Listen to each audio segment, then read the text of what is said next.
Murder at 1051 Ramsdale Drive. What happened to David Crowley, his wife, and his daughter? If this was truly a double murder-suicide, why did investigators fail to prove David Crowley guilty? Where is the evidence David Crowley killed his wife and daughter? Where is the evidence David Crowley killed himself? Within 24 hours of finding the bodies of David Kamel and Rania Crowley, the Apple Valley Police Department were treating the incident as a double murder-suicide. Authorities cannot prove David wrote Allahu Akbar in his wife's blood on the living room wall. Authorities cannot prove David wrote I have loved you all with all of my heart on a laptop in the kitchen. Authorities cannot prove David wrote Open the Rise most recent version Submit to Allah Now on a notepad in his office bedroom. Authorities cannot prove the dog trapped inside the house ate David's right hand, both of Kamel's hands, and their daughter's right arm, since dog feces tests were never done.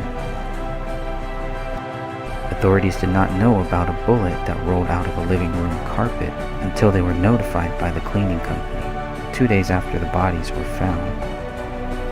That bullet would later be tied to Rania Crowley. Authorities did not see the bullet hole in the living room ceiling or the bullet in the attic above until they questioned David's friend a month after the bodies were found. Authorities did not find a motive to support their accusations against David Crowley. Authorities did not find David's blood on any of the bullets at the crime scene. Authorities do not know when David Kamel and Rania Crowley died. What we know for sure is that David Crowley has not been proven guilty.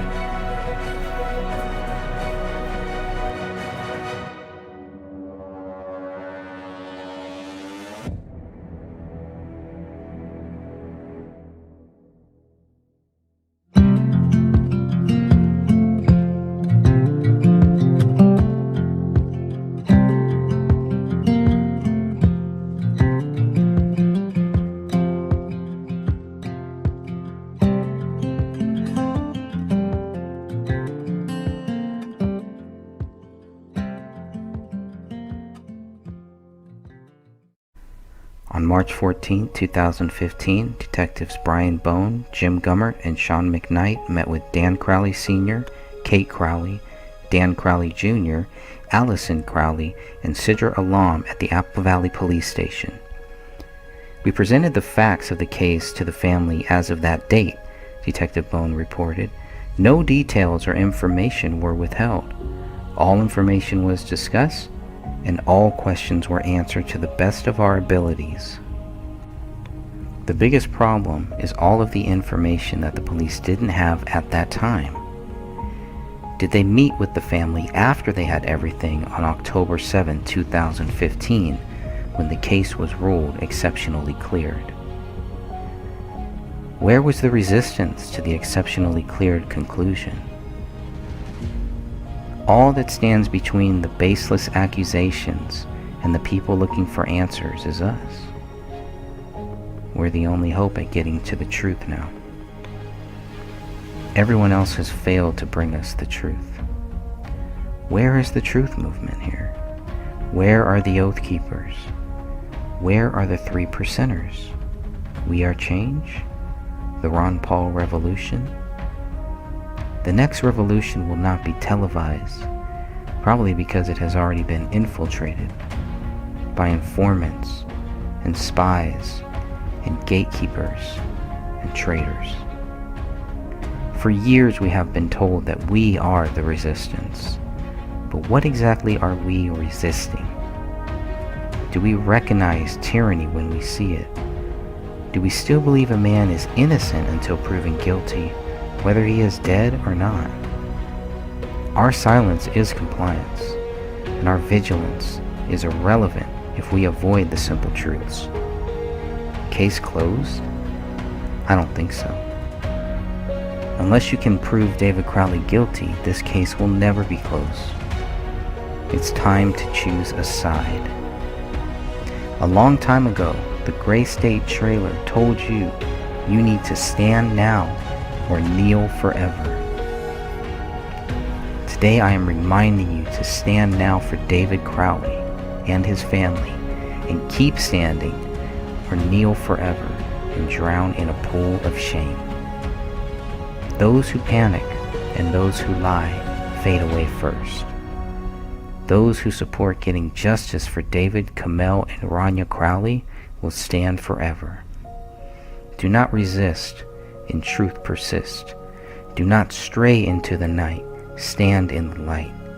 You have nothing to fear when you keep Jesus Christ near.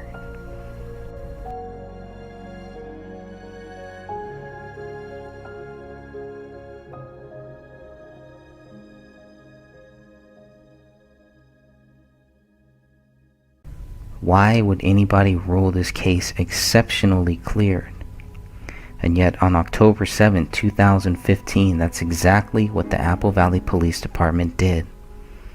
With everything that they had, knowing all that they knew, and they still closed the case and tried to lead everyone to think that David Crowley was a murderer, a child killer, a domestic abuser, someone who snapped and went crazy.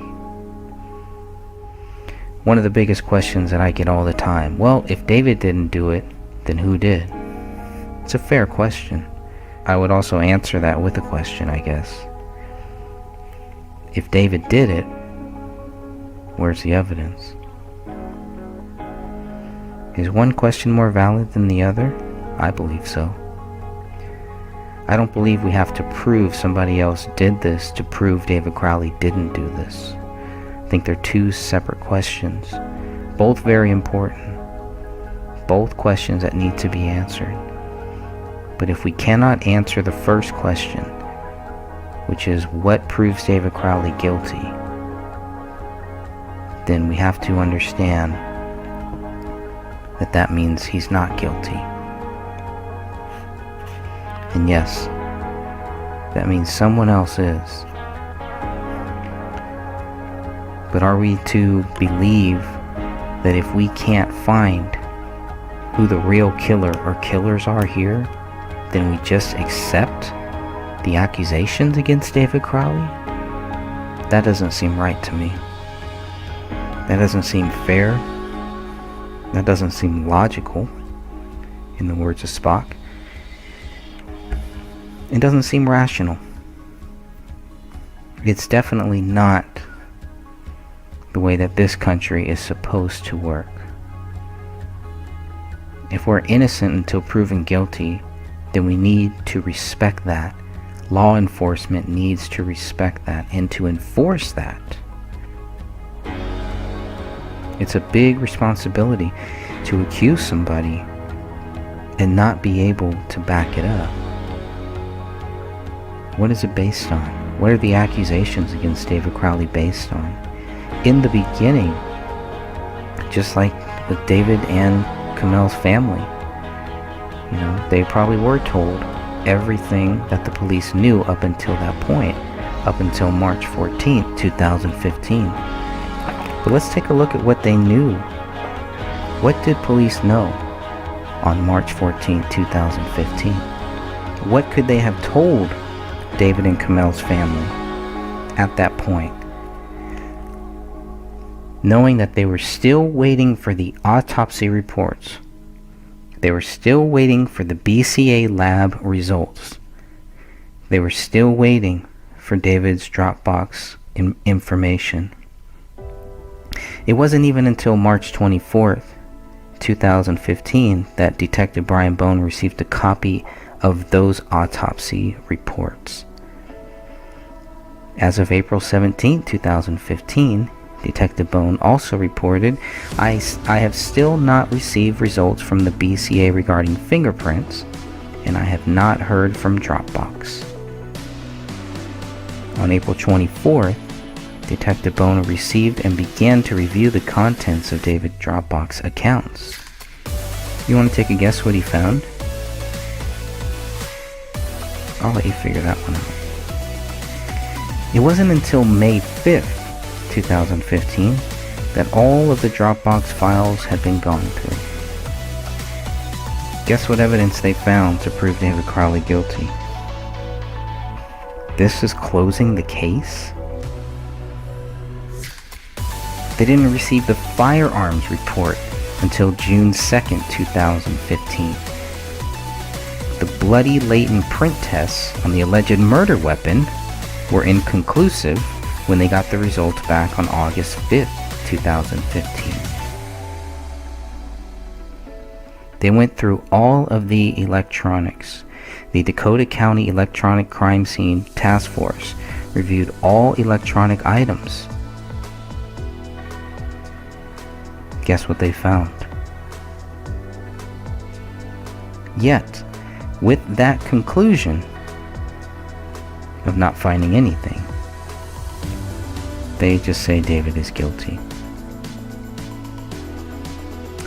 Here's what Detective Bones says. Throughout this investigation, the ABPD has not discovered any information or evidence that shows anybody but David Crowley is the perpetrator of these crimes, including the killing of his wife, child, and himself.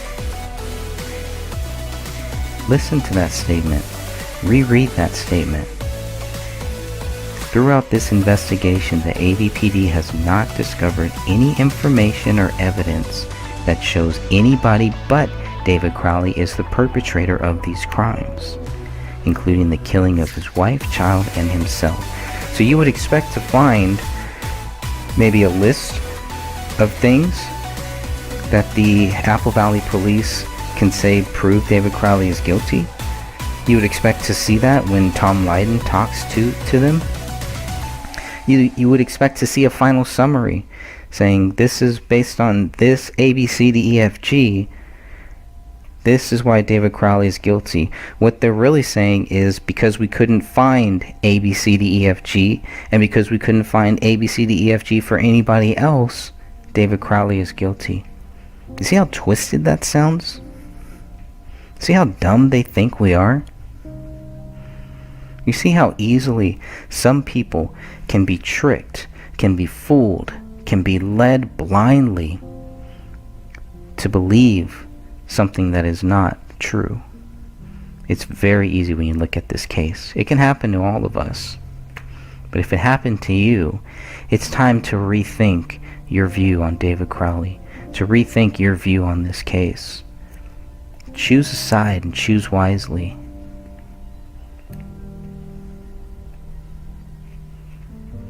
There will come a day when people who don't understand now will understand that David Crowley has not been proven guilty and cannot be proven guilty. If the only rebuttal is that we've been unable to prove anybody else guilty, that's an argument made by a very weak person. A strong-minded person, a wise person, would not make such an argument. A strong-minded person and a wise person would recognize if there's nothing to prove David Crowley guilty, then he's innocent. And yes, that's why many people have been looking for who did this and why. And why all of the other weird stuff surrounding it afterwards. But it all boils down to the same thing. Innocent until proven guilty. Then you start looking at how quickly people were accusing David. Even after looking at all of this information, by the time 2016 comes, everybody has chosen sides. Everyone who was able to look at the evidence, everyone who was able to look at the autopsies, to look at the DNA proof, to look at the fingerprints, the firearms. What side did you choose and why?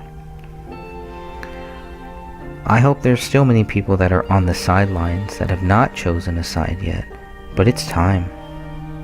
It is really time to choose a side. Stand with us or cower forever. And we'll wait. Alright, wrapping this up here, let's talk a little bit about the term exceptionally cleared. It does not mean guilty. It really doesn't. If it did, we would have a lot more. Exceptionally cleared. Now, I contacted the Apple Valley Police Department to find out what exceptionally cleared meant and got the following response. Exceptionally cleared indicates the case is satisfactorily concluded and prosecution of the suspect or suspects is not being sought. These cases may have been referred to another agency for follow-up. Victim may have withdrawn complaint, parents to handle discipline, or a verbal warning issued in minor offenses. I also asked, would this include if a suspect is deceased? Likely, yes. Are you confused yet? Are things becoming a little more clear in the midst of that confusion? Think about that.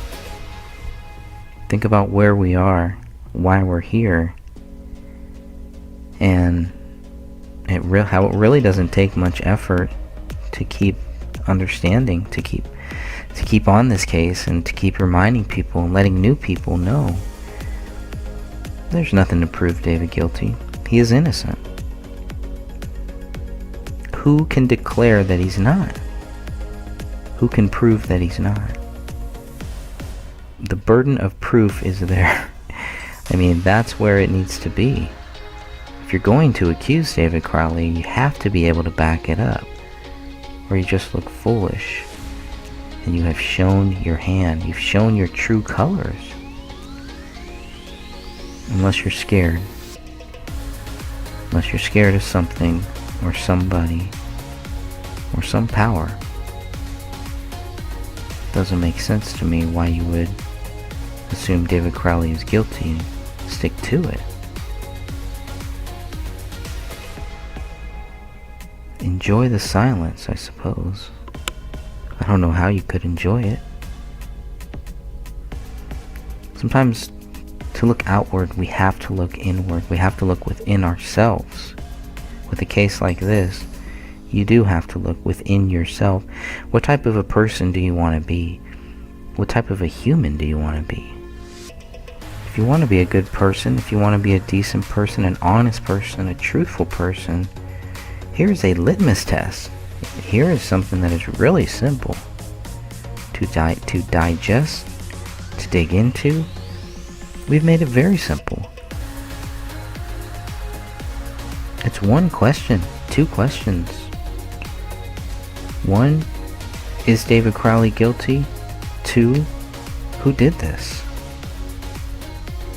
The two would go hand in hand, definitely. But, you don't have to answer one to answer the other. But being wise, thinking logically, thinking rationally, you do want to start with the accusations against David Crowley. So, the police are concluding by saying that because we couldn't find any evidence that anybody else did this, David must be guilty. The question is, did they look? And how deep did they look? How much could they have possibly looked? If within a day, within 24 hours, if not less, they are accusing David Crowley of being guilty and saying the public is not in any danger. That should raise some red flags right there. And it definitely does. So closing the case? I don't think it's closed. What do you think?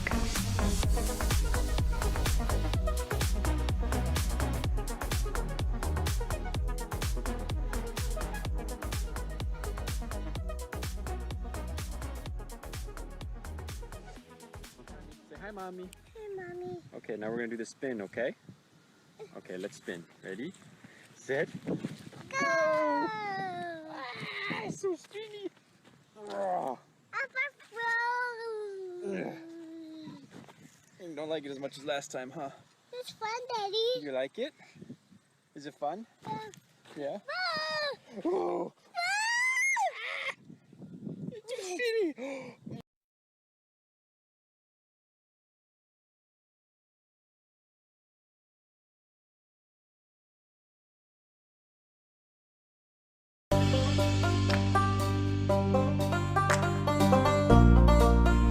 A simple truth. It really is this simple. Either you believe David Crowley is innocent or you believe he is guilty. If you believe David Crowley is guilty, you are wrong. If you believe David Crowley is innocent, you are right. It really is that simple. A United States Army veteran is dead. His wife and his 5-year-old daughter are dead. A thorough investigation would only conclude with authorities admitting they lacked evidence to support their accusations. If authorities were to admit the case remains unsolved, they would also have to admit that the public may still be in danger. I am not able to solve this case. My interest is in forcing authorities to admit David Crowley is innocent. The reason they refuse to talk about this case is not because they are confident of David's guilt. They lack confidence in their allegations. Their department wishes to move on, but they are only lying to themselves. They must know the simple truth, and they need to publicly admit this. Their credibility depends on it now.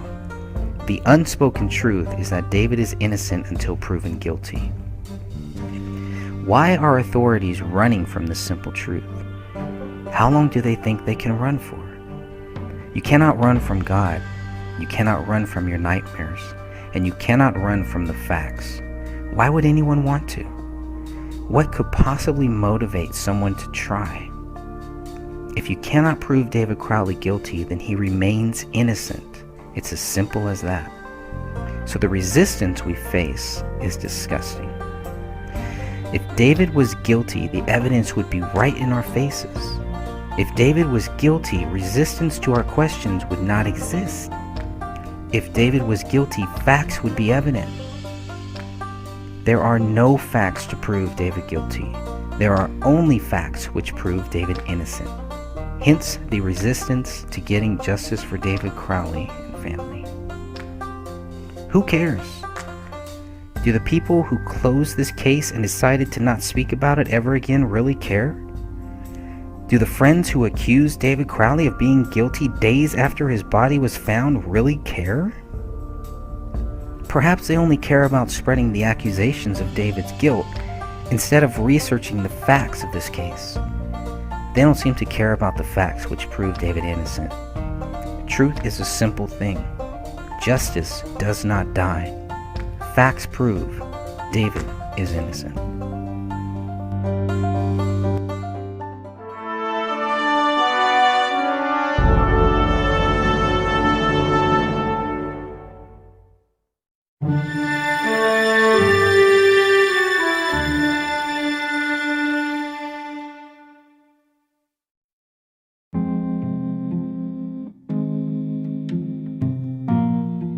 It's very interesting that there is a request for known DNA samples for victims, but not for a suspect. That makes me wonder if at this point they are also treating David as a victim. We know very soon that's going to change. He will be a suspect. It's pointed out that no one has been charged in this case. Page 84 is specifically referring to David Crowley, and it is quoted as saying, "Only the back portion of his skull remained attached to his spine. Rope/bracelets on his left wrist. His bare left foot was covered by a blue blanket, and his right bare foot partially exposed. A rip was observed on the left thigh of his pants. A portion of Kamel's sweater was draped over David's lower right leg. His right sleeve was pushed up, and a tattoo was visible on his right forearm. For Kamel, her left arm was under her body, extended towards the right. Her right arm extended over to her left. Both of her hands appeared to be missing. Only a portion of her skull appeared to be attached to her spine. They also noted a rip in the rear right leg, and they state that she was lying on top of a blue blanket. For Rania, she was lying on her left side with her left hand extended out to her front. Her right arm was missing. She had a blue top with white polka dots that was pulled up around her neck, exposing her torso, and she was barefoot. Page 85, personnel from the Hennepin Medical Examiner's Office entered the scene at approximately midnight on 1/18/2015. A hole was observed in the remaining portion of the skull attached to David's spine. 2 possible holes were observed in the remaining portion of Kamel's skull. A hole was observed behind Ranya's left ear. Additional tattoos of David's left forearm and tattoos on Kamel's back were also found, still page 85. The bodies were removed from the scene at approximately 1:30 a.m. on January 18, 2015. Several fragments of apparent bone and tufts of apparent hair were observed in the area rug in the living room. They found 6 cartridge cases, item 2, item 3, item 9, item 30, item 36, and item 37. They found 1 unspent round, a live round, that's item 7, 3 spent bullets, item 42, item 43, and item 44. They also have item 31, which is a bullet fragment. Regarding the bloody footprints, looking at page 86, they state that a chemical was used to enhance any possible ridge detail present within the prints. The prints were documented with photographs prior to and after the application of the enhancement chemical, page 86. So here is just one example of them taking photos before and after things are moved, before and after chemicals are sprayed and used. It's interesting, on page 87, they're already talking about item 57, where they say a hole was observed in the living room ceiling near the front entry. Characteristics of the hole and its surrounding area indicate that a projectile was traveling generally west to east as it entered the ceiling and exited in the attic. A bullet, item 57, was collected from the attic in the vicinity of the hole. It's also important to note that there were 2 ways to get into that attic. You can get in there from the master bedroom, but you can also get to the attic from the garage. There's another entry in the garage. Sticking with the basement bullet, there's actually 5 holes here. It begins with a hole in the area rug in the living room. The second hole is in the living room floor that goes through that wood. The third hole would be above the ceiling tile in the basement. The fourth hole is the removable ceiling tile. And the fifth hole is where the bullet is retrieved from inside the wall near this hole on the south wall.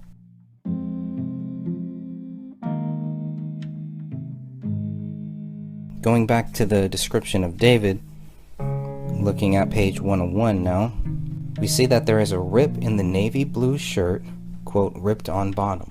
There is a rip near the left leg, possibly, if I'm reading this right. The left foot is covered by the blue blanket, right bare foot partially exposed.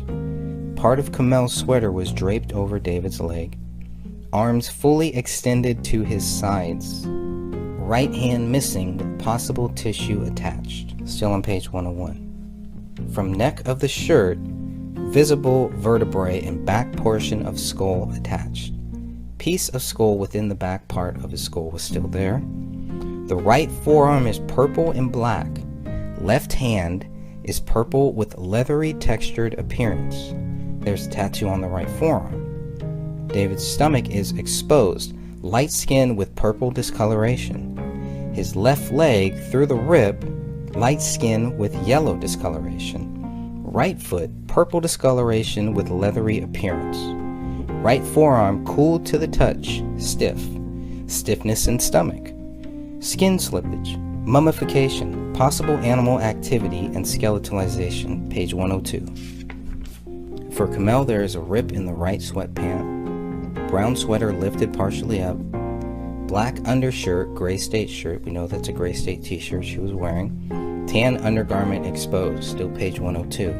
Lying on her stomach with her left arm under the body extended towards the right. Right arm extended over to her left. Just the skull was observed through the neck hole of the shirt, I'm guessing. Not sure. Neither hand visible. Right leg rip. Yellow, purple, green skin exposed on lower back and right leg through rib. A bead of liquid on the lower back and right thigh. Temperature and stiffness not checked. Skeletalization. Possible animal activity. Possible bloating. Blankets above head area of Kamel, page 104. Varanya, page 102 to 103. She was barefoot, gray sweatpants, halfway down the buttocks, all the way up the front.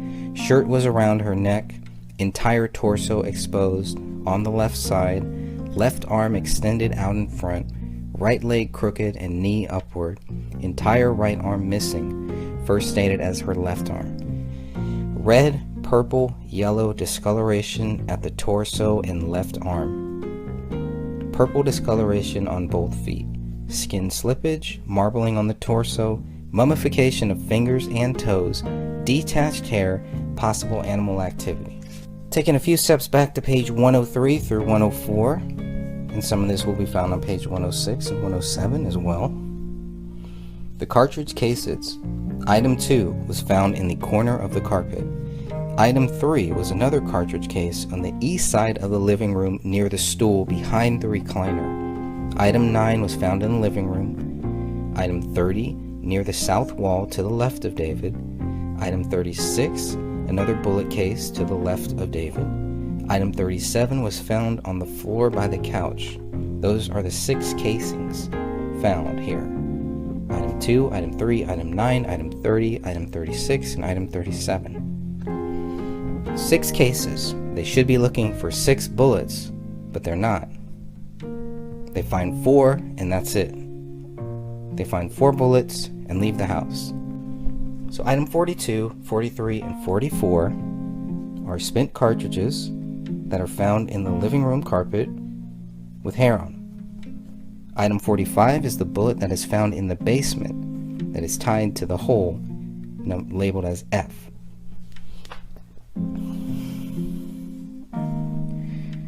Item 45 is the bullet from the basement that is tied to the hole labeled F.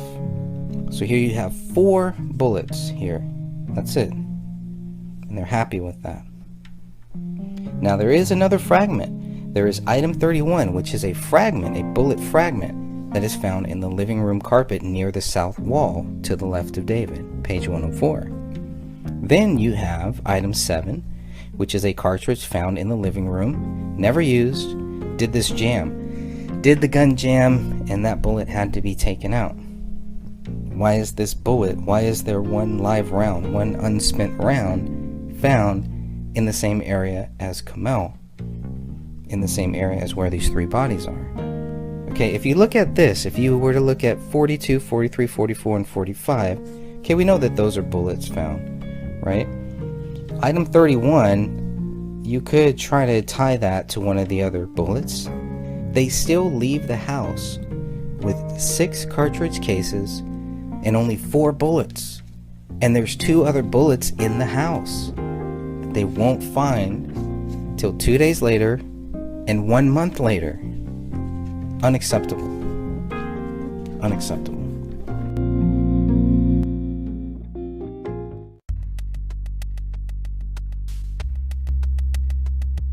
A black Springfield XD40 handgun, item 1A, was found on the living room floor, several inches from David's left hand, according to Detective Tommy Booth. The presence of blood was found on the grip, item A1-1, the slide, item A1-2, the trigger, item A1-3, and the muzzle, item A1-4 of the gun. Ridge detail blood was found on the magazine, item 1B, and labeled as item 1B-1. 2 cartridges were removed from the magazine and labeled as item 1B1 and item 1B2. Item 1C was a live round found in the chamber of the handgun. So here we have 3 live rounds found in the gun. Hairs and fibers were found on the gun in the magazine, and they were labeled as item 1A-5 and item 1B-2. Okay, now there are several blood mixtures found on the gun, specifically on the trigger, item 1A-3, and the magazine, item 1B-1. DNA results show blood of 2 or more individuals on the trigger, with one of those individuals being David Crowley. The blood did not match Kamel, but Rania could not be excluded as a possible contributor. That's in BCA Reports and Documents, page 310 of 488. David's DNA profile matches the blood on the magazine, which also had a blood mixture of 2 or more people. Kamel and Rania could not be excluded as possible contributors. Detective Brian Bone reported that the crime scene team found a total of 6 empty spent cartridges. The crime scene team also found 3 bullet fragments in the carpet. Bone wrote that due to the lighting in the house and not wanting to disturb any evidence, we suspended a detailed search of the house until the BCA crime scene team finished processing the scene. According to Detective Bone, the BCA CTS processed the scene in detail. After the scene was processed, Bone continued, we were able to move the rug that the bodies were found on. Now this will be the same rug that 3 days later on January 20th, item 53, which is a bullet that'll be tied to Rania, item 53 rolls out of this same carpet. So they didn't find item 53, but they did find a hole in the floor, but not in the ceiling. 2 big misses, huge misses, right in front of their faces. Okay, based on the firearms report completed on May 22nd, 2015, the gun, item 1A, fired 6 cartridge casings and 6 bullets. The cartridge casings are labeled as item 2, 3, 9, 30, 36, and 37. The bullets are labeled as items 42, 43, 44, 45, 53, and 57. Now, they did find an unspent bullet that was recovered. This is item 7, but it was not examined either. Even though it was found where these bodies were, could have had DNA as much as some of the shells did, but nothing. No, we're good. So a single source DNA profile matching Kamel was found on 3 of the 6 spent bullets, item 42, item 43, and item 44. This is interesting because autopsy reports state Kamel was shot twice. So how is it that the single source DNA of 3 bullets matched Kamel? Because so much of her head was missing, is it possible she was actually shot 3 times like many people have brought up and keep bringing up? Looking at this, I can understand why they keep bringing it up. It's a big question here. Okay, item 45 is the bullet that was shot into the living room floor, leaving bullet fragments on the hardwood floor, and then it lodged itself into the south wall of the basement. According to Joe Cooksley's report, chemical testings of the area around the hole failed to detect the presence of lead. Holes were observed in both the rug area, Cooksley continued, and the wood floor underneath this rug. Chemical testing of the hole in the wood floor also failed to detect the presence of lead. It's BCA report number 2, page 10 of 11. Now, once the processing of the crime scene was completed, authorities left the house with 4 bullets instead of 6. They returned on 2 separate occasions to recover a bullet that rolls out of the living room carpet, item 53, on January 20th, and a bullet found in the attic, item 57, on February 18th. The bullet known as item 53 also contains a mixture of 2 or more individuals, with the major DNA profile matching Rania. Interestingly, David Timothy Crowley and Kamel Rasul Crowley are excluded from being contributors to the mixture. Based on those results, authorities should have been looking for another DNA profile. Unlike other results, it is not stated that 99% of the general population can be excluded from contributing to this bullet. A second DNA profile was found on this bullet, a bullet that had the major DNA profile matching Rania. Who is the other person? This is another question that members have continually brought up, and they're right to do so. At approximately 1300 hours on 1/20/2015, reported Detective Bone, Detective McKnight was contacted by the company cleaning up the Crowley residence at the request of David's father. The cleanup crew personnel notified Detective McKnight that they had discovered a bullet at the residence. They relayed to Detective McKnight that while picking up the rug from the main living room area, a bullet had come out of the carpet and fallen to the floor. When authorities are notified about a bullet hole in the living room ceiling, they again return to the Crowley residence on February 18th. Characteristics of the hole, Joe Cooksley wrote in his report, and its surrounding area indicate that a projectile was traveling generally west to east as it entered the ceiling and exited in the attic. It's BCA Lab Report number 2 on page 8. After examining the bullet hole in the ceiling, authorities find another bullet, item 57, in the attic above the living room, near the front door. Blood is not found on this bullet, but the DNA profile does match David Crowley.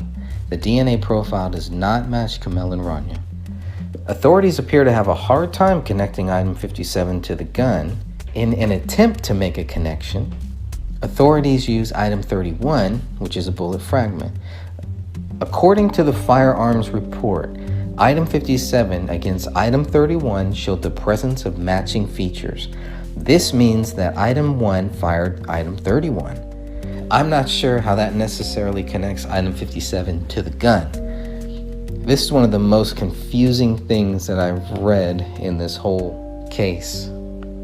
Item 1D is listed as a bore patch from item 1. Item 1E is listed as test-fired specimens from item 1. Latent print results are dated July 31st, 2015. 2 of the 3 latent prints suitable for comparison were found on the gun and the magazine. LP1A-1 is a latent palm print on the gun. According to this report, no known palm prints for David Timothy Crowley were submitted or found in the BCA files for comparison to the palm print on the gun. LP1B-2 is a latent fingerprint found on the magazine. However, this too could not be tied to David Crowley due to the limited quality and quantity of information in the latent print. No ties. No ties. Very interesting stuff. Is it clear that the gun was removed from the living room floor by the time Joe Cooksley and the crew entered the house? Remember, Joe Cooksley, in his report, he doesn't talk about the gun. So who saw the gun and which way was it facing? Very important. It's very important for me to have the actual quotes and for people to be quoted. So this book will kind of read very text-like, very textbook, I guess we should say. And that's all right too. That's the whole point of it. The book is not for entertainment. It's not an entertaining topic. The book is for research purposes. It's just to help people who are doing research on David Crowley and the questions surrounding the allegations against him. David Crowley accused of a double murder-suicide, murdering his wife and his child and then killing himself inside of their home, writing Allahu Akbar in his wife's blood, apparently. Though there's really no clear way for anyone to tell who actually wrote. We know it was Kamel's blood. The blood on the wall was tested. That's Kamel's blood. There's no doubt about that. The questions are whose hand wrote it and how do police prove that? And it's simply not here. It's not in any of the documents that we have. Not in any of the documents that I have, definitely. So that was another odd thing. And there were more odd things, and there's been a lot of interesting stuff. It's not just about what was tested. It's more interesting to me what was not tested. All of the different things that were not tested. So I go through those, try to label them as items, and really try to take all of the data that we have and put it into one book, one place that people can just begin their research. This is not meant to end anybody's research. This is just meant to be the tip of the iceberg, because that's what this really is. Even with all of the data that we have, all of these documents, there's still obviously a lot more. And the question is, if police have it, it would be mentioned here. We know what they have, and it's nothing. It really is. It's just by the fact it's a process of elimination. That's really it. Because they couldn't find any evidence, not that they looked, but because they couldn't find any evidence that anybody else was involved, they just proved David Crowley is guilty. That is supposed to prove David Crowley is guilty. What did they do to look outside to think that maybe this was a homicide? Maybe these 3 people were all killed. How far did they go with that investigation? Now, they can claim that they kept going on and on for the whole year until the case was closed. They spent about a year working on this case. And they can claim that they were always open to it. But the fact is that the second Apple Valley Police Department press release specifically stated that they were treating this as a murder-suicide. That was January 18th. It's like 10 or 20 minutes before David's autopsy has even started. And the theory is already that David Crowley is guilty of a murder-suicide. Nothing in the house is found that would conclusively show you that David Crowley is guilty. Yet things are left in certain areas, staged in certain places. And those are the roads, those are the paths that we've been following, definitely. But there is one clear path here. What really happened? And that's the path. That's the big path. That's the narrow path. Side roads will all lead there. And if they don't, well, then we'll have to go back and get back on track. That is the goal, is to get to the truth.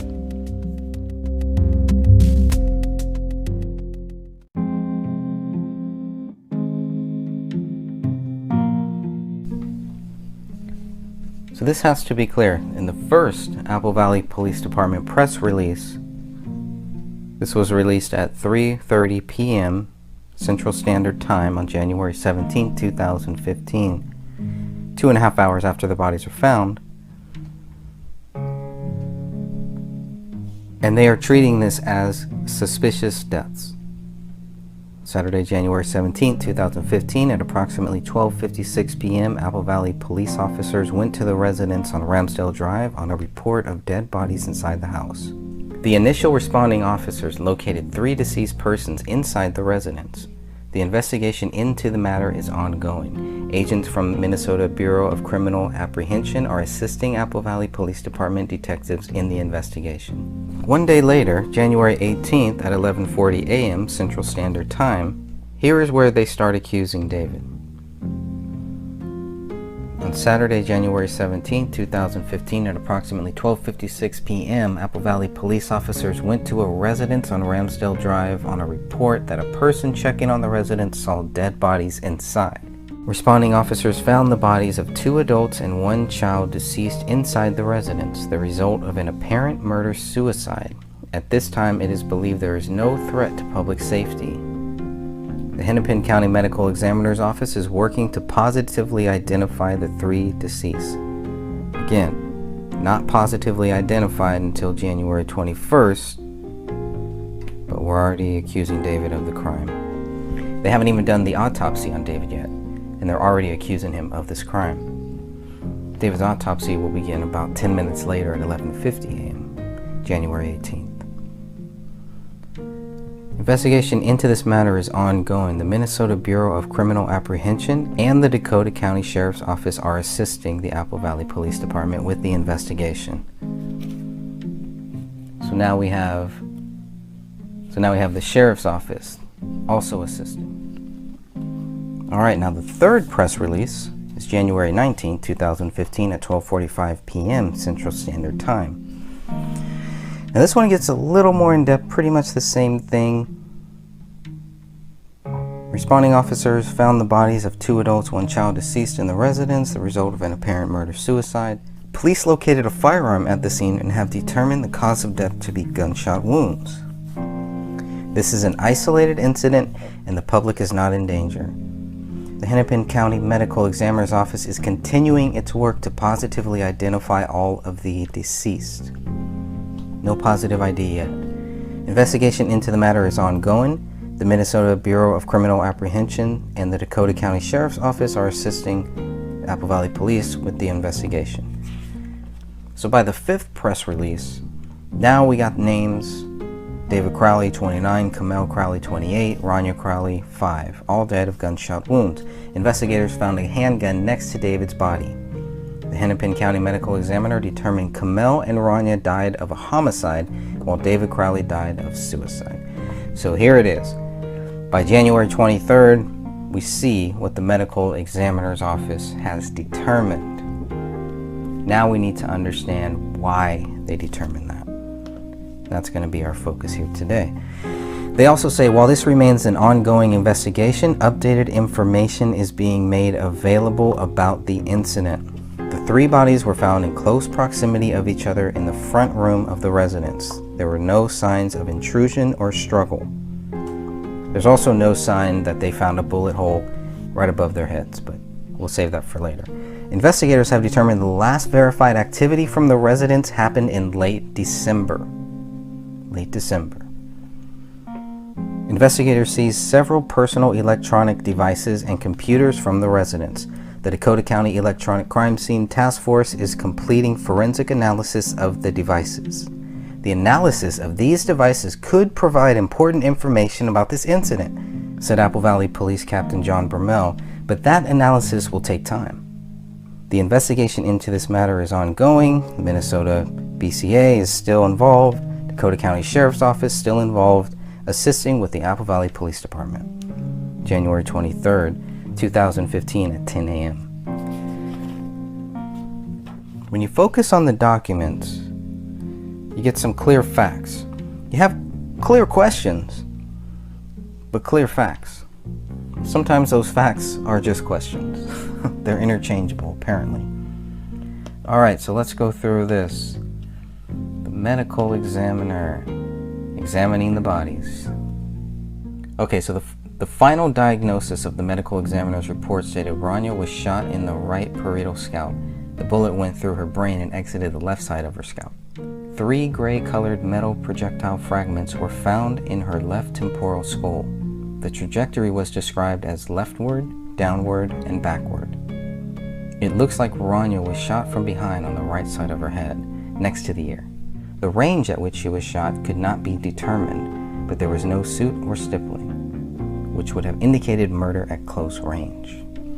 The final autopsy report, initially dated February 6, 2015, with signatures dated March 16, 2015, stated Rania was found partially decomposed with moderate decomposition. Livor, discoloration of the skin, and rigor mortis, stiffness of death, were absent. Even so, according to the external examination, early to moderate decomposition is evidenced by skin discoloration, marbling, blistering, slippage, and partial mummification of the face, left hand, and feet. Examiners also observed evidence of post-mortem animal scavenging. The evidence was the absence of the right arm. Possibly related to animal scavenging was the jagged and tattered skin and soft tissue defect where Rania's arm would have connected to her shoulder. According to this report, the 10x8 defect exposed the glenoid fossa and the lateral right 1st through 4th ribs. Also observed was a fracture in the 3rd rib and numerous short white hairs adherent to the pants. Kamel's autopsy began with Assistant Medical Examiner Mitchell Morey as the pathologist. Detectives Sean McKnight and Brian Bone observed the autopsy. Kamel was identified by dental radiographs and tattoos. Kamel weighed 85 pounds. Lividity, discoloration, and rigor, stiffness, were not recognized on her body. Body cavities contained small amounts of decomposition fluid. Kamel was shot twice, with both entrance wounds in the left posterior parietal region of the skull. The trajectories of the 2 bullets were listed as left to right and back to front. However, in the external examination, the trajectories for both bullets are listed as left to right and front to back. Large skull fragments are also mentioned. The scalp was absent according to the report. The missing portion of Kamel's head was most likely the right side of her skull. All that remained of her head were portions of the posterior skull, specifically most of the left occipital bone and portions of the adjacent left parietal bone. No brain tissue remained in the skull. Irregular bony and soft tissue margins were consistent with canine scavenging. According to the report, most of the head and the hands are missing. Many of the bones found were consistent with fragmented digit bones. The distal aspects terminate with absence of the hands. bone fragments, wavy dark hair, and white cotton debris were all mentioned under the internal evidence section of the report. Amongst this bony material, the report continued, are 2 mandibles. One shows numerous restorations. In addition, there are 2 fragments of bone with 2 and 4 teeth. Multiple irregular bone fragments range from 1.2 to 8 centimeters in size. Regarding animal scavenging of Kamel's neck, the forensic pathologist wrote, the anterior musculature, hyoid bone, and laryngeal cartilages are absent due to apparent animal scavenging. All that remained of the neck was the exposed and intact cervical vertebral column. There is extensive bloating, the report continued, skin and slippage, and discoloration of the body surfaces. Hair was found on Kamel's right sock and the anterior left leg. The left sleeve of Kamel's sweater was frayed. Decomposition fluid and apparent blood were both present on the sleeve. Underneath the sweater was a Gray State t-shirt soaked in decomposition fluid and blood. At 11:40 a.m. January 18, 2015, the Apple Valley Police Department released their second press release. This one states David Kamel and Rania Crowley died as a result of an apparent murder-suicide. This is interesting because David's autopsy hadn't begun yet, and the Hennepin Medical Examiner's Office was still working to positively identify the 3 deceased. David's autopsy began 10 minutes later at 11:50 a.m. The pathologist was Jessica Lelinski, who was once again assisted by Mitchell Murray. Detective Sean McKnight and Detective Brian Bone were both present during the autopsy. Due to the condition of David's head, the pathologist was unable to determine the entrance, pathway, and trajectory of the gunshot wound. They did determine the bullet exited through the left parietal bone and scalp. External beveling, external cone shape, and radiating linear fractures were visible on the left parietal bone. The posterior calvarium and overlying scalp were visible, as was posterior neck skin, soft tissue, and the cervical spine. The scalp had patchy, short brown hair. Skull bone fragments ranging from 1.5 to 14.5 centimeters are mentioned in the internal evidence section of this report. The skull bone fragments articulate well with each other and with the remaining calvarium of David's head. Separately, a non-articulating 8.5 centimeter maximum dimension skull bone fragment has a rounded defect along with one edge with apparent internal beveling. The bony skeleton, the report continued, apart from previously described skull injuries and artifact due to animal scavenging, is intact and normal. The gunshot wound was 2 by 1 centimeters and was a regular edge. The bullet was not recovered at that time. They would not find that bullet until a month later, only because they were notified about it. Examined separately from David's body at the time of the autopsy was a maxilla with well-preserved teeth. The report also claimed Palaio was responsible for the absence of David's brain, the majority of his skull, neck skin, neck soft tissue, neck muscles, the hyoid bone, thyroid cartilage, the tongue, the larynx, the trachea, and the thyroid.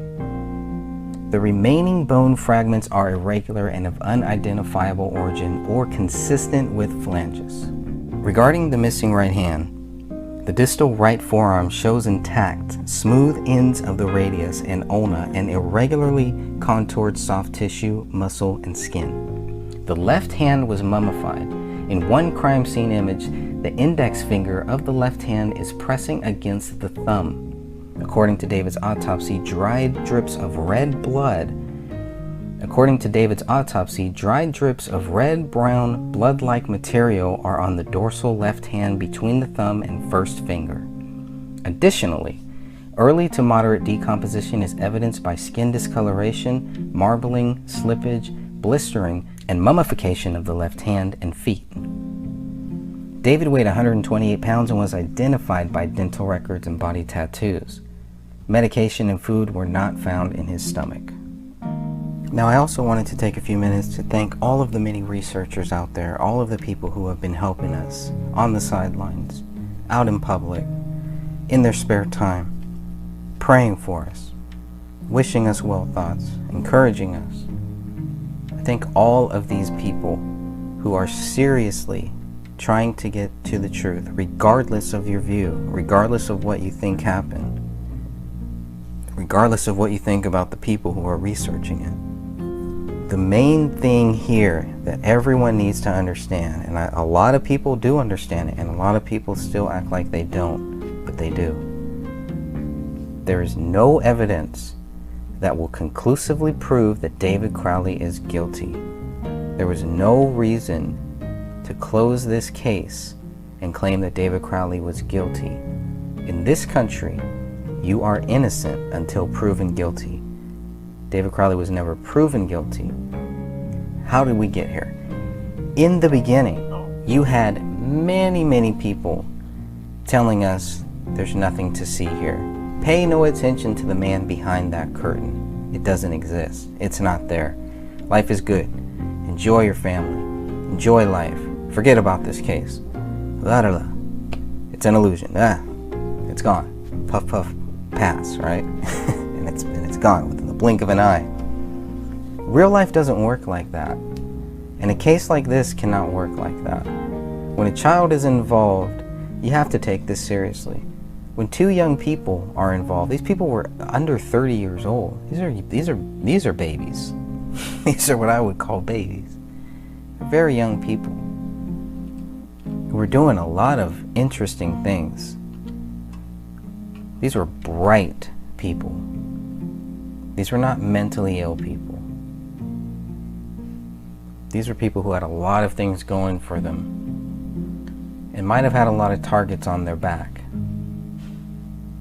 Those targets will be exposed, whatever it is.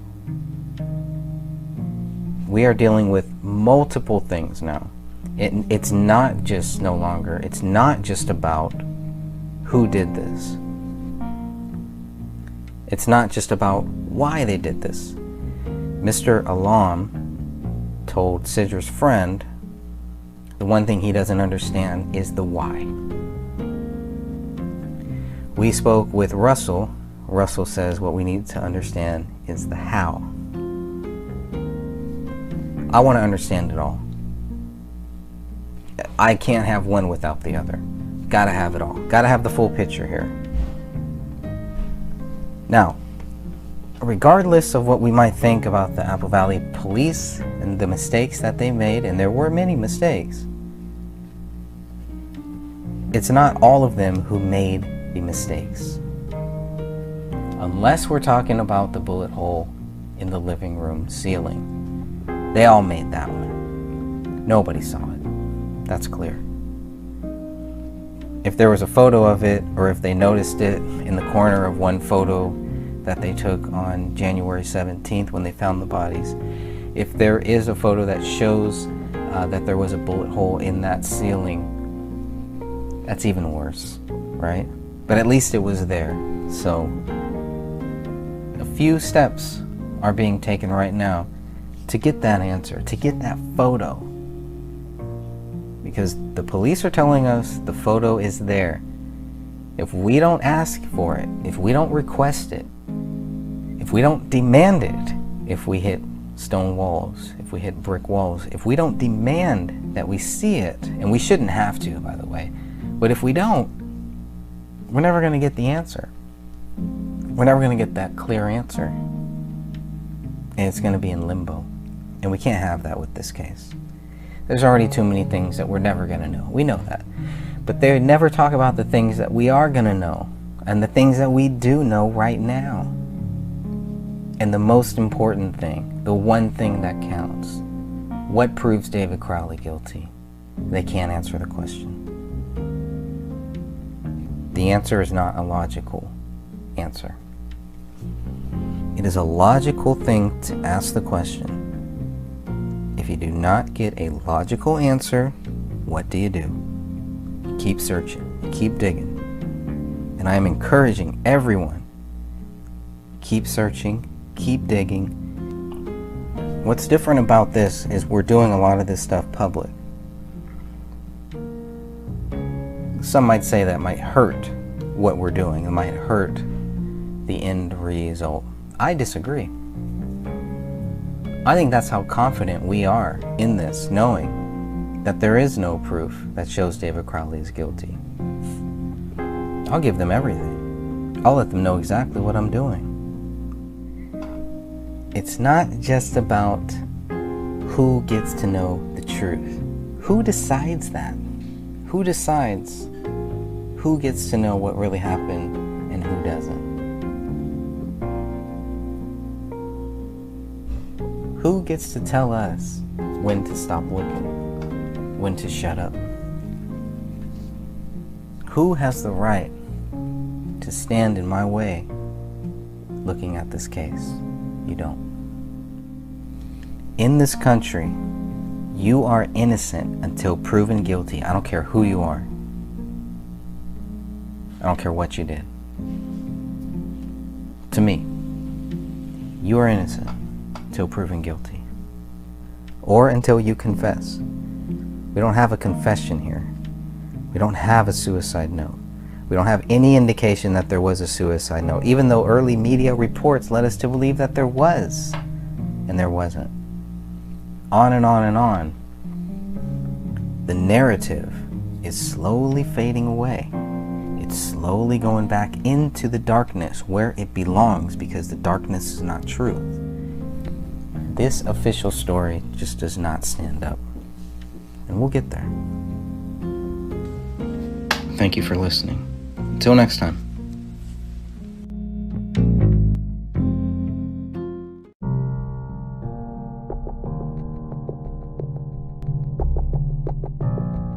Alright, and I'm happy to say that we are just about complete with this book. The book is just about done. The Gray Stage, written by Greg Fernandez Jr. This is all about the David Crowley case. I hope that this book will help many researchers, past, present, and future, with their search for the truth here.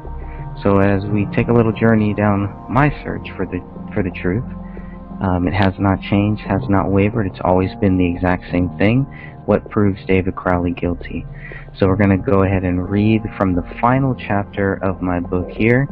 Usually you would put something like this at the very start of the book, but I felt the book really needed to begin with the documents, with all of the facts that we know, all of the claims, what the DNA test showed. It had to start with all of that. So I saved my own views, my own thing for the very end. So this is just my view on this whole case here. The Gray Stage exists solely because of the official conclusion, as stated on page 92 of the Apple Valley Police Reports PDF. With the conclusion of the review of digital devices, Detective Brian Bone reported on October 7, 2015, there is no other information available for further investigation. Throughout this investigation, the AVPD has not discovered any information or evidence that shows anybody but David is the perpetrator of these crimes, including the killing of his wife, child, and himself. This book, The Gray Stage, is a direct response to the allegations against David Crowley. Due to the lack of evidence against David, I felt it necessary to write this book. One of the reasons I decided to write The Gray Stage was to help convince the Apple Valley Police Department to reopen case number 1500303.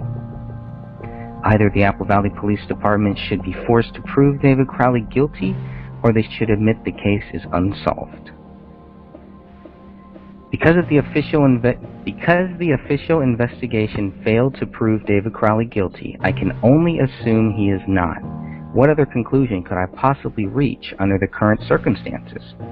Time and time again, we are asked to believe David is guilty simply because the official narrative declares it so. We wait and wait and wait for evidence of David's guilt, evidence that is never produced. Delay after delay after delay did not deter my efforts, or many other people's efforts, to find evidence of the allegations against David. During the official investigation, I waited patiently for a conclusion based on facts. I researched as much as I could, documenting comments and actions of those involved in this case. What I soon realized was what the official theory believers and myself had in common. None of us were able to prove David guilty. In fact, No human being on earth can prove David is guilty of a double murder-suicide. So why should we act like David has been proven guilty? The question of what proves David guilty leads to the answer that David is innocent and has been falsely accused of the high crime. In the United States of America, we are all innocent until proven guilty. At least that is the America I strive to live in and to help keep alive. I have yet to find anyone who can prove David guilty, starting and ending with the investigative bodies who created the official theory and subsequent conclusion. At the very latest, the official theory began with the Apple Valley Police Department's press release on January 18, 2015 at 11:40 a.m., which was 10 minutes before David's body was examined. Captain John Bermel was listed as a contact person in the press release, and the document claimed what happened at 1051 Ramsdale Drive was the result of an apparent murder-suicide. Once the official theory began, investigating officials may have found it unnecessary to look into any possible alternative theories. As the investigation progressed, it was clear authorities could not find a motive for David committing the alleged crime. Additionally, authorities failed to tie David to the 3 questionable writings inside the Crowley home: the blood writing on the living room wall, the digital note on the kitchen island laptop, and the written note on a notepad in the office bedroom. Now, requests for handwriting comparisons were deemed unnecessary, yet all 3 writings were allegedly linked to David? Based on what? David's blood was found on the trigger and the magazine, but not on any bullets recovered. Even worse, authorities left the crime scene with 6 bullet casings and 4 spent bullets. Apparently, not one single person inside the Crowley house on January 17th or January 18th saw the bullet hole in the living room ceiling, which led to the bullet in the attic. The same is true of the bullet that rolled out of the living room carpet on January 20th. Both of these 2 later found bullets show disturbing DNA results. The bullet that rolled out of the carpet on January 20th, item 53, revealed a DNA profile matching Ranya's blood, but there was a second DNA profile on this bullet, and it wasn't from David or Kamel. The bullet found a month later on February 18th, item 57, matched David's DNA, but blood was not present on the spent round. Authorities did not know about item 53 or item 57 because they were not looking for them. Authorities had no clue that the bullet existed until they were informed by non-investigative bodies. Then there are the missing body parts. David's right hand, both of Kamel's hands, and Ranya's entire right arm were reportedly missing. Most of the heads of David and Kamel were also missing.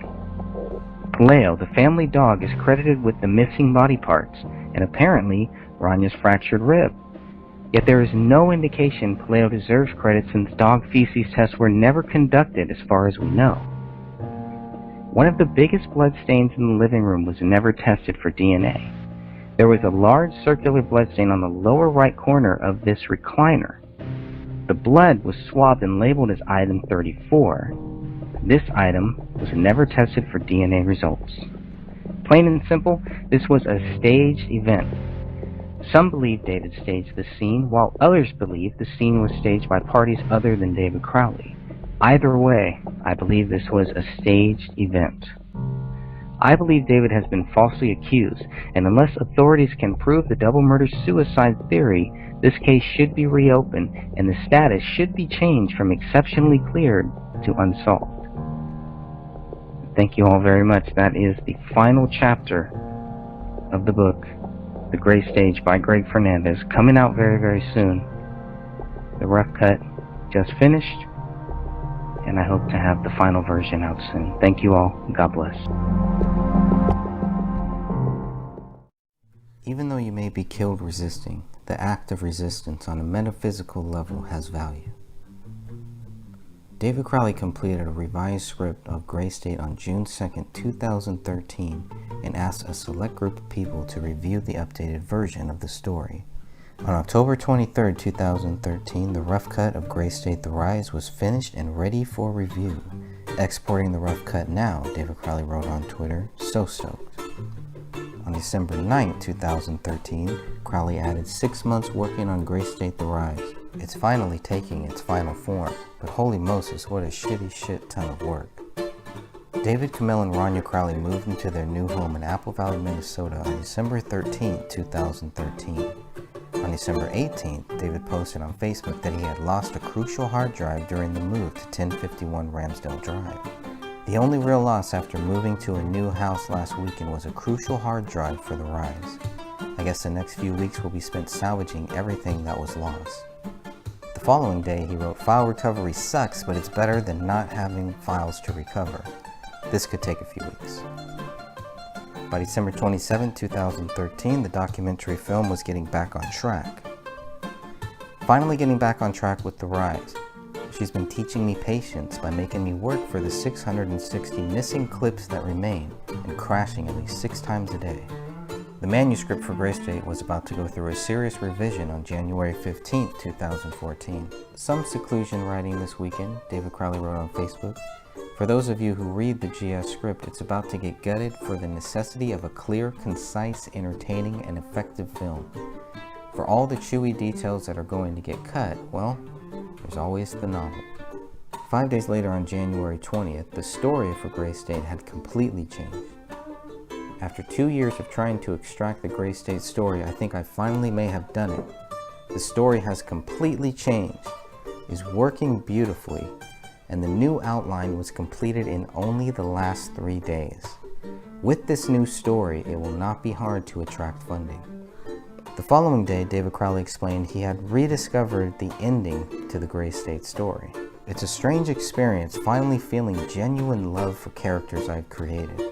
The most painful part of writing the conflict for these people who are precious to me is that I must now torture them, punish them, and drag them through the dirt to reveal their essence of form. Yesterday morning, I rediscovered Gray State's ending, and the final feeling captured was of such gentle sadness I've been stuck in it ever since. On January 22nd, 2014, David was still settling into his new home, spending today building 2 big fucking new desks to create a man cave mega desk, then relocating all of the Bullet Exchange inventory to my basement. On February 2nd, David explained the plot of the fictional film Gray State. Gray State, a wounded veteran leads the insurgency against a corrupt government after his city is put under martial law. The use of force, David Crowley posted on March 7, 2014, no matter the context, should be a shameful last resort, indicating an utter defeat of intelligent faculty. This is the difference between men and children, and also why our childlike society celebrates violence in its exercise of authority. The very next day, David wrote, "Sean Stone, yeah, that one, apparently wants a role in Gray State." 2 days later, on March 10, 2014, David was happily unsubscribing from liberty and conspiracy feeds on Facebook and Twitter. Too much of the backbiting derision they claim to oppose. See you guys, it's been fun. You'll still like Gray State though. Then on March 11th, David asked the question, you know what liberty feels like? Unsubscribing from hundreds of Liberty or Death Fuck the NWO pages and Twitter account. This movie was steadily progressing on March 19th. Today, in place of thousands of post-it notes, David wrote on Facebook, pages of scribbles, and 30 feet of plot points, I have a 118-page script outline hybrid that may be only days away from a solid draft 1. The original Gray State story took 8 months of solid work. This story took less than 2 and is better in every way. On March 22nd, Camille was reading the first draft of the new Gray State script, according to David's post. On May 15, 2014, David spent a very welcome morning laying the groundwork for another 6 films I've been having ideas for. It's nice to finally be free from Gray State. Boy howdy. On May 22nd, David Crowley's dream had finally come true. It just happened. I'm not sure how many details I can divulge at this point, but Gray State will be optioned in the next 2 weeks at a major budget and connected with A-list talent. We are connected with a producer who above all else wants to preserve the film's pro-liberty ideals. This is all we could have hoped for and more. Thank you all for being our strongest selling point. Let's make a movie. On June 30th, posting as the Gray State page on Facebook, David Crowley gave an update on the Gray State movie. The past month, I've been meeting with some LA-based producers, crew, and other industry contacts, and together, we are building the team that will combine our passions and talent and belief in Gray State to optimize its message and reach of its exposure. This has been a truly exhilarating experience. My attorney and I are reviewing the option contract this week, and once that sucker is signed, this whole Gray State thing is going to finally, irretrievably, and monstrously take off for the stratosphere. And in such a way that the message will be preserved, and perhaps even continue in sequels, TV series, and video games. Seriously, talk about taking over the mainstream. This has been my life's work for nearly 4 years, and it is extremely gratifying to be backed by such a raging horde of superfans. Thanks for all your patience, guys. See you at the premiere. September 30th, David Crowley spent some time on Facebook answering questions from his supporters. It seems like there are a lot of questions and expectations about this project. For the next 20 minutes or so, I will answer your questions directly. There are 2 very important posts from David Crowley that were either deleted or have been hidden from public view. One post was made on December 9, 2014, and the other was dated September 30th, 2014. The missing post from September included a question by a supporter as well as an answer by David Crowley posting as Gray State. In this post, David Crowley mentions his plans for rebuilding a trustworthy team. Asked what his biggest holdup was with the fictional movie, Crowley responded, "I'm doing this myself. I say we and team a lot, but when it comes to nuts and bolts work, writing and leveraging the product into securing Hollywood money, it's just me. I hope to change this by reinvigorating the process and rebuilding a trustworthy team." Now, we still do not know who removed or hid this post from the Gray State Facebook page or why. Hopefully this post will reappear one day. Responding to a question about when the documentary Gray State: The Rise was going to be released, David Crowley responded, "The Rise suffered a catastrophic hard loss earlier this year. I am working to get it back together, hopefully for a free online release. You guys deserve a little something. I really have to be careful though, because a mishandled doc release could absolutely sink production on the film or series. I'm treading carefully, making sure that everything works out for the best." September 30th was a very important day as David Crowley had big plans for 2015. Today's post represents the first visible beginnings of the Gray State resurrection. I can't get into too much too soon, but with the right amount of hard work, strategy, and miracle juice, the beginning of 2015 should see some amazing progress. Crowley also wrote about a new revamped website coming soon, and many of his last known conversations involved plans for the future of his projects. Over and over again on September 30th, 2014, David wrote about his vision for the Gray State franchise, a series which could be produced and released way faster than a film, has the potential to subvert the system. How can it not? Sorry guys, but Breaking Bad and Game of Thrones, while entertaining, lack a real-world purpose. Gray State will not fail you. How could it? Creating the Gray State franchise was David Crowley's full-time job, and he was doing everything he could to ensure the success of this franchise. It'll either be a great success story, a spectacular, highly visible failure, but either way, I guess we all put in our best shot, right? I guess that could be said about where the country is headed too. The questions kept coming, and David Crowley answered as many questions as possible within those dedicated 20 minutes. Crowley was attempting to reach out directly to his supporters and doubters in order to address the criticism the project received for its multiple delays in production. Starting a Kickstarter campaign for future production costs is more evidence that David Crowley was actively planning for the future in September of 2014. We want to run a Kickstarter, but if we do, it'll be for a very specific purpose, like hiring a behind-the-scenes crew to document production, run live broadcasts, and give constant updates to the fans. I never wanted the fans to fund this. It's like making your kids pay for their own Christmas presents. David was still trying to get big budget funding for Gray State in September of 2014. I believe this shows David was not defeated by his earlier failures in Hollywood as some have claimed. His words seemed like those of a rejuvenated artist who had a story to tell and who wasn't going to stop until his concept for Gray State became a reality. Hopefully the strength of this project as a whole and what it represents with the people will help me get a big budget without sacrificing my intent. But hey, if I can't, then I will take it back to low budget indie like the 2012 trailer. This too shows David Crowley had a plan B, just in case the big budget dreams came crashing down. New developments have enhanced the project's honesty and dedication to its origins, wrote Crowley. This is going to be brutal. Crowley also reminded people to stay tuned for updates. We will keep the entire production process as wide open as possible. In response to the comment that it's been 3 years since Gray State was first developed, Crowley responded, "No, it's been a lot longer and there are years to go." In a separate comment, Crowley confirmed his long-term plans. The film is ready to go, but it may take forever and then still fail at any point in production. A series might be immediately tangible, and instead of interfering with the film, set it up for success a year or two down the road. Big picture stuff. More evidence.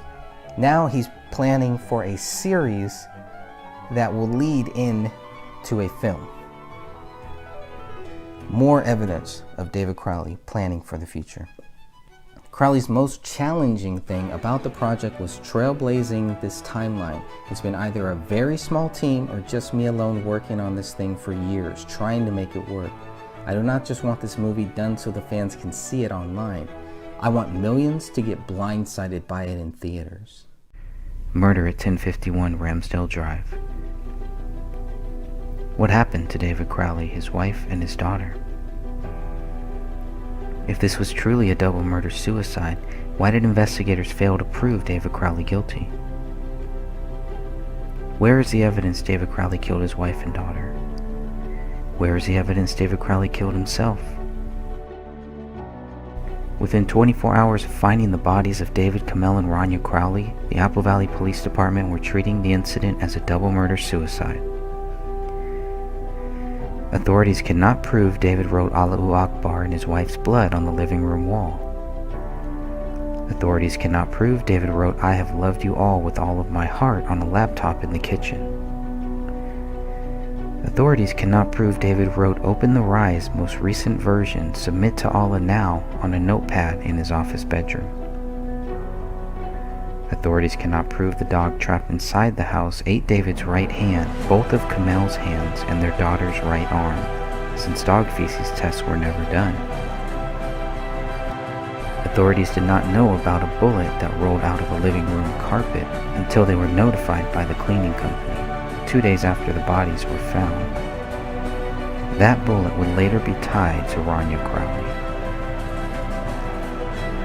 Authorities did not see the bullet hole in the living room ceiling or the bullet in the attic above until they questioned David's friend a month after the bodies were found. Authorities did not find a motive to support their accusations against David Crowley. Authorities did not find David's blood on any of the bullets at the crime scene. Authorities do not know when David Kamel and Rania Crowley died. What we know for sure is that David Crowley has not been proven guilty.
Well, hello everyone. I'd like to welcome you to my very first episode. This is Crypt Rick, and this is I've Been Thinking. And what is this show exactly all about?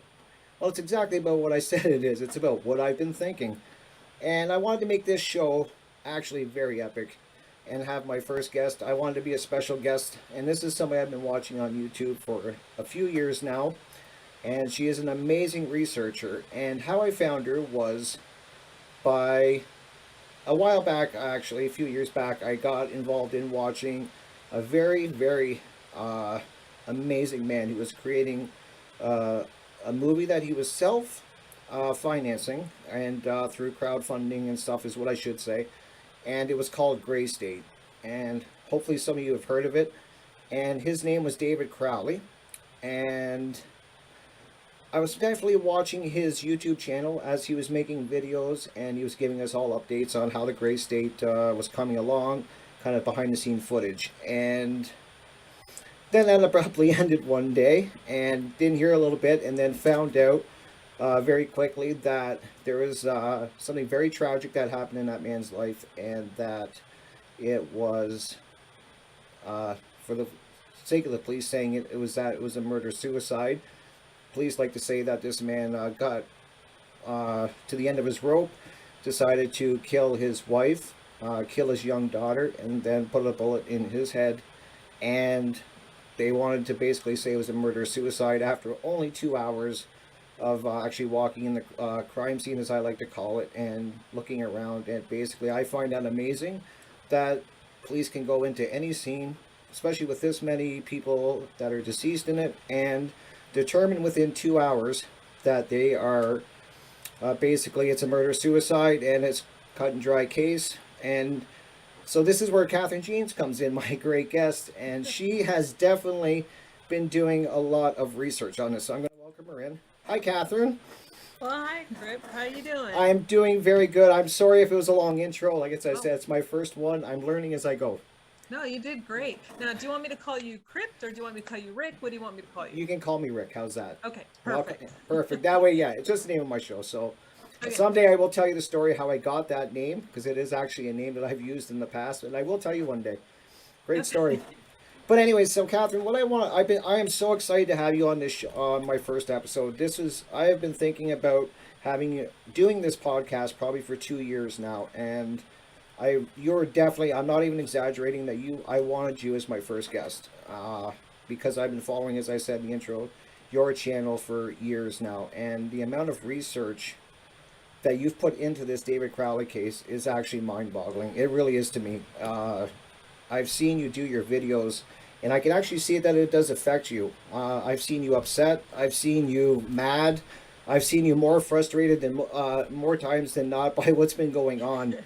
So what I wanted to ask you, just so people know, I'd like you to introduce yourself, and I know you have medical background, so just so people know that you do know what you're talking about, can you just let us know what medical background you have, and if you've ever worked on cases like this in the past, and that gives you some course on what you know, that you know what you're looking into. Well, first of all, I want to say thank you. I mean, I'm honored. When you asked me to be your first guest, I was like, whoa. I mean, it humbled me, so thank you. You're very welcome. But yes, my background is I was an EMT for 10 plus years. Now, my national registry was almost 10 years, not quite, but after that, I was working under a license of a physician. So, you know, the opposition likes to try to think that they can dig things up, and they try to drag your name through the mud. And I don't want to give them any credit, because there's so much to cover on David. However, my medical experience is varied. I worked at several military bases, which is most of my experience. Okay. Clinics, the emergency room, basically. But I worked with doctors at Cape Fear Hospital in Fort Bragg, North Carolina. I worked at the Darnell Army Community Hospital. I worked at Evans Army Community Hospital. I just lots and lots of stuff. Okay. Not to mention coming across mass casualty crime scenes. I've done several of those. And then also I have a friend of mine who was a deputy coroner for the Sacramento County Coroner's Office. Okay. And I won't say when they worked and what their name was due to lots of obvious reasons. But because of them, I was able to go and hang out with them and go on different cases that they were called on. And then one particular case that we got called out on, it was a murder, so I wasn't allowed to go on to that particular scene. Happened to be a shooting as well. Okay. But they knew who the person was. They had already arrested the person who was guilty. But still, while they were working that case, I got to actually stay in and watch an autopsy. I got to go look at the different bodies, different stages of Wow. decomp. I got to read all kinds of files, any file I wanted to. They're like, here you go, here's our section of closed cases only, nothing active. Okay. They're like, here are our closed cases, go for it. So I'm Wow. like, sure. So yeah, I spent a lot of time reading up on a lot of different cases. So yeah, my background is extremely varied. And as I've also stated, my mother was married to a man who was in prison for murder. And again, this is a story that has been convoluted and twisted. Mm-hmm. Now, how I came to, and then I was interviewing these gentlemen. They contacted me through my mother because both of, his name is Robert John Logan and then Mike Logan, who were both in prison in Arizona for committing murder. Two different women, two different situations, but brothers in the same prison. Right. for the I remember same you crime. talk. I remember you did a video about this. Yeah. I do remember. Yeah, and the book that came out at the time was called Evil Intentions. And my mom had contacted me, and because I had just had a book published, and it was for sale on Amazon, and it was a romance intrigue novel. And so my mom says, well, you know, Bob and Mike want to know if you'll write their story. And I said, well, I've never done this kind of work before. I said, mine is, I didn't mean to write a romance novel. It was mainly supposed to be intrigue and act, not real action, but you know, I'm not a romance person, but Okay. that was the niche that the publisher had, so that's where they stuck it in. So anyway, I'm like, well, you know, I said, I don't like what you're telling me, but okay, I'll talk to him.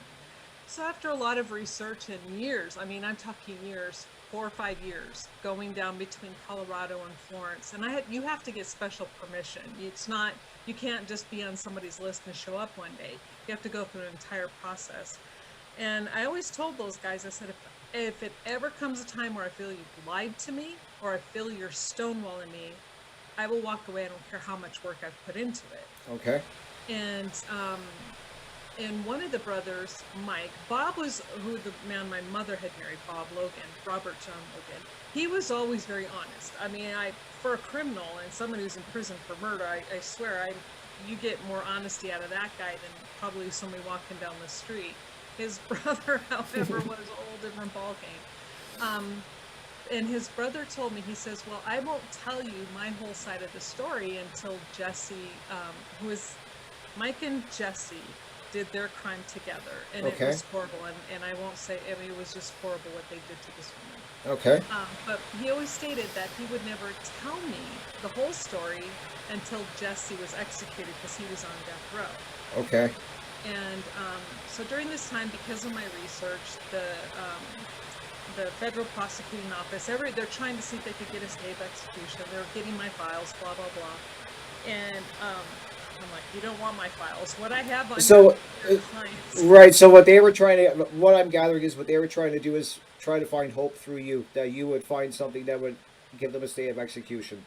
Yes. And Yeah. it- and this- They were hoping that something I had found Yep. would help them. Okay. Okay. At least, you know, the prosecution and the defending office, both of them, and I'm just like, well, you guys, you know, leave me out of it. But I couldn't. When you have the federal government knocking at your door saying you want your files, you hand them over. You hand them over. So I'm like, okay. But anyway, I mean, and it's horrible that he was executed, and it's horrible.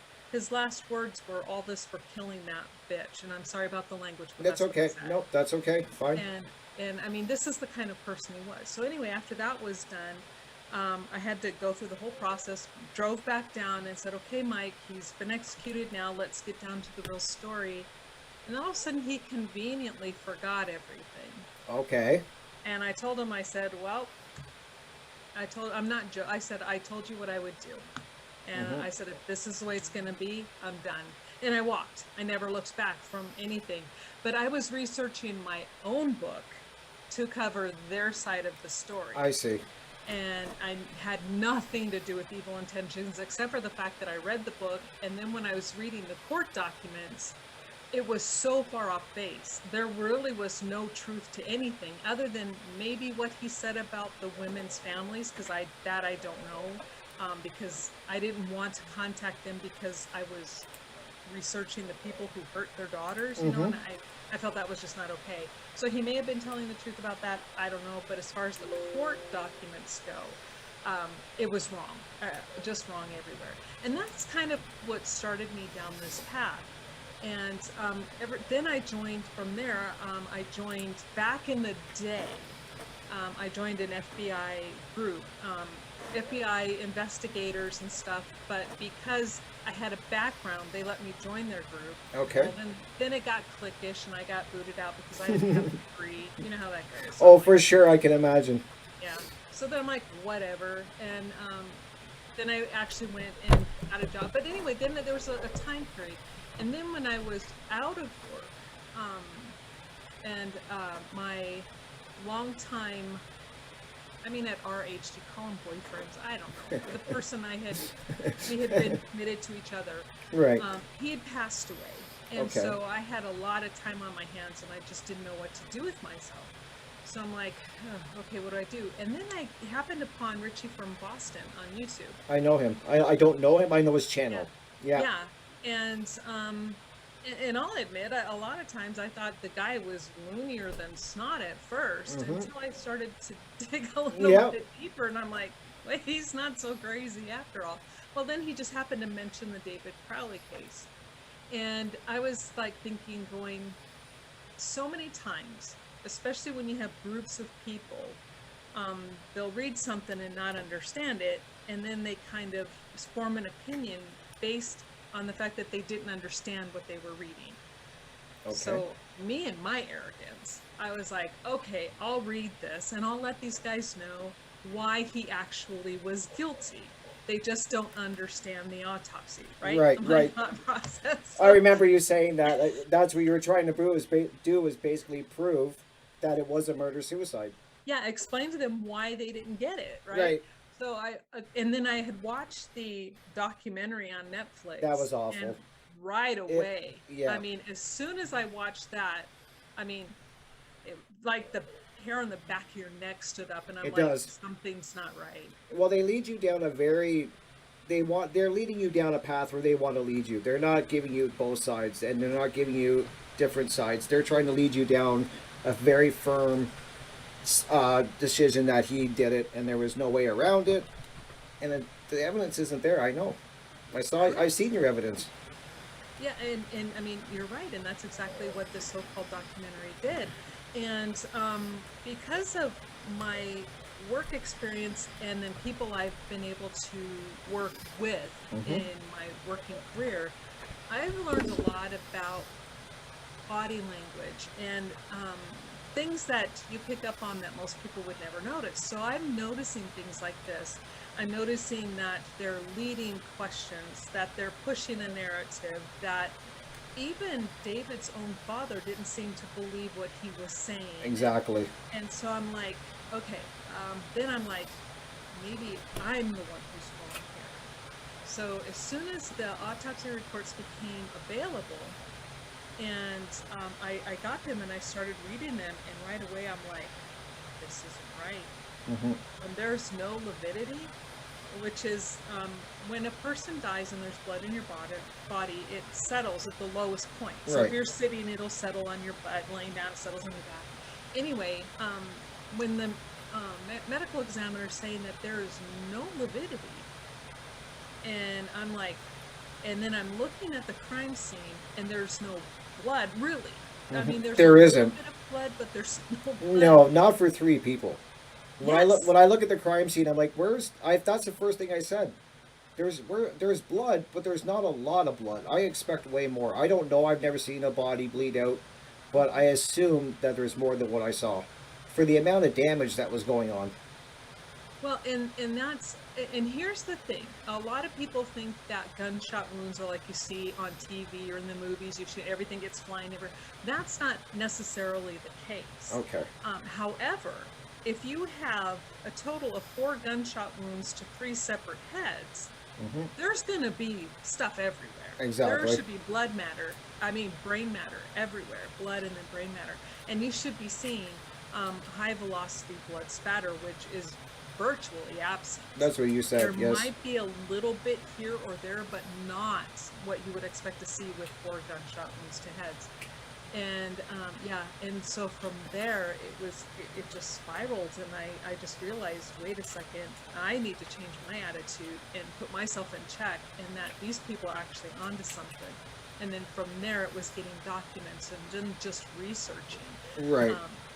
It Now you was- said, sorry, I didn't mean to cut you off, but now No, you go said in one of your videos that basically, and I've seen this in other videos, where the police went in, they got a phone call from a neighbor, and which I find suspicious to begin with, because they look through the window and she determines by looking through the window that it's a murder-suicide. He killed them all. I don't know how you know that by looking through a window without getting in the room, but she says this.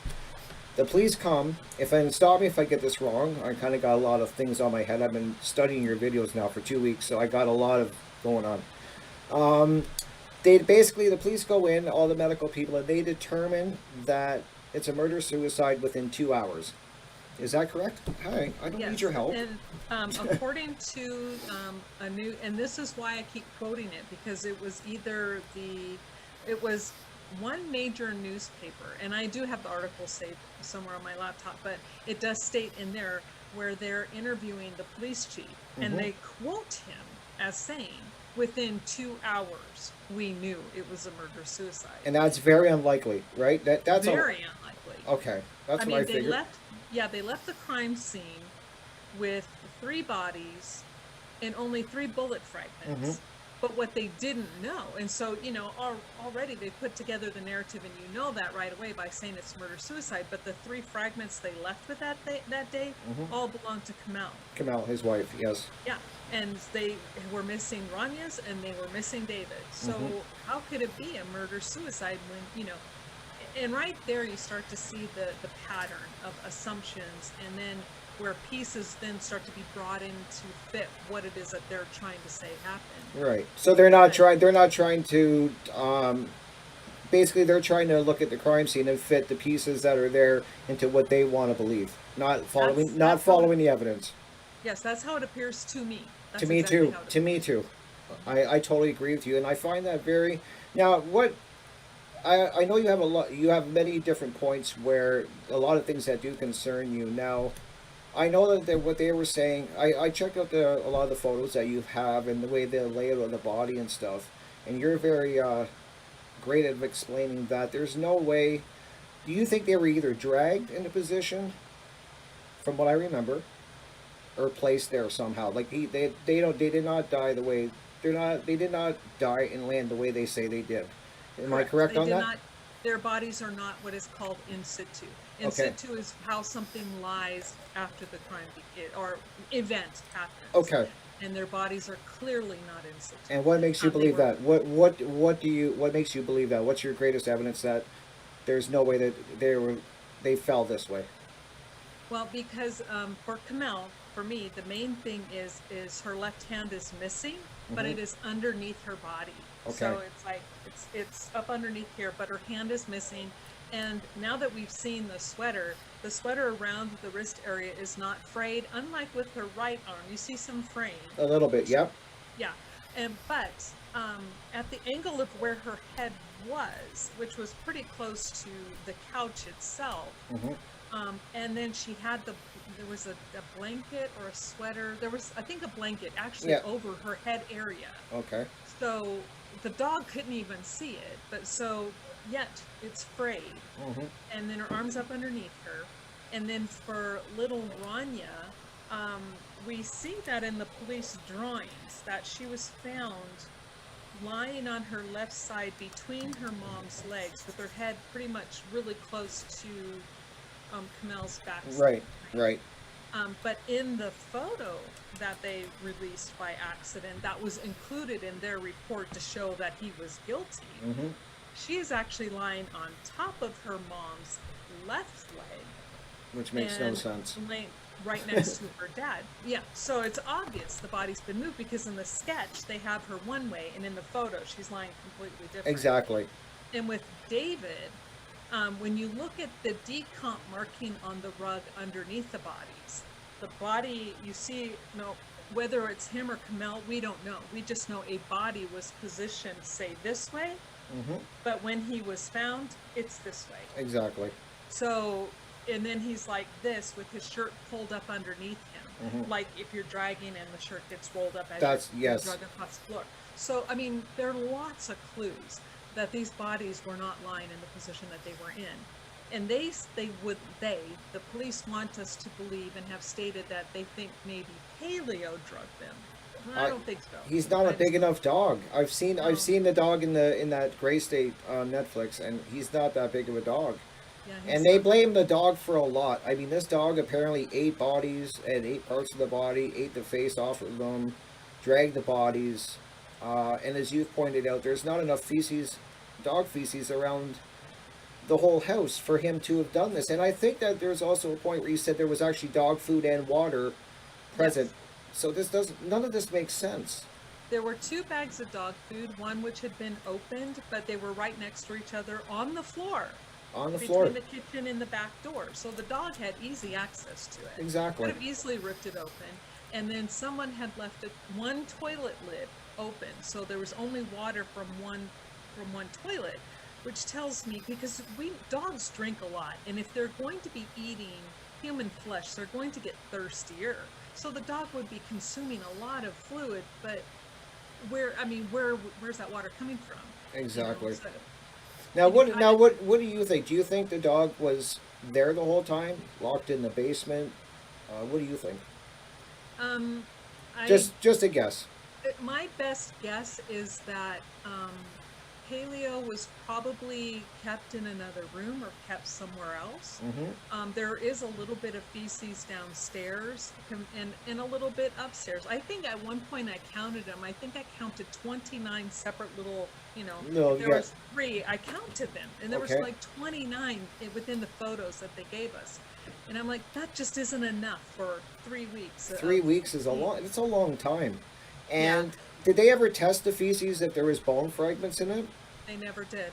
They dropped the dog off, and they gave, in the police reports, they state that they told the shelter to only feed and water the dog and don't do anything else because it was part of a potential crime scene. Okay. Not to collect feces, not to collect urine, not to do a stomach contents, nothing. They did nothing with this dog, nor did they collect anything at this scene. That's amazing, because you think if they blame so much on this dog for the conditions of the body that you would think they would test it. I would. I'm just thinking about what I would do when I go into this case. I'm not an investigator, I'm not a detective, but I got common sense. And I'm just thinking, like, I see the size of the dog, and it's just, he's not big enough to do what they're claiming. I don't think. I mean, I'm sure that there is cases where the dogs have I know you stated actually in one of your videos that there is cases where you've seen photos of where a dog consumed their owner over time. But what I don't understand is how a dog his size can eat a skull, eat hands. And I actually thought of this yesterday when I was at my friend's house, Catherine. You'll probably find this funny, but my friend gave his dog a bone, and I was watching him chew and work this bone over, and they really gnaw on that. Like, there's a lot. When he was done gnawing on it, I looked at it because I was like, okay, if the dog did all this on the hands and on the face and that, I want to see what the edge of the bone that he was gnawing looked like yesterday. And it was so ragged. And you're saying that there's none of that on these autopsy photos. It's clean. It's clean. Yeah, from what they've showed us. And before I move on to that, I would, I kind of want to make this one point about Sure, anything you like. They blame this poor dog, like you said, they blame this poor dog for everything. But this dog is like the miracle dog, right? Miracle dog of all dogs. So not only was he able to consume both of Camel's hands and most of her face, but he did it while her arm is under her body. Yes, and while exactly. and then covers her head with a blanket. Well, you know, yeah, Okay, yeah. exactly. And she's and she's laying like this with her arm like this, but yet somehow the dog could get in there and eat all this part of her face. I'm not buying that. I I'm just not don't buy either. it.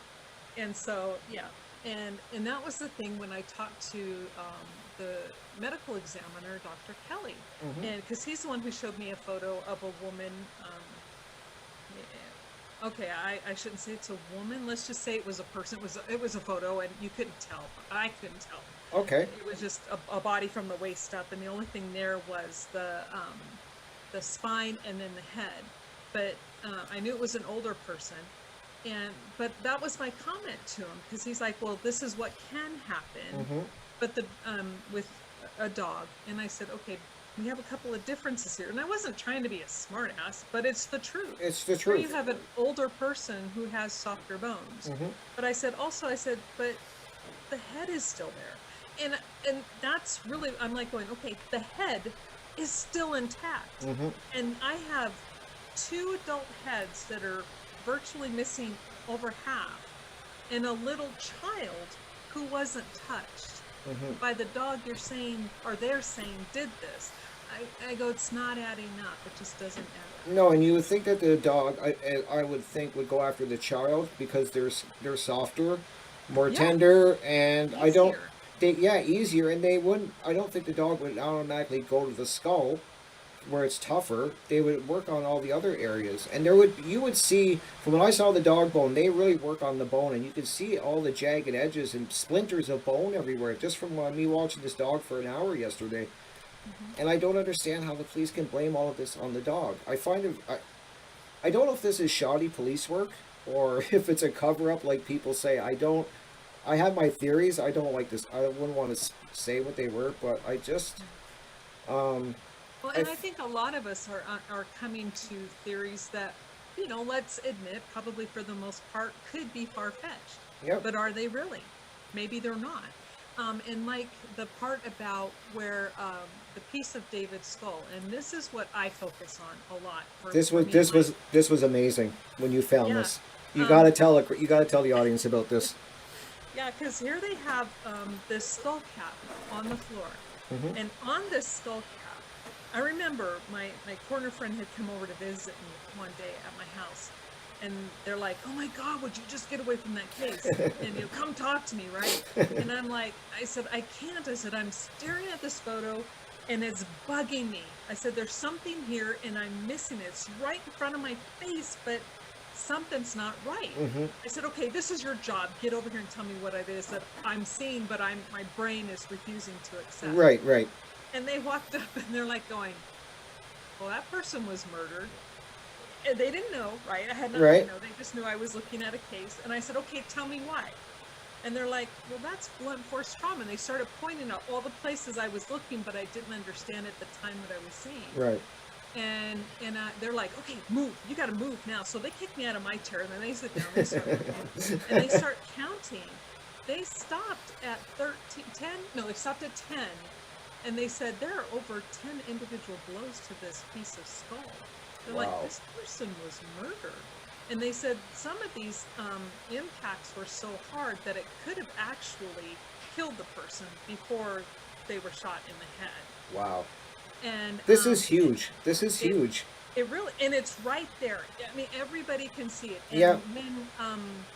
when Tony dropped the other photos onto the group page not too long ago, and then I saw that skull cap piece under the lights in the medical examiner's office, which really gave good lighting. I'm like, it is so evident in how that ME, all 3 of them that signed off on these documents, how all 3 of them allowed that to go through as a suicide is reprehensible. It is, and especially when the videos I've seen on your channel, which I really strongly suggest my followers actually go and look at. When you show the skull bit, you can see it, and I'm not even trained. But when somebody points it out to you, you can see the pattern. Yep. And it looks like, to me, it looks like, as you said, a ratchet. It looks Yeah. like something like a ratchet or something. There, And- I found 3 different tool marks, and the clearest one I could find was the 6-sided ratchet. Yes. And I'm just like, you know, and it would be similar to, say, like, because I have the long handles with the ratchet end, like Yep. for a truck or something. You would Yep. take that. Those suckers are heavy. They too. are. And so that is as clear as day, that indentation. But then when I started looking at that, and you see the skin around this skull piece, Mhm. and it's straight lines. Like it's cut. And yeah, and they're saying the dog ripped that off. So there's I no don't- way that Paleo could, this miracle dog, as we've called him, there's no way that he could have peeled that away from the skull and make it straight like that. There would No, have been because some. it's like skin, you know, from whatever part, wherever that was. Mhm. Just for example, say it was like here, and it was straight, Okay. straight, and dogs can't do that. No, It's they a- can't. Yeah. So, and then the one weapon that had all 3 blood and or DNA on it, which was the knife, The which knife. was found open, they totally just ignored that. They marked Yeah. it, logged it, and then whatever. I don't. They didn't. That's another thing, is that even the way, like you described, that the way that the knife was, they found the knife, it wouldn't make practical sense on how he was holding it. Correct? He would have. He wouldn't. They want to believe that he was holding it towards him, which, like, holding the blade, basically. Is that what you're trying to? Is that what you're explaining? It was blade. He's out like this, right? Yep. And it was next to his leg, blade up, like facing toward his head. Okay. I mean, who goes around holding a knife like this with the blade up, right? Right. You hold Come it. on. Yes. Yeah. So, and it's the- and all they- scream staging. It does, and that's another thing, is that they found the blood on it, and I don't understand why they wouldn't have tested more. They seem to be they seem to really be cutting corners on this, to me, and I'm sure, and which you have found out. I mean, you've proven, and another thing I've really found interesting. I watched another one of your, as I said, I watched all of them. I found it fascinating. Where they have the bloody footprint, you really got upset about this, saying that it's I a blood. fight with everybody to this day over that. And I had to really look at the video last night, because I was like, I actually tried what you said to do, to put the paint on the side, and it looks just like that image, like the toe part with the little part of your finger. Mhm. It does look like a little kid's project. I really does, and Yeah. you noticed that right away. I noticed Yeah, that. there were several of us who actually, it was like about the same time where we noticed the same thing, and it's like, wait a second, this is an art project. And in fact, it was Dan Hennon, Mhm. who called it the kindergarten art project, and I go, that's the perfect word. So I kind of ran with it after that. But for me, what solidifies, and it is not a freaking bloody footprint, because I'm like, look at the photos, and where they sprayed what is called amino black, which Right. is the areas where it turns blue. Yeah, where like it a luminol, comes in kind of. contact. Like Yeah, a it luminol. comes in contact with the hemoglobin, right? Okay. And when they take the photo head on and it resembles bloody footprints, and then they spray it with amino black, and you clearly see the individual sections. Now, nobody's foot that I know of has individual sections. Exactly. And the big toe, you see a swipe mark that is not visible before they spray it with amino black. And again, the amino black only reacts with the hemoglobin in the blood. So that tells you that there was something there, and somebody cleaned it up, thought they cleaned it up good enough, and then put another pattern on top of that. Okay. And it is as plain as day that it doesn't even match up with the ball of the foot. And that's just, again, one of the many things. And then I don't know of anybody's toe who makes a circle with one straight line down. Yeah, exactly. It Yeah. doesn't look like a footprint at all to me, like when I looked at it. And then now, what I wanted to ask is, I know that there was lots of blood in the living room area from what I could see in the video, your videos and the photos I've been looking at. Was there any blood anywhere else in the house? Like, was it just in the living room area where they say this supposed murder suicide took place? Is There it- was a little bit of blood spatter at the very beginning of the hallway on the floor, because you see some on the wall, Mhm. and then a little bit on the floor there. But then there's a transfer stain, a smudge, right by Ranya's door on the wall. And then, other than the living room area, there was only blood found in the kitchen. where it was passive drops. Mm-hmm. And That's it. that right there should have told them that that probably came from a perpetrator, Right. whoever that perpetrator could have been. That Right. did not come from the victims in the room, Exactly. Yeah, it's very. but they never tested it. I don't. And is that let me try to figure this out. Is it uncommon for police to not test all the blood in a crime scene, or do they normally test all of it that they find? Not all of it is tested, no. Okay. Because if they take a bunch like they did from the floor, they took some from the wall on Mhm. the island, they took swabs from the floor and then took a swab from the, and you don't want to, you're not going to test all of it because that's just, it's crazy because if you look a lot, you're like, chances are, although it may not be, chances are most of that is going to come from the same person. Okay. However, if the situations like on the recliner, that should have been tested. Mhm. It never was. In the kitchen, especially the passive blood in the kitchen, should have been tested. Exactly. And it wasn't. And what else? Even in by Ranya's room, it should have been tested. Anything that wasn't in that immediate area should have Yeah. been tested. Yeah, because there was drag marks that looked to be drag marks of blood behind the recliner. I saw the that. floor. Yes. And that was not tested. Just so much. And you would think, again, logic would tell them that, okay, we have 3 victims, and the only blood we have found in this house belongs to one? Yeah, it doesn't make any sense. And but I kind of what I forgot to ask you at the beginning with with regards to the gunshots. Now, if I'm remembering correctly, it was the neighbor said they heard only 3 shots. Is that correct? Yes, but that was at the beginning of the month. Okay. Somewhere between what did they say, the 1st and the 10th, or the 9th and the 10th. It was at the beginning of December that they supposedly heard gunshots, but it was only 3. And yet we have, 6 or 7 rounds 6. fired in that house? And you think that in a neighborhood like that, you would hear that. And then another thing I wanted you to bring up, which I find fascinating too, is that tell us about the patio door. That this was not a door that was tightly shut. And I know that they're saying that there was no break and enter, but how do you break and enter when a door is open? There's no break. Exactly. And they go to great lengths to take photographs of every door handle to prove there was no forced entry. Right? But they have a back door that is ajar 1/4 of an inch Right? and a kitchen window that is not locked. It So doesn't- why would, it's like, hello, you're not going to have forced entry. Right, and why would the dog open the door with his nose and go out? Like, Yeah, I and mean, close it again. and close it again. Yeah, I know dogs that with a little crack in the patio door, they open it and they go Uh-huh. outside. And he would have done that within 3 weeks. I'm sorry, I just know he would have. Any dog would have. And I mean, I like the way you call him the miracle dog because it's true. He basically. I'm surprised they're not saying he shot them because he's done everything else. He's done everything else. Now, what I find interesting too is that what about they have the gun that supposedly did this.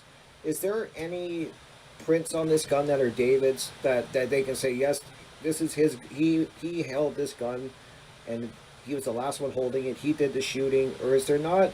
Isn't there a residue from a gunshot if it's close to the head and stuff?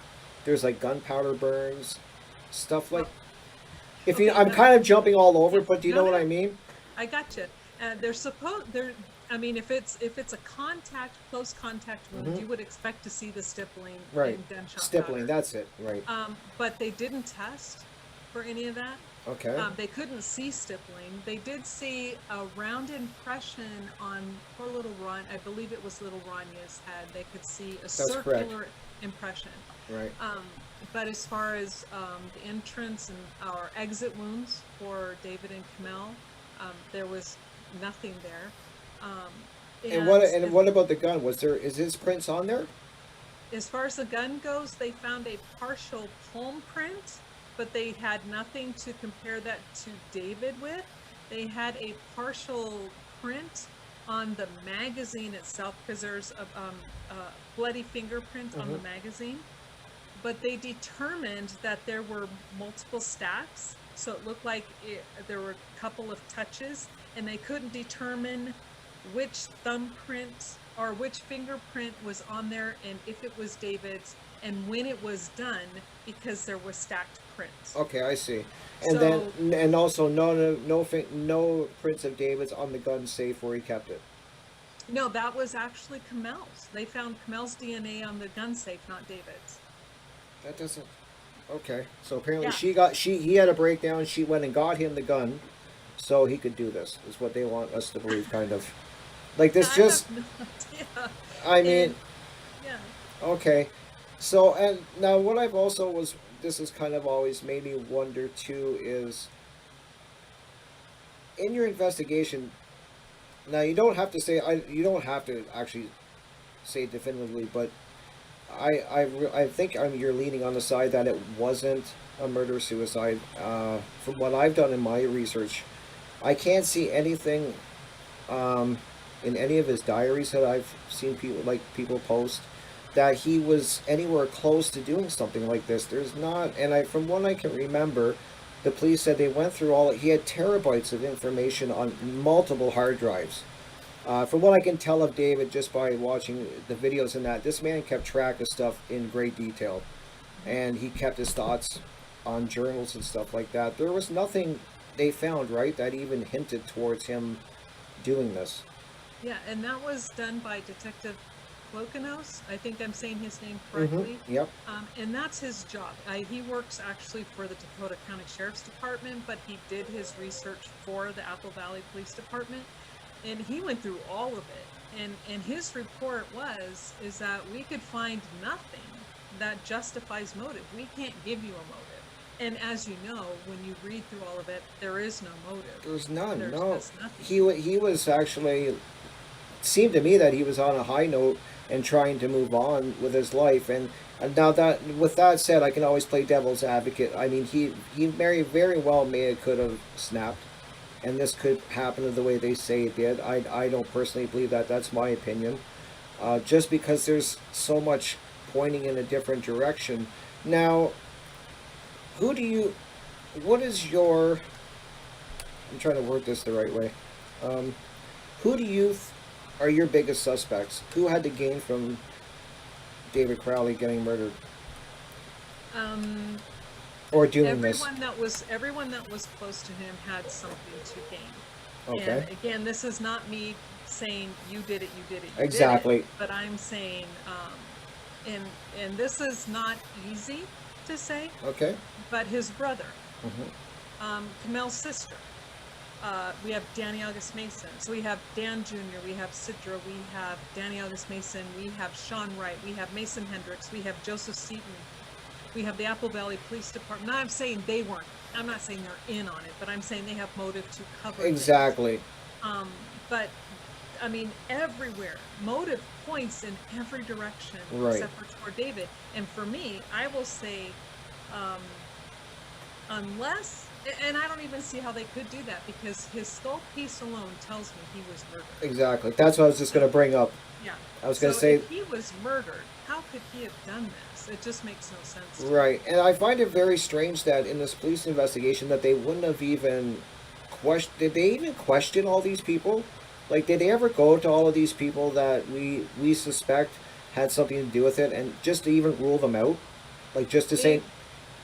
Yeah, they talked to them, but never to rule them out, or never even as a person of interest, which they should have been. Any good investigation, everybody who's close to victims is considered a person of interest until they're ruled out. Till they're not. And that's everywhere, Yeah. everywhere across the world. And so the fact that they didn't do that, and then they're talking to these people who then say, come across as they were just David's best buds, right? Danny, we have Sean, and we have Mason. Oh, they all, Those three yeah, especially. they all say they were best friends, and they were all Yeah. getting along, and then you listen to David's notes, and they're lying. And they read it. And Yes. this is the point. They're reading his journal where David is like, I want these people out of my life. They're soul-sucking pariah. Yep, that And was his so- exact words. Yeah, and so the fact that he's saying this, and they're like, oh, okay, well, we're not going to consider them suspect, when Danny was, in his mind, now I will argue back and forth with everybody, he has no claim to any of that. Because David rewrote that script. Everything that he presented to the Hollywood producers was his work. Yes. And Danny was trying to hold on to something that was a concept that they had at the very beginning. David had long past gone way over that. Yes, he wrote And the so- script. He wrote the script a couple different times, correct? Mm-hmm. And he was also working on other projects. He had a lot of Yes. projects. That's why I try to tell people is that he was on Gray State and he was focused on that, but he also had a lot of other side projects that he was looking into. And I think what his goal was to get away from where he was living, get to Hollywood, and meet up with the right people so he could become a movie creator, a playwright. And I think that a lot of the people that were close to him at the beginning of Gray State that had a stake in it, you could obviously see that he was trying to pull away from them. Yep. And there was people that weren't giving in. They weren't signing over waivers, releasing themselves from the project. So I see where they could be suspects. Yeah, and and I think about the one person who did, and that was Mitch Heil, who was David's friend from high school. Yep. And they went to the military together. And yeah, did it kind of hurt Mitch? From what I'm gathering, my interpretation of what I've read from Mitch is that yeah, he wasn't too happy with the fact that they dissolved bullet exchange, but he understood. So he's like, sure, let's do it if it will help you go and fulfill your goal. Mhm. That's a friend. That's Now a friend. that's somebody who has your best interest at heart. Right. Not those who are trying to go, oh yeah, this is mine and I'm going to claim it and you're not going to do this. And oh, David, don't you put that in there in the rise because you're going to send me to prison for 76 years. You better calm. And they're putting this on social media Hmm. and the police see this. They have it as part of their records and yet don't consider it motive. And what I find very disturbing is that you sent these autopsy photos with the skull bit that shows the ratchet marks. I listened to the interview last night, actually, where you spoke with the detective, and I have never seen more deflecting. He didn't answer one of your questions. He didn't answer it yes or no. It was always, we believe that we did a great job. I know you believe you did a great job, but that doesn't mean that's what happened. And I find that, so I mean, I don't understand how the police can look at that photo and it at least warrants, in my eyes, to reopen the investigation. Well, and for me, the funny thing about the interview with Detective Gummer, That's who it was, yes. because here in Colorado, and this is why I had no problem posting that, because in Colorado the law is only one person needs to be privy to the side of the conversation to report it. The other party does not have to know. And so I know that, and what I did was legal, absolutely legal. It was. In Colorado law. But I did that, and the reason why I did that was because when I interviewed Dr. Kelly, I did not record that, but I had someone with me. So I do have someone as a backup of that conversation that took place. And so, but I didn't want to have to face that again. So I'm like, you know what? I'm going to record this conversation because, I'm not going to lie. If somebody's going to say something and I don't like what they like, I didn't agree with Dr. Kelly's stance. He's like, well, from what I've read and I'm reading these reports, they're really shoddy. They're not very good. And this is not how it should have been done. But from what I'm reading, I believe that David did it. And I state that as plain as day. Yep. But he also said that, because I asked him, I said, well, if I can present you evidence that he didn't, would you be willing to look at that? And then would you change your mind? He said, absolutely. Well, then we all know the fiasco that took place with the unmentionables on that. But I'm not going to twist something to fit an agenda. I'm going to say what somebody has to say. But because of that, I said with Gummer, you know what? I'm just going to go ahead and record this. But here's the thing. Again, here's where the psychology background for me pays off. Because right away, the first thing out of his mouth is, well, I know that you have a medical ground and that you have a lot of the grooming, the building up your ego. Yep. It's the schmoozing. Yeah, and it's it's so obvious. And right away, my red flags are just flying, and I'm like, Yeah. okay, I know what's coming now, and I don't get schmoozed, so and I'm like, whatever, you can say all you want to do, but I'm gonna still ask you the question, and no matter how many times I tried to get him, it was just like, no, and then finally at the end, it's like he's just like, well, no, we're just not gonna reopen it. That's what it came. Yeah. Regardless of whether we give you proof, doesn't matter. We're not going to open it. Yeah, they think they did a bang up job from what he says, and I just cannot believe that with the evidence that you gave them, to me, that's so, I just can't get that's so major.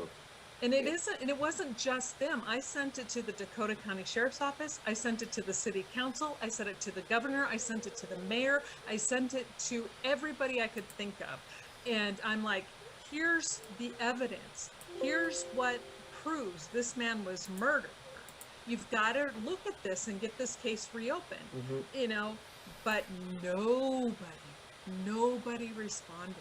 That is so, and It's this case set aside.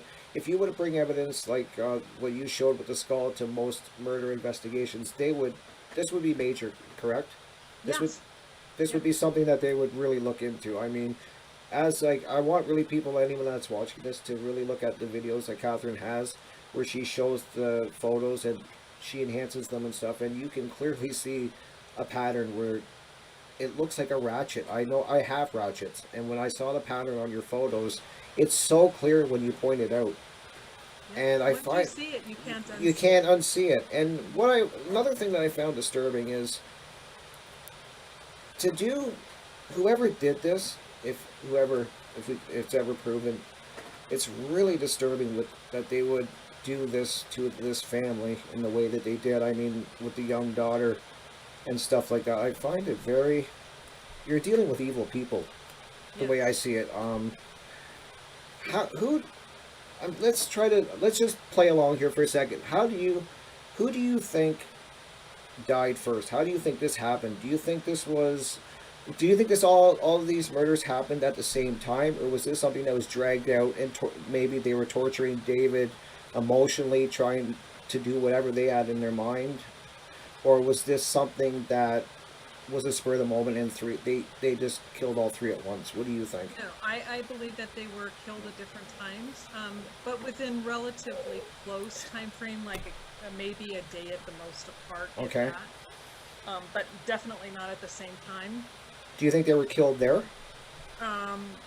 Kamel probably, because of her blood. Okay. It is there, and it's pretty much everywhere, as well as on the floor. But as far as Rania and David, no. With the amount of damage that was done to David, absolutely not. And you see the white dog hairs on his clothes. And Paleo was mostly brown. Yes, he had a white underbelly, but his fur is kind of longer, and these are short white hairs. They're short. All over his, so there's got to be another animal involved. And there is somebody in his circle of supposed friends that a white dog. White dog with short hair. With short hair, and they never looked at that. I find that fascinating. Exactly. Now, go ahead. Yes. Also, to go along with that is the weight.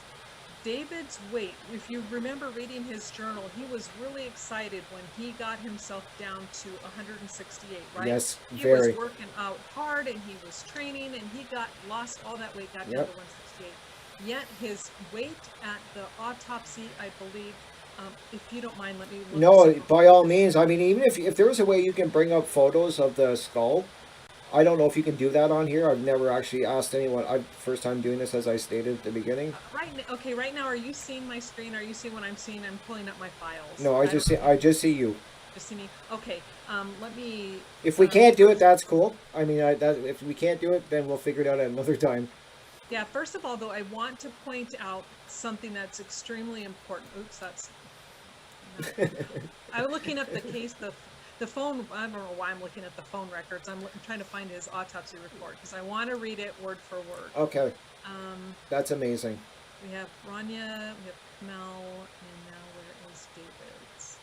And I just want to let the people listening know that if you saw the amount of notes that Catherine has on this case, the amount of research, it's amazing. She's got binders full that I've seen. I do. They're everywhere. It's incredible. Let me see. External. Because they do state what his body weight was. Let me see if I can find that really fast. Yep, not a problem. Take your time. This is probably actually a big deal, so that's why I'm very curious. It really, really is, because this stood out to me. I'm like, wait a second here. I should have been ready for this. I'm sorry. That's okay. Not a problem. I wasn't even really ready I was ready, but just I didn't have the knowledge to get going like I wanted to. But we made it. We're here. Okay. So We're doing amazing. As long as everybody else is okay with that. I am too. I'm great with it. That's his toxicology reports, the identification. Nothing in his toxicology. Sober. No, his toxicology was clean. He No- absolutely was clean. And that's another thing where, oh, here we go. I found it. Okay, But- perfect. But now that I know where it is, but yes, his toxicology clearly states that spleen volatile screen was done, ethanol 0.109, but as you know, his body decomposes, it turns into alcohol. Yes. So he had no alcohol in the system with decompositional peaks present, so that means they're picking it up from the decomp. Liver drug screen, immunoassay negative, no basic or neutral drugs present on chromatography. And they specifically were looking for things like the pot and the mushrooms. I was just and gonna say everything. that. I was gonna It say, was didn't they find a big mountain of pot, like a grinder full of pot on the like? Okay, so he's got no THC in his system. Correct. What He was about clean. what about his wife? Clean. She was clean. The only thing in her system was aspirin, a compound found in aspirin, or Okay. something similar to ibuprofen, and that was it. Wow. Okay, and now for David. Now, mind you, remember, let's go back to he was so proud. He got down to 168. Yes. Yes. Super excited. He was. Now, the external examination of the body. Now, with the body, the head is going to weigh roughly about 8 pounds, right? Okay. So, you figure so you got to take off a little bit of weight. The body is that of a well-developed, 70 inches long, 128-pound male. Oh my God. Where did all He the went 40 pounds. He's missing 40 pounds. Okay, and the So, the roughly dog. 32. Right. Let's do 32, including we'll give him because most of his head was missing. So 32 pounds are gone. So that tells me he was kept away from food for an extended period of time before he was killed. Wow. So that's why I think, in my mind, the only thing that makes sense, and I'm not saying this is 100% correct, but for me, right now, with what I'm reading and what I'm finding, the only thing that made sense is that he was held somewhere and was not allowed to eat, and he lost weight and lost weight fast. And and what this also led into what I was going to ask you. If he was led away and held somewhere, wasn't there damage? One of his hands was mummified, and another, how I'm not sure. I think that's how you worded it. But there was damage to both hands, like he was bound, or some type of damage. His right hand is missing, remember? So Right, no- correct. Sorry. His left hand is mummified, and so are his feet, but so were little Ranya's. Now, when I asked Dr. Kelly about that, now I did research, and they say that mummification, depending on the condition, it can happen faster in the hands and feet because there's less fat to Okay. keep that from happening. And when I talked to Dr. Kelly about that, he did say it wouldn't surprise him to see mummification in the hands and feet in this situation. So whether or not he was bound, I don't know, because I don't know if they did any kind of test. Did they swab his wrist? Did they look for like tape, or did they? I have no idea. I'm willing to bet by the rate of by the looks of the investigation, they didn't. Just Correct. because why would they? Now, Right. with the missing hands of everybody in the family, how did they explain that away? Is that they're blaming everything on the dog? Yes, Paleo ate David's right hand, both of Kamel's hands, both of David and Kamel's faces, and only Ranya's right arm, and then fractured her third rib. The whole time while he had dog food in an easy bag that was on the floor. Yeah, this is an amazing dog. This dog is just beyond crazy. Has such good self-control. He will pick the hardest parts of the human body to consume, ignore his food, and then move them all over the room, and then cover up Kamel's head with a blanket, and then turn her over. I mean, it's ludicrous. It's ludicrous. It really is. And how did they, from what I saw in the autopsy report, that his young daughter had a broken rib. Did they ever explain that away? They never explained it, no. And it was up underneath her arm, with the arm. And now, mind you, this arm is missing. From Missing. the Yes. socket. Yes. So it was torn out of the socket, and which is an extremely difficult thing to do. I was Those gonna ask you tendons that. Their tendons and ligaments are strong. Oh my Yes. goodness, they're super strong. I was going to ask you that if that's a hard thing to pull. Like Very. it wouldn't happen from a gunshot wound. Is what No. or falling on the ground from the gunshot, falling down or anything. It wouldn't happen. So this was No. somebody that yanked. Yeah. You would And think. she has a good portion of skin missing from her right pec area. Mm-hmm. So, so it looks to me like, and then there has to be a good amount of pressure because her little ribs are a little bit softer and pliable, right? Yep. So to fracture that, now it wasn't a full complete break, it was fractured. But to fracture that, there's got to be quite amount of force put on that area underneath the rib. So you're like, okay, what? The dog couldn't do that. I'm sorry, the dog's, you know, a dog wouldn't be able to. Oh, I'm sorry, I get so frustrated. I get used to you and your videos getting frustrated because it's maddening. It is. I don't know why they didn't test all of this stuff and just to even rule it out, just so they could say, because they could say to people like us, well, we did all the testing and you may think what you want, but this is the testing. You can't argue with the testing. But they didn't do any of that. And the thing that we did miss over was, what about this bullet that they found in the ceiling? This is the bullet that they finally said. At first they didn't find any bullet that was in David, that killed David. And then, a month later, it shows up mysteriously. They all missed it. It was in the roof. Chris Klein called them and told them that they missed the bullet hole in the ceiling. So all the investigators, the cleanup crew, they missed the family, other friends that were in there. And it just... And that's why it's so crazy. And when you look at their reports, how they write it, they said that it was brought to their attention that there was a bullet hole in the ceiling. And then when they get there, their exact words are, there is an obvious defect in the ceiling as they open the door. So if this obvious defect is there, February 17th, it would have been obvious to the 30 people walking through that house the whole 4 weeks prior to that. Wow. But yet it was never found. And they did eventually find the bullet in the attic, if I'm correct. And of course, when they must have tested the bullet and they found David's DNA all over this bullet, right? Like they have proof now that this went through him. I'm assuming that this is a case closed. They found the bullet, covered in his DNA. He shot himself with this bullet, right? Go ahead. Yeah, no. When they tested it for blood and it came up negative for blood, and so then they took it to the lab and they swabbed it, and then they sent that swab, and the only thing they could find from the swab was DNA. Now they did not determine where that DNA came from, but it was not blood, it was not brain tissue, it was not hair. It was not skin. It was none of that. They could see nothing.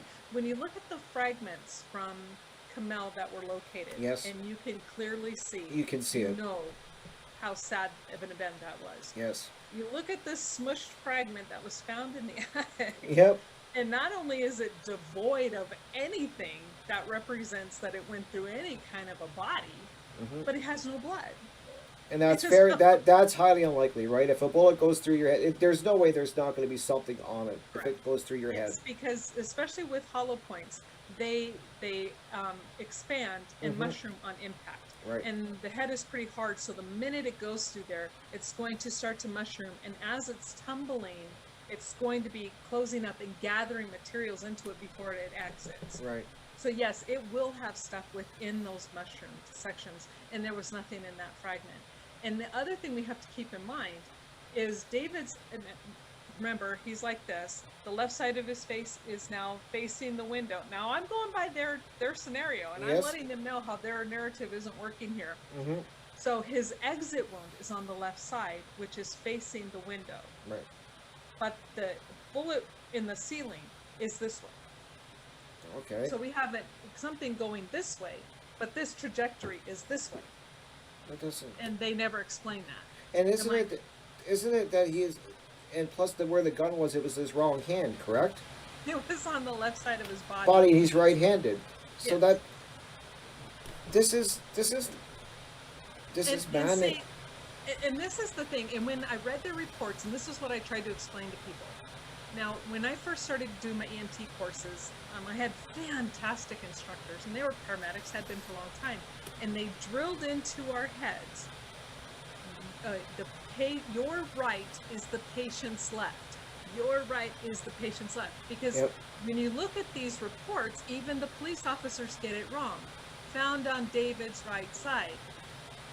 It's not. because it's their right side. So they're assuming but see, criminals and most people who are doing these acts do the same thing. It's on their right side. So as they're putting something down, it's just how the brain works. Right. So you have to train yourself to think the opposite. Okay. And to me, as soon as I'm reading these reports, I'm like, ding, ding, ding. I'm like, hello, that was placed there. The person who put this down put the gun down with their right hand on his side, thinking they were placing it on David's right side. Because let's face it, even for someone who did that, this had to have been traumatic, even for them, to do this. I would hope. I hope it was. If Okay, yeah. Let's say that we hope it was. I hope it was So because- they probably were not thinking very clearly when they placed all this. When they were staging things, they didn't Right. think it through. Like the bloody footprints. It's only the right foot, and it's at the side of the island where the laptop's not even at. Because they're trying to say he went to walk to the laptop and type Yes. it in. It's on this side, but the laptop is over here, where there's no footprint. That's the first thing I Again, thought of. Yeah. Again, nothing matches up with Okay, and anything. what is your thoughts on this? The Allah Akbar that was written on the Allahu Akbar? yes, and that was written on the wall, correct? Yes. In supposedly Camelo's blood. Is that what Yeah, they? it was Mel's blood. It was Camel's blood, but it wasn't Dave. It does. I've looked at the handwriting samples that you've shown, and it does not match. I mean, I'm not a writing expert, but you can tell it's not David's writing. And also, you were saying that there was writing on a notepad and some other things. Was any of this ever tested? Like did they test his handwriting and test the writing on the wall to make sure it matched David's?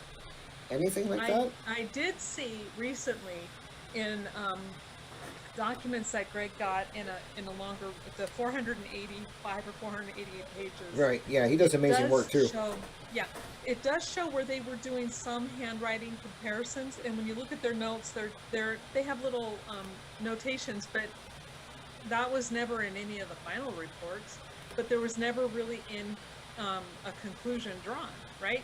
There's nothing in there that states we concluded that this is David's handwriting. They just are like, well. we And don't do you really know. do you think it's his handwriting on the wall? No. And because when you look at how the prints are made, you see fingers at first start to come Yes. down before the thumb gets there. Mm-hmm. Now, if somebody's going to be doing it with all their hand, they're just going to go, whoosh, right? Mhm. You're not going to go like this, oh, wait, now let me add my thumb. And so it seemed like it was an afterthought. Okay, let me put this up here and hold it or hold the hand down. Who knows? But David has a very distinct way of writing certain letters. And I don't care how big you're writing, you're going to keep to your style. Exactly. Pretty closely. Pretty close. Yeah. And it's not, of course, it's not going to be exact, but none of those letters match his writing at all.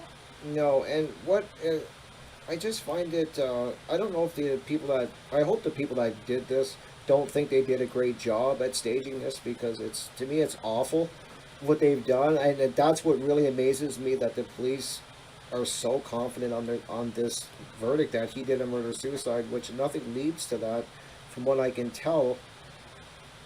And with the mystery dog, like apparently this dog did everything, and I've always found that funny. What did you think of the movie on Netflix, The Gray State? Did you see it? It was a joke. It was scripted. It had a narrative, and something that they wanted something stated in the way they wanted it stated, Mhm. and they put it together to put that information out. To put, like Which I had said earlier, nothing- to point us in that direction. Yeah, but yet nothing that they put in there correlates with the actual evidence. Right, They right. take stuff out of context, they twist things, they get these guys to say how they were such great friends and how they're talking about how they knew David. And when you get in there, and like you said, when you read his journal, you found out that David had pretty much cut all of them out of his life Yes, months and months way in advance, even before summer, right. you know. And Kamala was also, they were both pulling away from their family, correct? Yes, and how they were trying to make, I can't remember if it was in the Netflix documentary Heidi Lish or if it was someone else, Kamel's friends, right, that they Mhm. were interviewing, And they were like, yeah, and they were leading you to believe that David forced her to quit her job. Yeah. But when you read his diary, he's like, I can't believe Camille just did this. She up and quit. And I'm going to support her, but man, am I surprised. Right, right. So it wasn't him, it was her. And she did it because she was tired of how they were treating not only her, but her colleagues. So she said, enough is enough.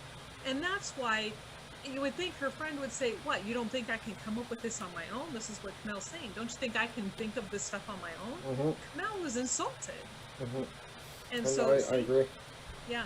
And then what, did you see The Rise when they put that out on Netflix? I saw that recently. I didn't see it at first, but I did see it recently. And isn't that the one where they're doing all of the interviews? Right? Yes. They're having all Yes. the guys talking. Yeah. What do you think of that one? Um, If you remember it. I mean, I've watched it a few times because you do miss a lot the first time you watch it. And I just think it's more of the same with... well, I was going to say, it doesn't appear to me as something that David put together. But he It looks was like working on something called The Rise, correct? Yes, he was, but he was going to turn that over to the guys. Okay. And he's like, hey, you know what, you guys, and because a lot of you did a lot of work on it, I will hand this to you. Take it. This will be your baby. Okay. And it's pretty much how it looks, because it doesn't look like David's work at all. Right. Yes, he's being interviewed and you see him talking into a lot of it, but it just seems, like you said, pieced together to form a certain agenda, Right. a certain narrative. That's And, what... oh, my air conditioner is going to go on. It's going to be really loud. Let me go turn it down. Okay, because not a it's problem. super loud. Okay.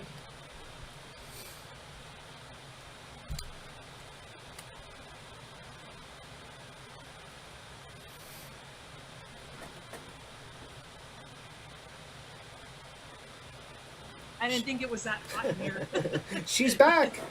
Oh, Oh, it sounds like a freaking jet engine. that's what I was wondering. I was like, wow, that's loud. It's a tank or something going through her house. Oh my god.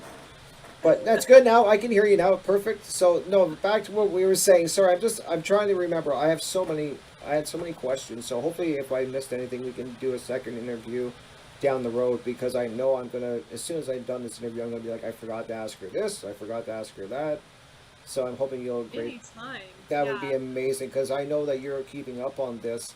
What Well, I will my say that, Go ahead. just so you and your listeners know, Sophie and I are working on something that has come to our attention recently, but then also something that we've known all along, and it has to deal with the blood. So we're working. It's going to take us a while. This isn't something that's going to be out in a couple of weeks, okay. but we have something pretty big coming down the pipe. So. That's very exciting. Now, let's play devil's advocate for a minute, and we believe everything that we've been told about this case. Because I do remember from what I saw in the documentary, and actually from some of the... Camille she was having, I don't want to use the word paranormal experiences going on, but you can clearly see where she herself talks about it in the movie and in other videos. What do you think? That's the one thing that is really bothering me. What do you think was going on with her? Like, I know that they were always struggling with the religion. They were kind of exploring different spiritualities, which I think is totally normal. As you get older, you experience new things. I'm not saying that they tried to stage it. They were They're- searching. They were searchers, yes, same as me. And so, what do you make of her having these, like, paranormal visions and voices? Do you think that maybe could have there been something going on where they were losing grip a little bit? In my take on, no, were they losing the grip? No, not at all. But my take on this whole situation is a little bit different from what a lot of people, mainly because I guess because I see things, when you experience life in a different way, you see things in a different way. And so how I experience life in situations like this, like growing up, my mother used to think it was really funny to invoke spirits, right? Okay. You know, having them come in and turning off your lights and all this other stuff. So I've seen entities, so I know how real they can be. But when I found out, and the thing with Camille is, I believe she really saw something. But David, he didn't understand it. And Right. so but at the same time, he was trying to support her and document it. But then there's that other side of him going, well, come on, let's kind of figure out what this is. But when I found out that Danny August Mason, and that actually a lot of those GS guys were really into the quote unquote paranormal, to me, was it a true entity? Because maybe they did something that they shouldn't have done. Some people say that they see things when they play with the Ouija board. Now that's not what they did, but you know what I mean. Yes. When you start invoking spirits, Yes. things can happen. Or were these things that were occurring in their home due to things being planted and carried out by the people who could be involved? To me, it's either way. Either one right now is a plausible explanation. But do I see them as losing a grip? No. So you don't And think I- you don't think there's any from the research you've done, you don't think there's any way, because we know that David was a war veteran, that he did a couple tours of duty. I know that in his last tour of duty, from what I understand, and correct me if I'm wrong, he was very wasn't happy about how it went, how he got deployed again, and how he was, Right.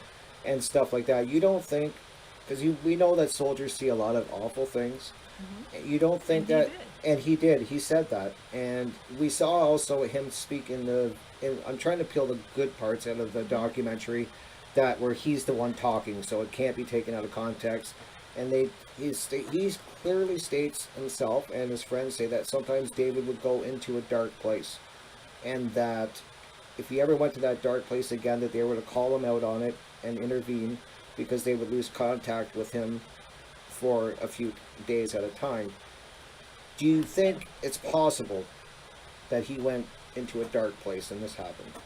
No, and let me tell you why. Because when he was referring to a dark place, that's when he was isolating himself in writing. He had delved so deep into his writing, everything else just suffered, and nothing else was of importance. Okay. That is a dark place. As a writer, and this is what I try to explain to people, because when I actually, in my second book that I wrote, it's not published, but I did finish it. Now, when I finished that book, I actually moved to a different state, Okay. and I locked myself down for weeks at a time. I took no phone calls, I didn't look at the internet, I didn't answer emails, because I had to focus to get this finished. So unless you write, you don't understand what he's saying by a dark place. He didn't snap, he never lost his temper, but at these times, when you're reading his journal, I think this is at the same time when he was experimenting, I think, with the mushrooms and stuff Yes, like that in yes, Madison. Yes. And then he says, that was bad. I don't ever want to do that again. I was just gonna say that he did not enjoy it. No, Like from what not his, at all. not at all. So that's not somebody who's going to snap. And with my time spent at a lot of military hospitals, and then being neighbors to a gentleman who actually was a Vietnam War vet, and I've seen these people who snap and just they're off in these, they're back where they were, and it's not pretty. There's no mistaking it. I mean, Wow. it's. When somebody says they have PTSD and you see that, you know it's PTSD. Okay. David never showed any signs of that at all. He wasn't happy, which is why he finally told the military, I'm not going to go do this anymore. He took a stand, and for him, I think that was his saving grace. I think that's where he kind of saved himself. He said, no, I'm not going to do that anymore. I don't care what you do to me, but I'm not going to go carry that gun anymore. And he didn't. And he didn't. That's So- true. And then he was working out those experiences in his writing and in his trailer. So it was cathartic for him. It wasn't sending him to a dark place where he was going to spin out of control. Again, it sends you to a dark place because you're so engrossed in what you're doing. Right. He said he even was ignoring his own daughter, and he's like, Yes. wait, what am I doing? And then when he realized that he was treating his daughter the way he felt his father treated him, it was a huge wake-up call. He's like, I can never do that. you know, I don't want to be that kind of dad. Right. And then he set on a purposeful track to get to know his daughter and then to make a better life for his whole family, take care of his wife and his child. And at the end, you know, when we're reading his journal and then you see at the end where he was finally excited, he's like, I know, I finally connected with her. Mm-hmm. That's not somebody who snapped. No, I agree. I totally agree. I just wanted to put that out there because I know people are going to say it's possible he snapped. In fact, my own wife says that it's possible. And what I find kind of weird is, say that the people that we think committed this murder, has anybody tried to, that you know of, you may not even know this, but is anybody trying to make this movie? Has anybody picked up where David left off or tried to make this movie or continue his work? Because to me, why would they murder him? This is another thing that I kind of always am troubled with. Why would they do this murder so brutal? But they're not gaining anything from it. They're not gaining. They've tried, and yes, they have tried, and they're still trying. In fact, if you look up the copyrights now, there's both Danny August Mason and Dan Sr. Yes. have filed for Copyrights of the Gray State. Right. Which pisses me off to no end, because as a writer, I had my first book stolen from me. It has my name on it, and it was sold for almost 20 years on Amazon. Right. But I made this much money, so I'm Wow. pissed. Okay. So when I see that kind of stuff, when I see people stealing other people's work, and when the copyright law states, unless someone specifically leaves a will that says, I leave this to you upon my death, any written material belongs to the writer and the artist and the creator for 70 years after the date of their death. Okay. And as far as I know, there was no will. Okay. And so nobody has claim to the Gray State, but yet they're all clamoring to get it, and the Gray State guys still keep saying, we're going to finish it, we're going to see this through, we're going to, you know, bring David's dream to life. His dream wasn't for you to steal his work and take his money. His dream was to leave your ass because you weren't doing anything. Sorry. That's okay. You're allowed to swear. I'm sorry. You are do not apologize, Catherine. I'm surprised I'm not swearing more because I get upset like you do when I talk about this. So to kind of bring this, let me just bring this into a closure thing. I want you to tell me. Let's tell me the 6 things that make you believe this was a murder suicide. The 6 things that bother you the most in this case, or you can tell me more. I just want, off the top of your head, what is it that does not add up with you, and you think that this is a murder for sure? Oh, okay. So it's a triple homicide and not a murder suicide. Sorry. Yes. Sorry. Okay. I stand corrected.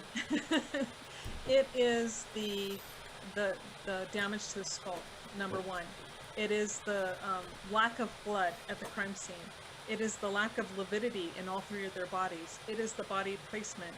It is the lack of DNA. The fact that they don't have the bullet that killed David. The fact that Sean is talking about, hey, you know, you're going to send me to prison. There are other people, and Danny August Mason, who wouldn't sign and is still trying to fight to get rights to something that wasn't his. The fact that there's only white dog hair on his clothes when his dog was mostly brown. The fact that the door is ajar, the window is unlocked, not enough dog. I mean, I could go. I knew you were gonna. I knew you were gonna do that. I was like, she's gonna go on a roll, and it's gonna be one after the other. And I that's amazing, and that's what I'm telling you, people.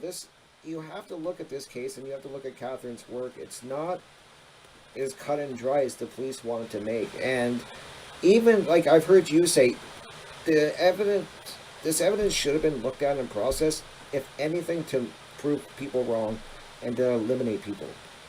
And to me, I find it just, after all these years, I found it hard to believe that they came up with this after 2 hours. And then after you did more research and you got that skull fragment where you see the ratchet marks and the tool marks that he was struck with, and they didn't reopen it, I don't understand. Why do you think they're not? Why wouldn't the police want this reopened? What do you think? My best guess is they probably know who did it, but they can't prove it. Okay. So it's easier to have a closed case than to leave something open forever on their books. that's my best guess is that. And They I don't think want to they're be go- proven they're wrong. digging. I'm sorry. They what? don't want to be proven wrong, kind of. Well, That they're digging their heels in now because far too many people see that it was a rush to judgment on their part, and that they have absolutely zero evidence to back up their stance. And instead of saying, okay, yeah, we rushed to judgment, it's their ego won't allow them to be wrong. Exactly. So I see a lot of ego at play here, and that's sad because they've labeled this man who was 168 pounds at his lowest, which he was super happy, who is now 128 pounds upon his death. Hello, ding, ding, ding. yeah, And and then the brutal beating he took, the horrible things that was done to his wife as well as his daughter, and they're content to allow him to carry that Title. tag with him because he's not alive to defend himself. And to me, I see that as a very cowardly thing to do. To me, that I would be more impressed if someone were to step up and say, okay, everybody's pointed stuff out, and they weren't prepared. I don't care what they say. This was their first murders in over 6 or 7 years, and before that they had one. With it 3 years before that. So within 10 years, they'd only had one besides this. They had no idea what they were doing. They were clueless.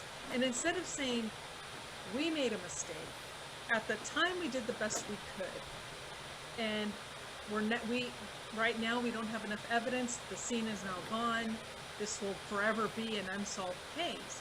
I could respect that, right? Me and too. I think most people would say, thank you.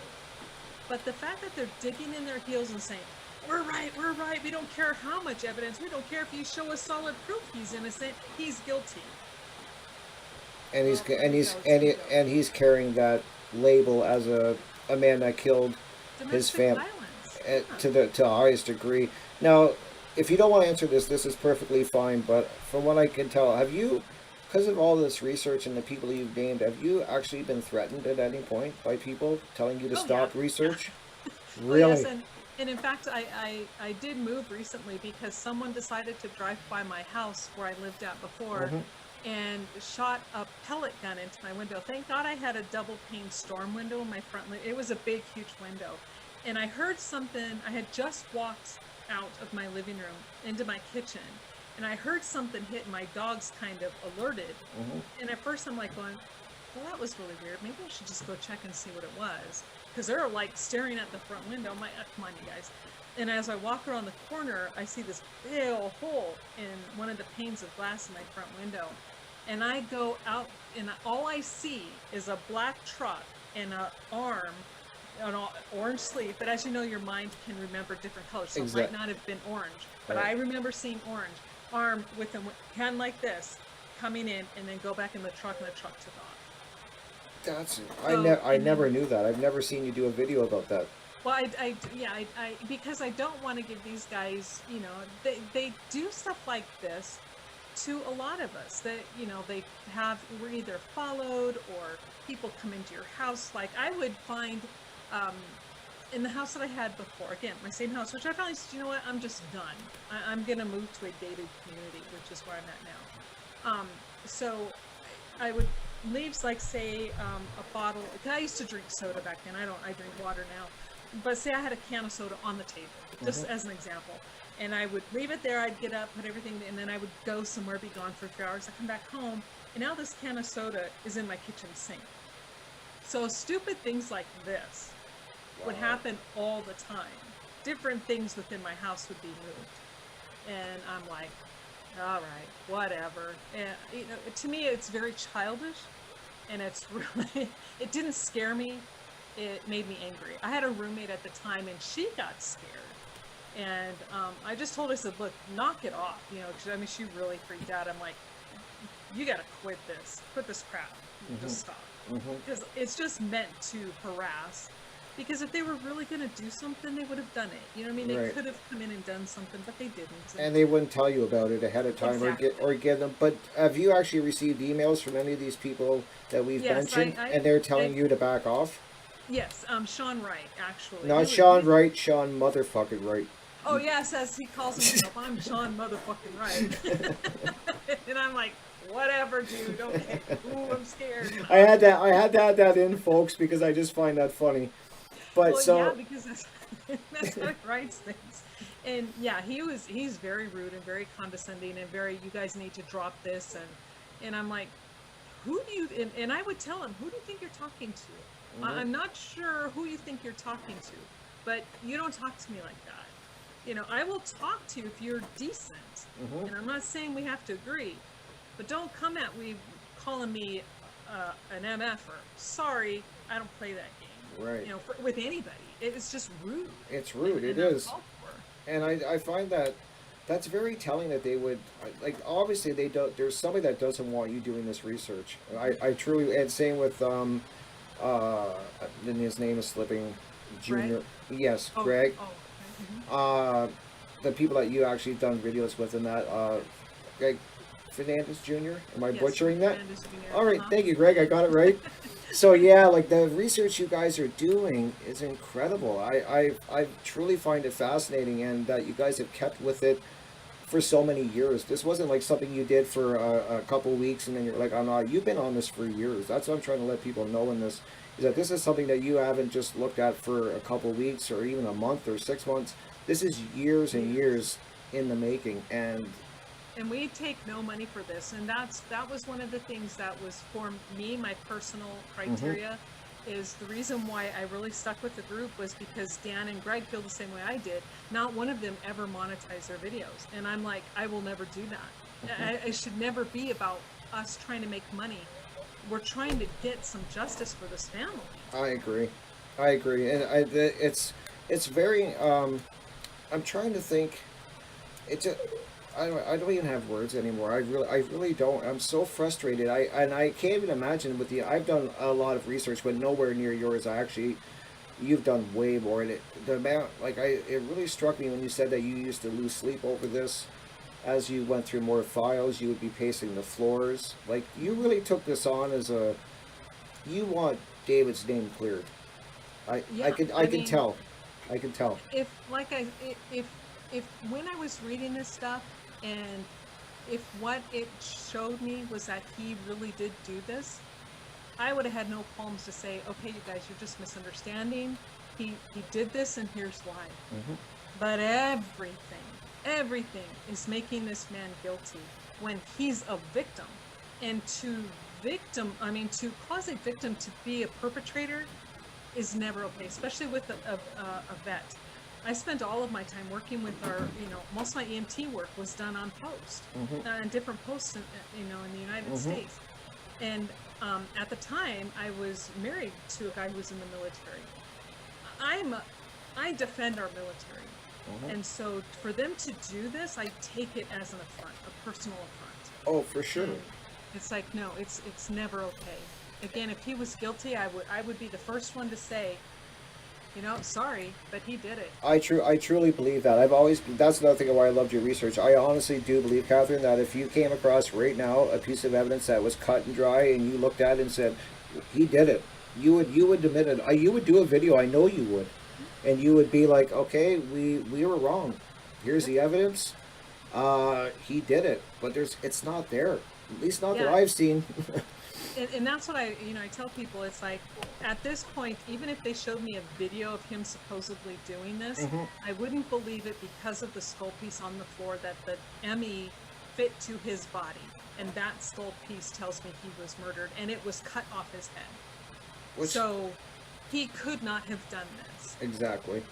And do you think there's any ritual, some type of ritual that they were trying? I don't understand. If you want to kill the family because you're mad, I get it. You want to frame David and say he did it, I get it. But why? What do you think? Why the brutalizing? That's the part that are we just dealing with evil people that want to make a point and hurt a family and kill a family and make them suffer? Or do you think there's like a ritual or a message here? I think it's kind of both. What I see initially is just rage, anger, pure rage. And then after that, after they realize what they did, it's like, oh no, now we have to CYA. And from the CYA is where I see a lot of Freemasonry stuff, occult stuff, all being thrown into the mix. And when you start to realize and start to, like the video we just did, Ordo of Chow, it's, you see, and there's more. Somebody had asked me, and I can't remember who it was, and I said, yeah, there's actually, we could do a part 2. There's that much more evidence and stuff that was put together. Wow. And when you start to look at it in a whole different way, and again, not saying that's how it went, but it starts to all make sense. Right, and But it's again, like they crammed every piece of like Freemasonry. They wanted religion in it. They crammed it all. They were panicking. Honor killing. They wanted to cover their base. They're like, we're going to throw everything at this, if not to at minimum confuse them, Yep. or something. But I just found that they really, really crammed a lot into that crime And this scene. is, yeah, and this is why I see that it was more than just one person, because of the different elements. This is different mindsets of somebody, you know, coming in and going, oh, I'm going to do this. Oh, that's a great idea. You do that, and I'm going to go do this. And you see what I'm saying? And it's just like, yeah, to me, it's just, and to actually subdue David in the way that they had to have done to get his family to hurt his family, there had to have been more than just one person. Because Exactly. with his training and the way he loved his family, I easily see him sacrificing his life to save them, to get them out. But I that agree. didn't happen. I agree. And now, just to wrap this up, I actually almost forgot, was the last video you did, you showed a lot of, I want people to check your last video out, where I think it's the last one, unless you've done another one. I don't think so. It's the blood. It shows all the bloody clothes that Yeah. David was wearing, and that, from what you can tell in your experience, and I could just tell by when I look at the bloody clothes, you don't think, do you think it doesn't add up, correct, by the blood on the clothes? There seems to be a lot of soaking blood. Like, there's a lot of blood through all those clothes. Yeah. It's- It's soaked through 3 shirts and a pair of sweatpants and onto his underwear. That doesn't come from a single gunshot wound to the head. Okay, that's what I was going to ask you. Like, is that... Especially, the pattern that blood makes on his clothes is not indicative of a single gunshot wound to the head. Wow. So that the clothes, that's another, almost that coincides with the skull fragment. Is that, you know, you got the blunt force trauma, and I remember you saying that the impact was so hard on the skull that it was actually indented on the inside of the, like the damage went all the way through and left an imprint on the underside. Is that correct? Yes, I did say that because that's what my corner friend was saying, that they suspected due to their experience. Okay. Because of the way the impact was on what they saw. Okay. Wow, and so do you think these blows could have killed, one of these blows is hard enough to kill David? The impact? Yes. Oh yeah, absolutely.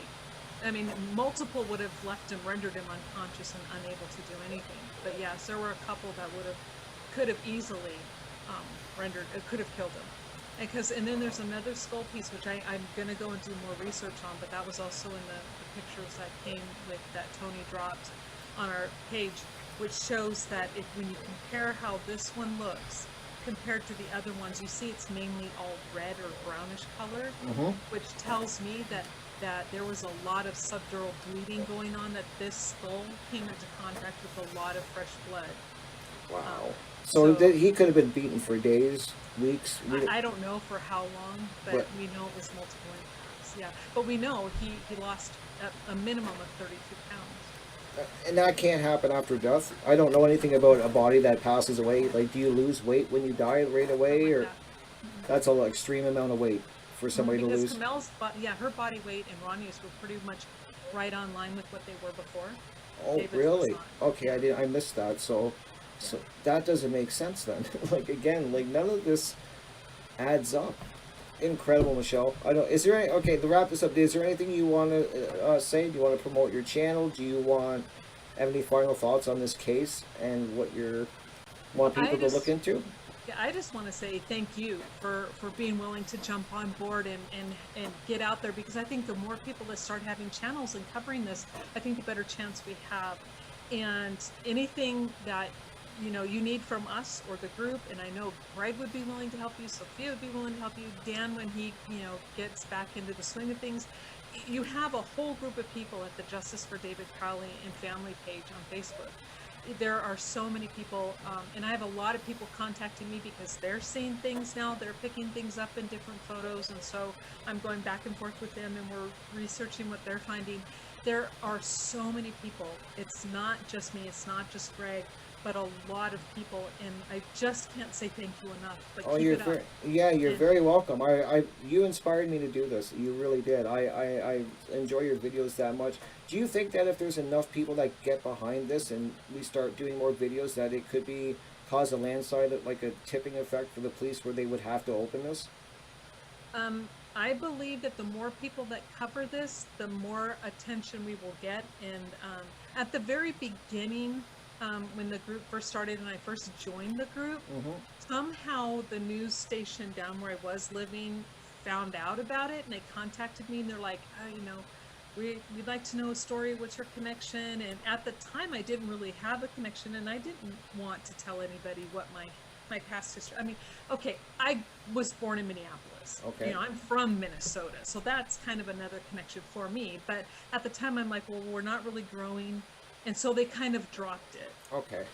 But I think if they knew now, we went from like a couple thousand to where we're at almost 10,000 now people in the group, and that now more and more people are starting to do videos. I really think that we'll be able to get the media's attention, at least a local news station somewhere Okay. that would cover it. That would be Which would be amazing. It would be amazing because I really want to help try to clear this man's name. And as you say, I'm like you. If there's ever evidence that comes along that clearly shows he did it, I would be the first to say he did it. I really would. And I wouldn't want to say, I would hurt me to say that because I don't want to believe he had it in him, and I don't believe he had it in him to do this. And I want to see his name cleared, you know, because that's an awful thing to have stuck to your name, that you somehow snapped one day and murdered your family and yourself. I couldn't imagine, and I can't imagine what both families are even going through now. Like, is anyone trying, where do the families stand with all of this? Are they all for you and doing videos, or are they staying silent? I have no idea. I know David's family, as far as I know, they've never contacted me. I suspect at one point Sidra contacted me, but under a different name, but I have no proof of that. Okay. Because they were pretty much at the very beginning were asking me, you know, where did you get this, and so not to stay away from it, but where are you finding your information? I see. Thing. But as soon as I let them know where I was getting this and how I found it, I never heard from that person again. So that's what made me suspect it was Sidra. But yeah, nobody, the families have never reached out to me. Incredible. You think they would want his name cleared? I know if it was I my would think so. I would think that if it was my family member, I'd be backing all of you people up, and if anything, to even improve if he did do it. But let's have a fair investigation. I just don't think. I think this was. I really think, like you said, this was rushed from the beginning. They didn't have many murder experience, and I think they went in and just said he did it. Like, and then they just made all the evidence. They tried to fit it all together in 2 hours, incredibly, and that's what they've run with. And they just don't. They've dug their heels in they've put their line in the sand, and I think they just don't want to say we rushed it. I think that's what it is. I don't know if they're don't want to admit that they were wrong, or if they just don't, you know, they just don't, maybe they don't have the funding to reopen it. I don't know. And that could be it too. I think they know they're wrong, but they're, like you said, you know, and like I stated, they drew their line in the sand, they dug their heels in, and they're not going to back out. We're going to have to drag them out. You have to drag them Well, out. that's And okay. We'll drag them. that's, all right. yeah, that's exactly what I say. If we got to drag you kicking and screaming, we will. I will. We will. And that's amazing, Catherine. I know I'm forgetting stuff, so I definitely want to do another interview down the road with you. Are you game for that? Because Absolutely. I know I'm going to think of 100 things when I get off with you. I know it, and I'm sure that happens to you when you do interviews. Yes. I'm going to get off and go, I forgot this, and so I definitely want to do a second one with you, and maybe we could even do one with Greg sometime. I'm game for that. That would be great. It would be, and I think the more knowledge, the more awareness we put on this, I kind of feel from the research I've been doing, it's kind of fell into the background a bit after it left, because it's not on Netflix anymore. I checked before we did this interview. I wanted to see if it was still on there. So it's going to disappear, and I don't want that to happen. I don't want this man to live with that. It really bothers me. I don't want his name being tarnished like this. Right. And so I'm hoping the more that we talk about it and the more videos we do, we can start sparking it up again, like you said. And I'm totally for that.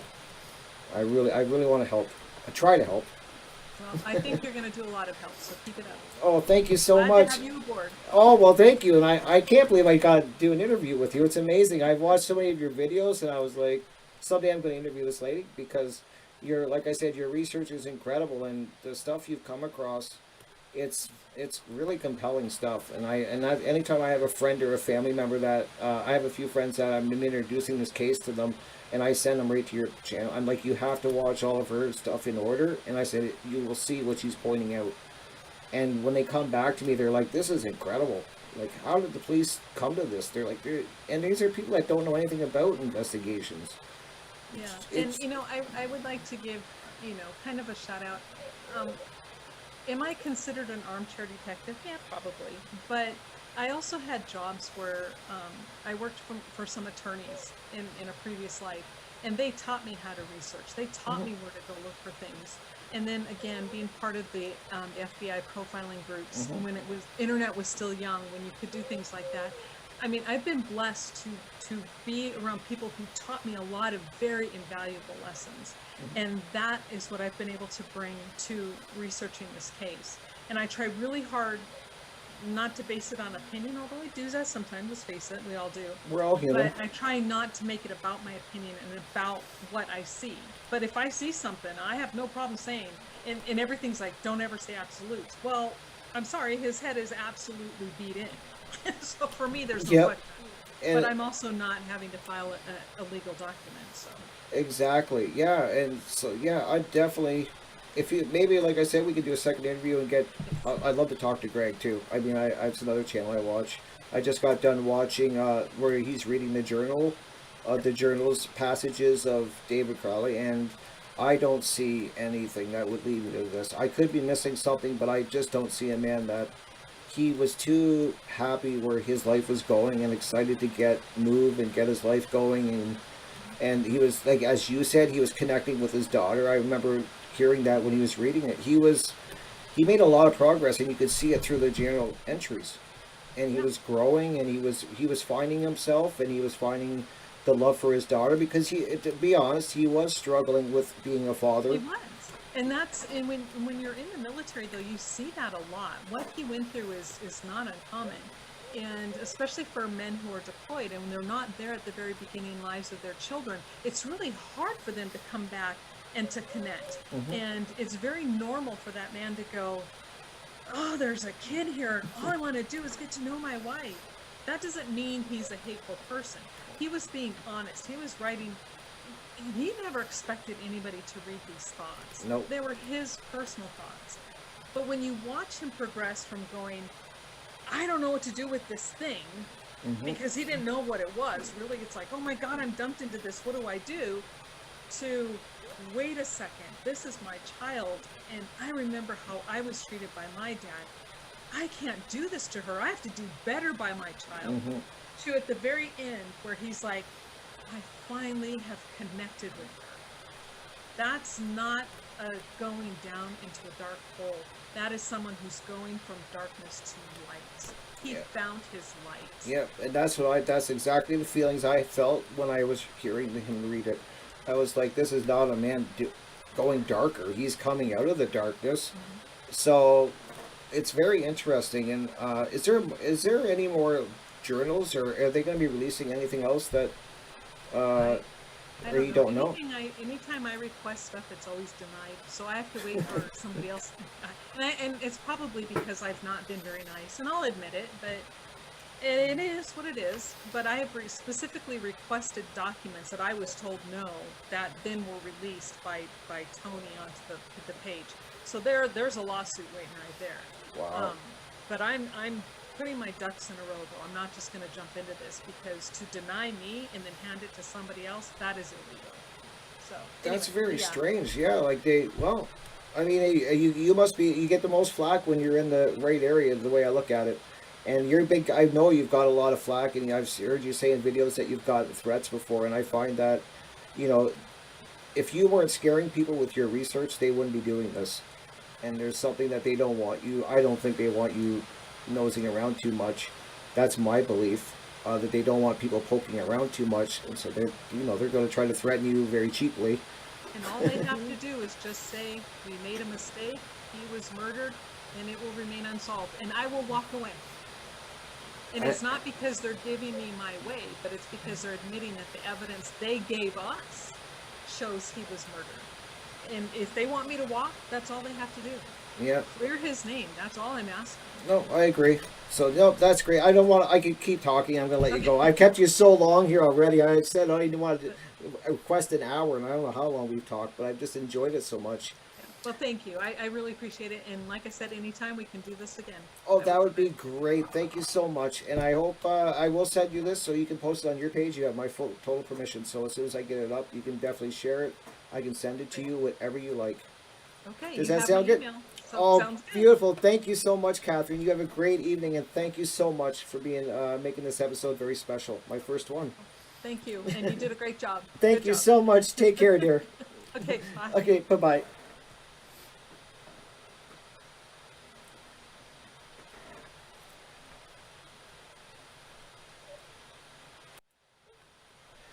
Well, there you have it, folks. What an amazing interview. I'm telling you guys, this was an interview that I've been wanting to do for a long time. And what an amazing guest. I want to thank you once again, Catherine. I know I've been thanking you over and over again, but I just want to thank you again. You guys really, really have to go to her page. It's Catherine Michelle. And I want you to, if you're interested in seeing the evidence that this lady has accumulated over years and years of research, I'm talking binderfuls of research, and you want to actually see the evidence that she's found to prove that David Crowley did not snap. He wasn't in, as she said, in a dark place, and that this man was framed. And people, you know, it's so clear, guys. If you just watch the videos and watch other videos too. I'm not saying you have to get all your information just from her page. There's a lot of other pages that go over the evidence too. I hope to get those people on as guests as well, because their research is incredible. And I mean, you heard some of the evidence tonight, guys. I mean, what do you want me to say? When you look at the video and it shows the pieces that she's taught, the skull that Catherine's talking about, the skull piece, and she does shows it and then kind of puts the layers on it so you can see the color better and stuff. You can see the ratchet. You can see it's a ratchet. You know, a socket wrench. You see it, and there's multiple on that skull. You can, as soon as you point it out, somebody points it out to you.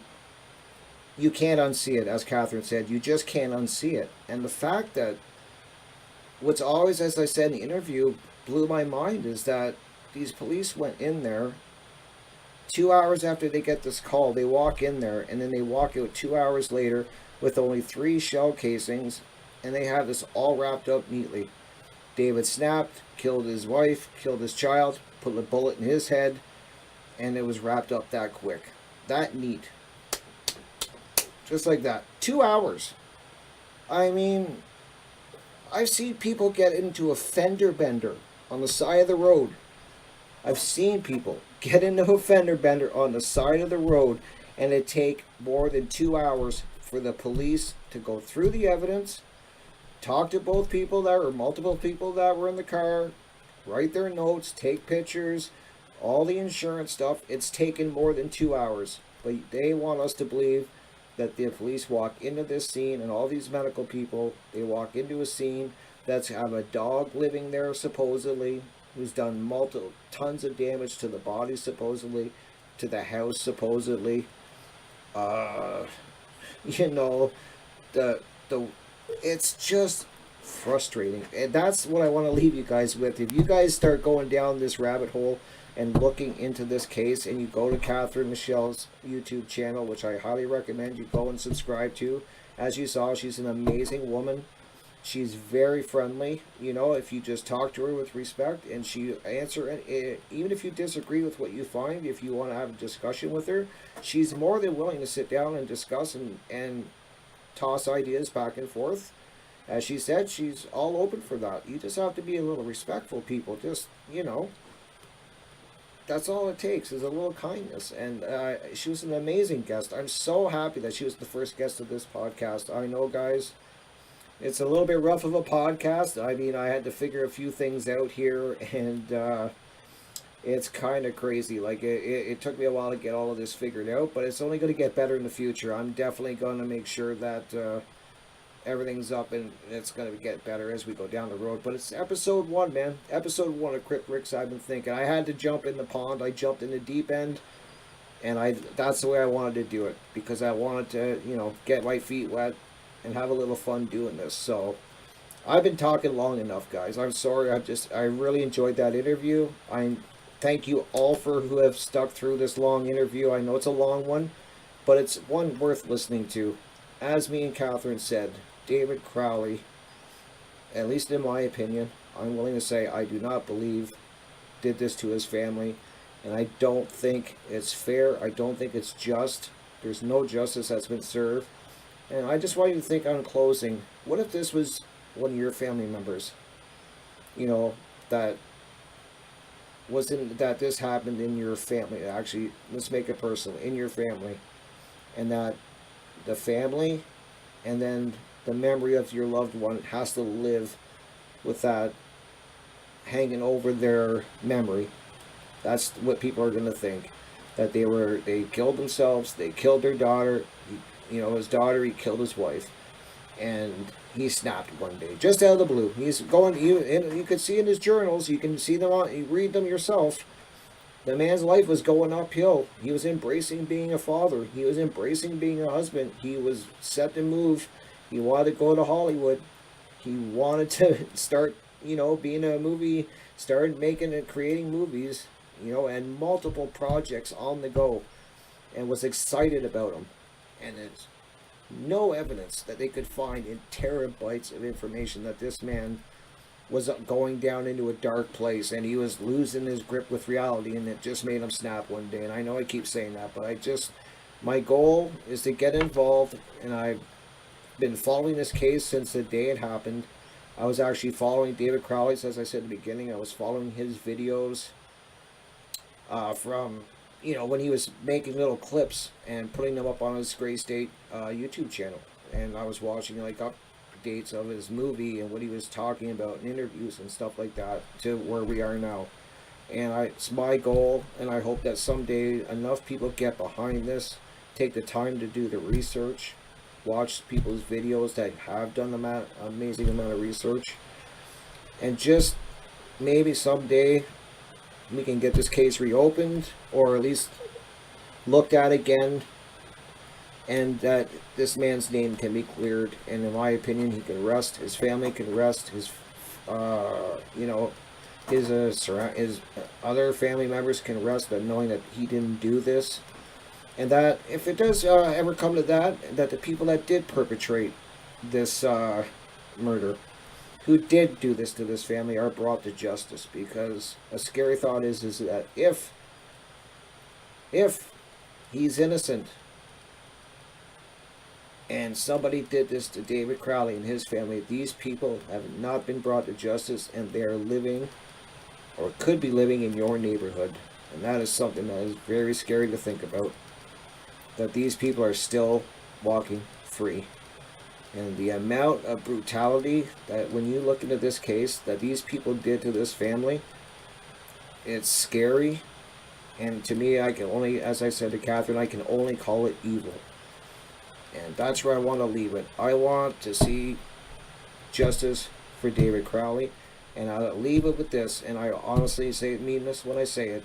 If evidence comes forward in the future, where it's a cut and dry, indisputable evidence that David did do this to his family and to himself, I'll be the first to admit that I was wrong, and that it is an awful thing that he did, and that even though the evidence showed, we thought that he didn't do it, there is now evidence that he did. I'd be the first to admit that we were wrong and that he did it, and I think Catherine will back me up and say, when I say that she would admit it, she actually did say that during the interview. She has no problem saying that. If there's indisputable evidence that cannot be refuted, that he did it. Or that, that he did do it. She would admit she's wrong, and I think everybody researching this case would admit that they were wrong. But as I stand right now, there's just too many red flags all over this investigation, and I've thought that from day one. So that's what I'm going to leave you with, guys. I'm sorry this was, like as I said, a long interview, a long video in general, but to me it was worthwhile, and I want to thank everybody here who checked out this video. Please leave a thumbs up if you liked it. Please subscribe to my channel. I'm going to build this channel up one person at a time, and I'm in it for the slow, steady haul, and that would be amazing. So if you want to subscribe, that would be great. I'm hoping to have more interviews in the future with Catherine and some other people that are involved in this case, and I got other great interviews coming up with a lot of other different things. Like I said, it's a channel about what I've been thinking. So thank you all for joining. Have a great day, great evening, wherever it is where you may be, and please check out my next video, and I'm going to keep you just guessing what it's going to be. Have a great time, guys, and thank you so much for joining in and being part of my very first episode. It's the first one, so thank you for being here. Take care, guys. There we go.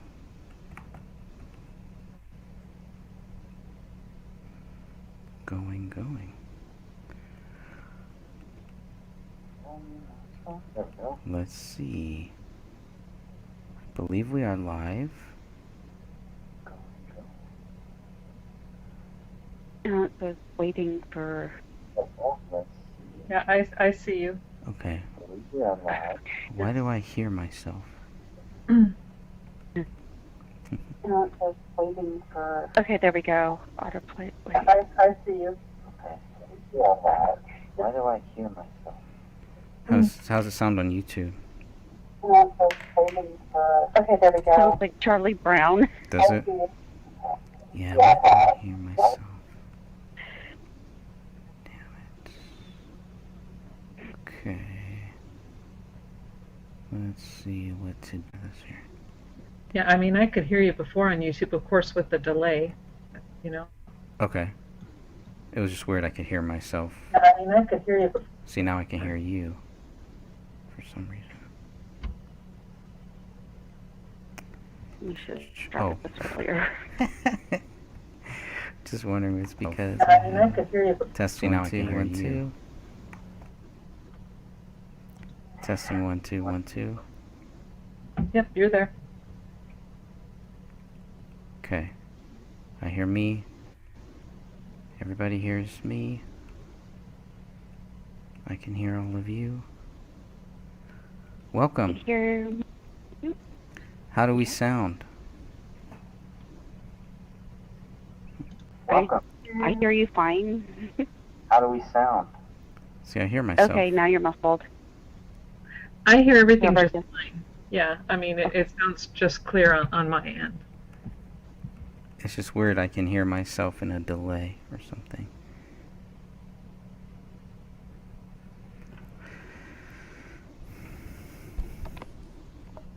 Test 1 2 1 2 1 2. Testing 1 2 and 3.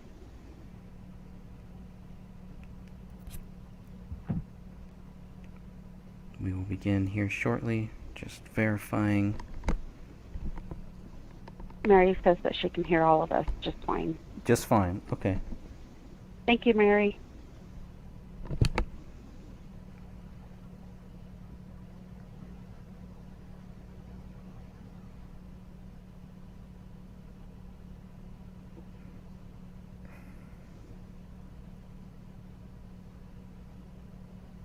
Okay.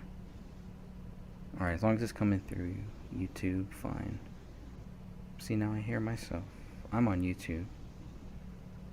Well, you're gonna have, don't you have to mute your YouTube to turn your sound off because you're gonna hear the delay. I thought I did, though. It looks like it's off. Okay.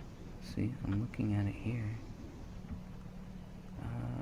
What happens if Yeah, because I don't hear an echo or anything. I hear just you talking. Well, I've muted YouTube as well, but yeah, I only hear you.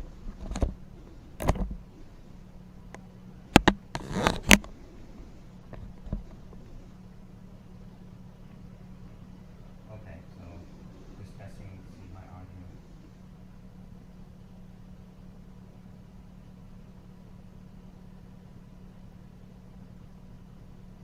Did we lose you, Greg? I'm still here. Okay.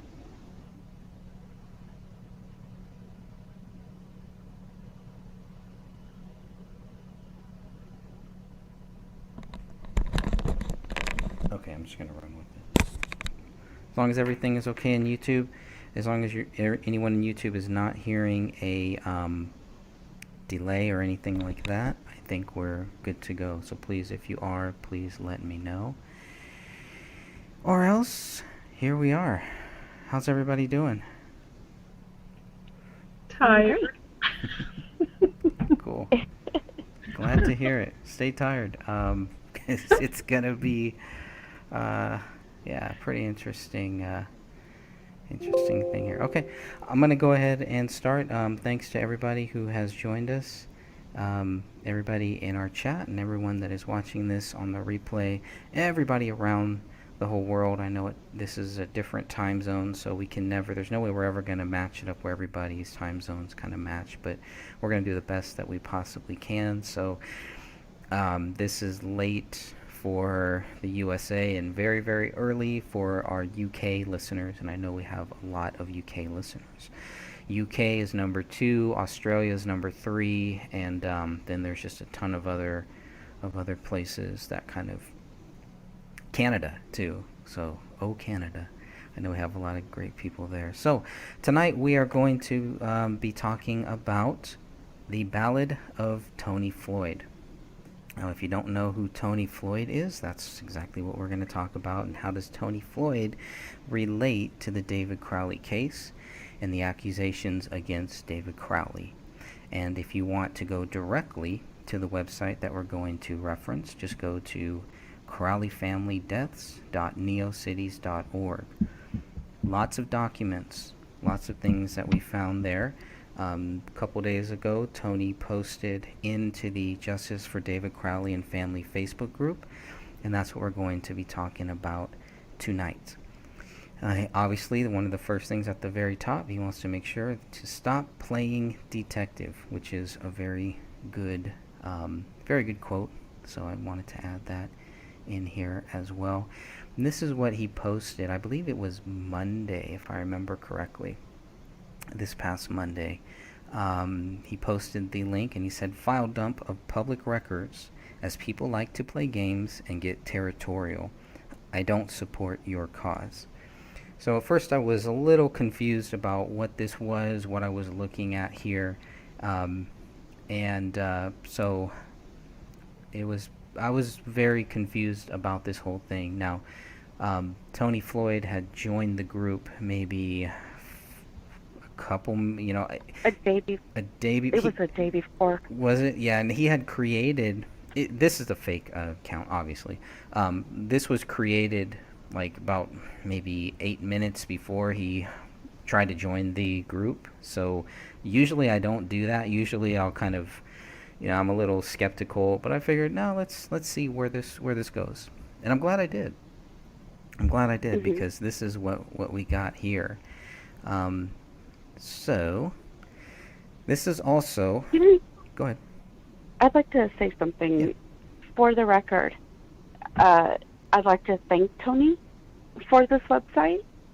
It's eye-opening, to say the least. Mm-hmm. I also want to say that we, admins and myself, received everything except for the ME photograph. We received it all a couple weeks ago, and we were releasing it a little bit at a time. And I know that we were redacting some things from the journal that Apple Valley had overlooked. and that's the only reason why we hadn't released it yet to the group. But we already had most of this stuff, and we're still waiting for even more records, like over 7,000 pages worth. Wow. So, and when that comes in, that will be available to the group once we go through it and make sure sensitive material like addresses and certain phone numbers are redacted, and sensitive in the nature of personal. Is that the right word to use for this? It could be. Intimate. Intimate. Stuff is redacted. There we go, intimate. And I know you and So- Catherine have a different view on that than I do. Catherine, any thoughts on that? Yeah, I mean, you know, I am probably the farthest thing you will find from a prude, but this, what was in there, I just, because it was so personal, and I mean, what goes on between a husband and wife is nobody's damn business, and not even my own. And so that stuff, I just don't, it added nothing to the real context of what David was saying and the parts that mattered. So what they did, how they did it, you know, all that, it's none of our business, and that really, it should remain private. And again, because how many of us want prying eyes, you know, in your bedrooms? And that's pretty much what's going on. You might as well just open up, you know, your entire house and do whatever it is you do with windows wide open and everybody can stare in. And I don't think anybody wants that. So yeah, I would never be okay with releasing those intimate details. I just never will. And I know that we had debated within ourselves about releasing the journal itself because it is so highly personable. But we knew that real researchers who care about this case would want to know certain information in regards to what David wrote. I can tell you right now, it doesn't show him spiraling into darkness like the documentary says or all the news articles says. There are, I mean, he's writing about deeply personal things. And if I ever kept a diary, I wouldn't want it plastered everywhere. So I feel very conflicted about having this put out. It does help, but I feel very conflicted about it. Yes, Yeah. Jared, we received these by FOIA request. Who do you think did a better job at redacting, Tony or the AVPD? Tony. Without a doubt, it was Tony. And that's why we didn't post the one that we received to the group, because we weren't done redacting, and Tony's is redacted, so we were like, okay, well, we'll just let the one that's on his website be available to everybody. So Yep, and that website. we had wanted to redact the addresses, like the GPS stuff, and like I said, a few things, intimate details that Apple Valley had overlooked by accident. And so those were the things that we were still trying to get taken care of. But we had released the internet searches, and that was really helpful because that also showed that David was not Googling the things that Lisa Hendricks said that he was Googling. Oh, yeah.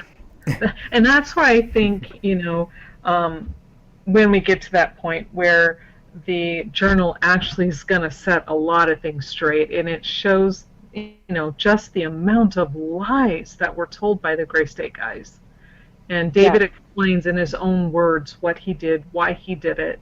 And like you said, it wasn't a spiral into depression and all that garbage that you hear from everybody else. But again, I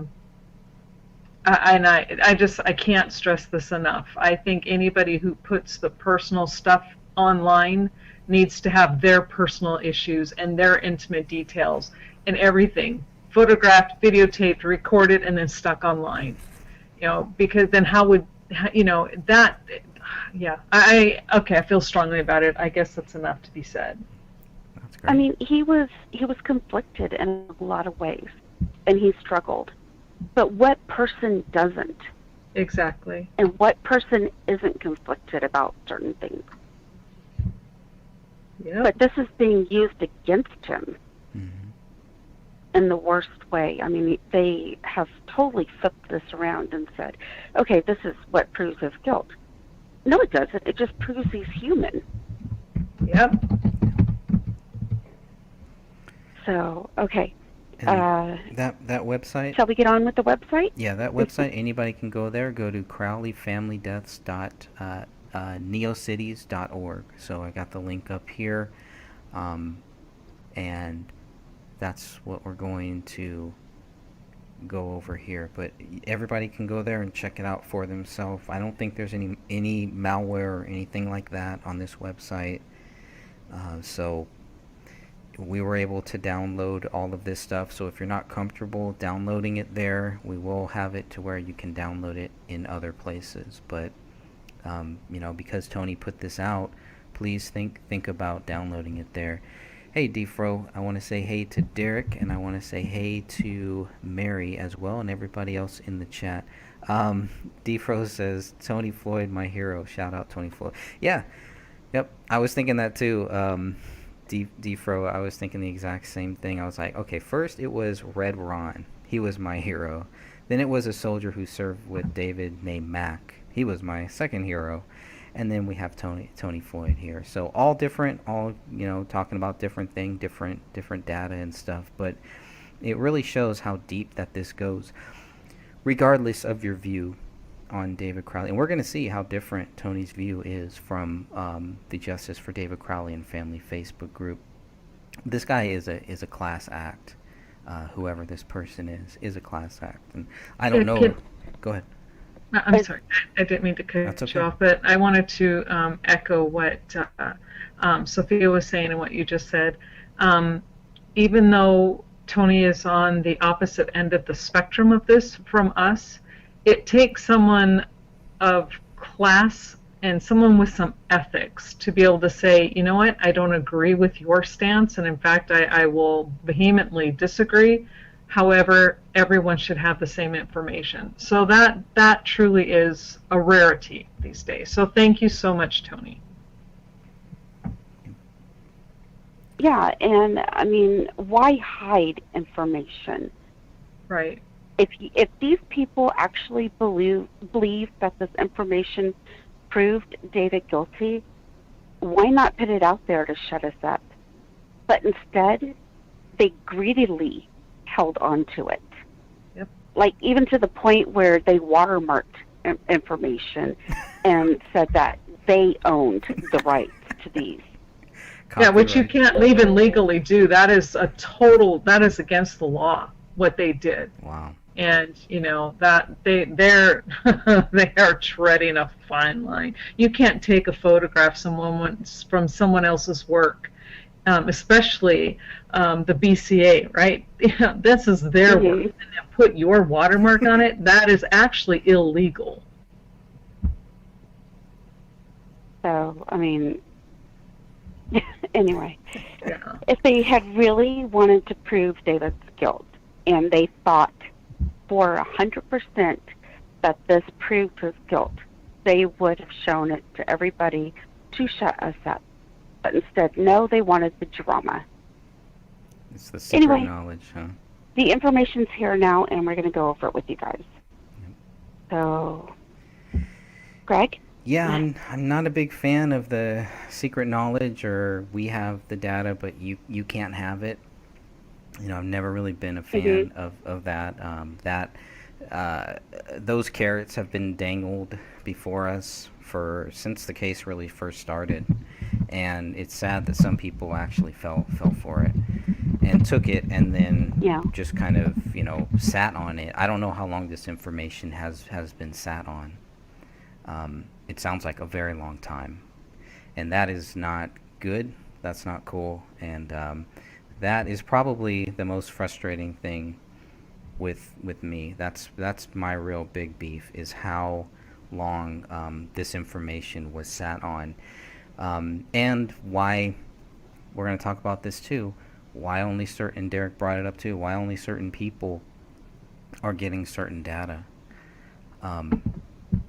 That is not cool either, right? Because the Apple Valley police, and they know this, that's why they're being pretty quiet right now. They know that they cannot pick and choose what type of data that they get. So, I don't know I don't know if you two have reached out to the Apple Valley. You're definitely free to talk about whatever you want to talk about there. But when I reached out to them, and I'm still expecting some more data, I wanted to make sure that what they're seeing here, what I'm seeing here, what we're going to talk about, should be included in the data that we're still waiting for. So let's hope it is. It should be, or else there's some legal problems there. There's some, not only fairness, whatever you want to say, but again, it's like you either give it, it's either public or it's not, but you don't get to say who gets it and who doesn't get it. That's just not how those statutes work, and I think even Tony covers that. So then a few days later, this was yesterday, Tony Floyd wanted to correct, so he posted in the group for a second. I think he's only posted twice here in the group so far that I've seen.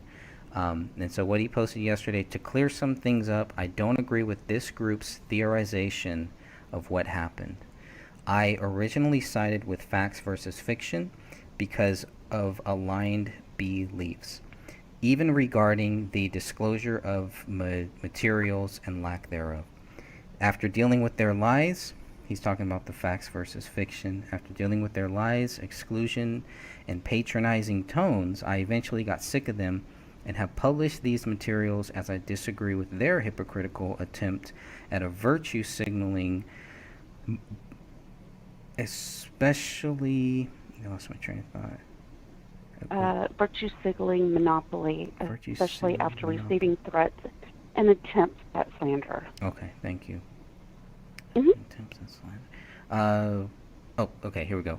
This is a gross oversimplification, but I doubt anyone cares much. If the blame is to fall on anyone, it was their responsibility to not start a game of chicken with the release of materials under quote-unquote my name.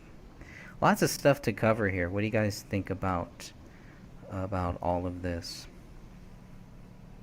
He's very frustrated, and I see it as a man. I'm assuming it's a man who, they pushed him too far, and he's like, you know what, you don't own me, and I'm not going to hide this because this is what I feel everybody should see. And so he just said, up yours, I'm doing it, and then he did it.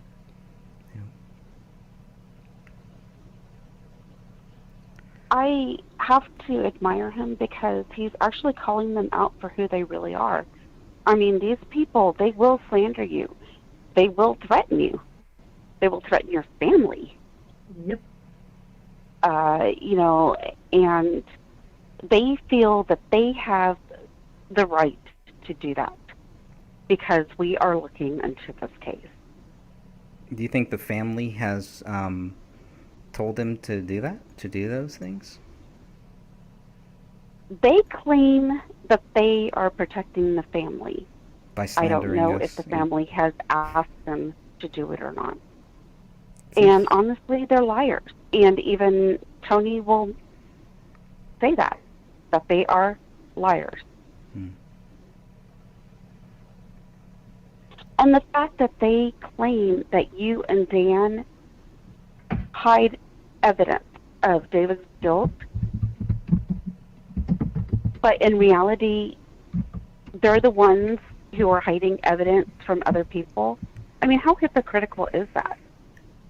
that is their one reason for why they don't like you or Dan, and why they turn other people against you guys, is because they're saying that you and Dan have evidence. And I know for a fact that this is not true, because I have been submitting FOIAs to Apple Valley, to the BCA, to the Sheriff's Department there in Dakota County. And everything that I have received back does not show guilt for David. And there is nothing that we have hidden from the group. We have posted everything once we've gone through and removed sensitive information. So it's complete and utter BS, and it's a tactic that they're using to turn people against the justice group. It's a very shady tactic. And it's not working. Let's be honest. It's not working. It's only helping us. just like Eric Nelson. Yeah. Can I also? I wanted to say that yes, we did receive a lot of this information about a week or so ago, maybe a little bit longer. But again, we weren't holding on to it because we don't want to share it. We are holding on to it to make sure that nothing inappropriate gets out. Anything and everything that is absolutely pertinent to the case needs to stay in, but we're not trying to hide information. We're just trying to redact the stuff that didn't quite get redacted very well from the police department. Now, if they're redacting it, that means they don't want anybody to see it. Unfortunately, we could still see some of it, so and there's the difference. We don't, as far as I know, our group is not about hiding information. It's ridiculous. Yeah, I'll be honest with you. This data, I just received the documents here personally. I just received them a couple days ago. Yeah, maybe yesterday, Wednesday, whenever Wednesday. I don't know what day it is, but I'll be honest with you. If I would have received it first, I probably would have just put it out the way it is,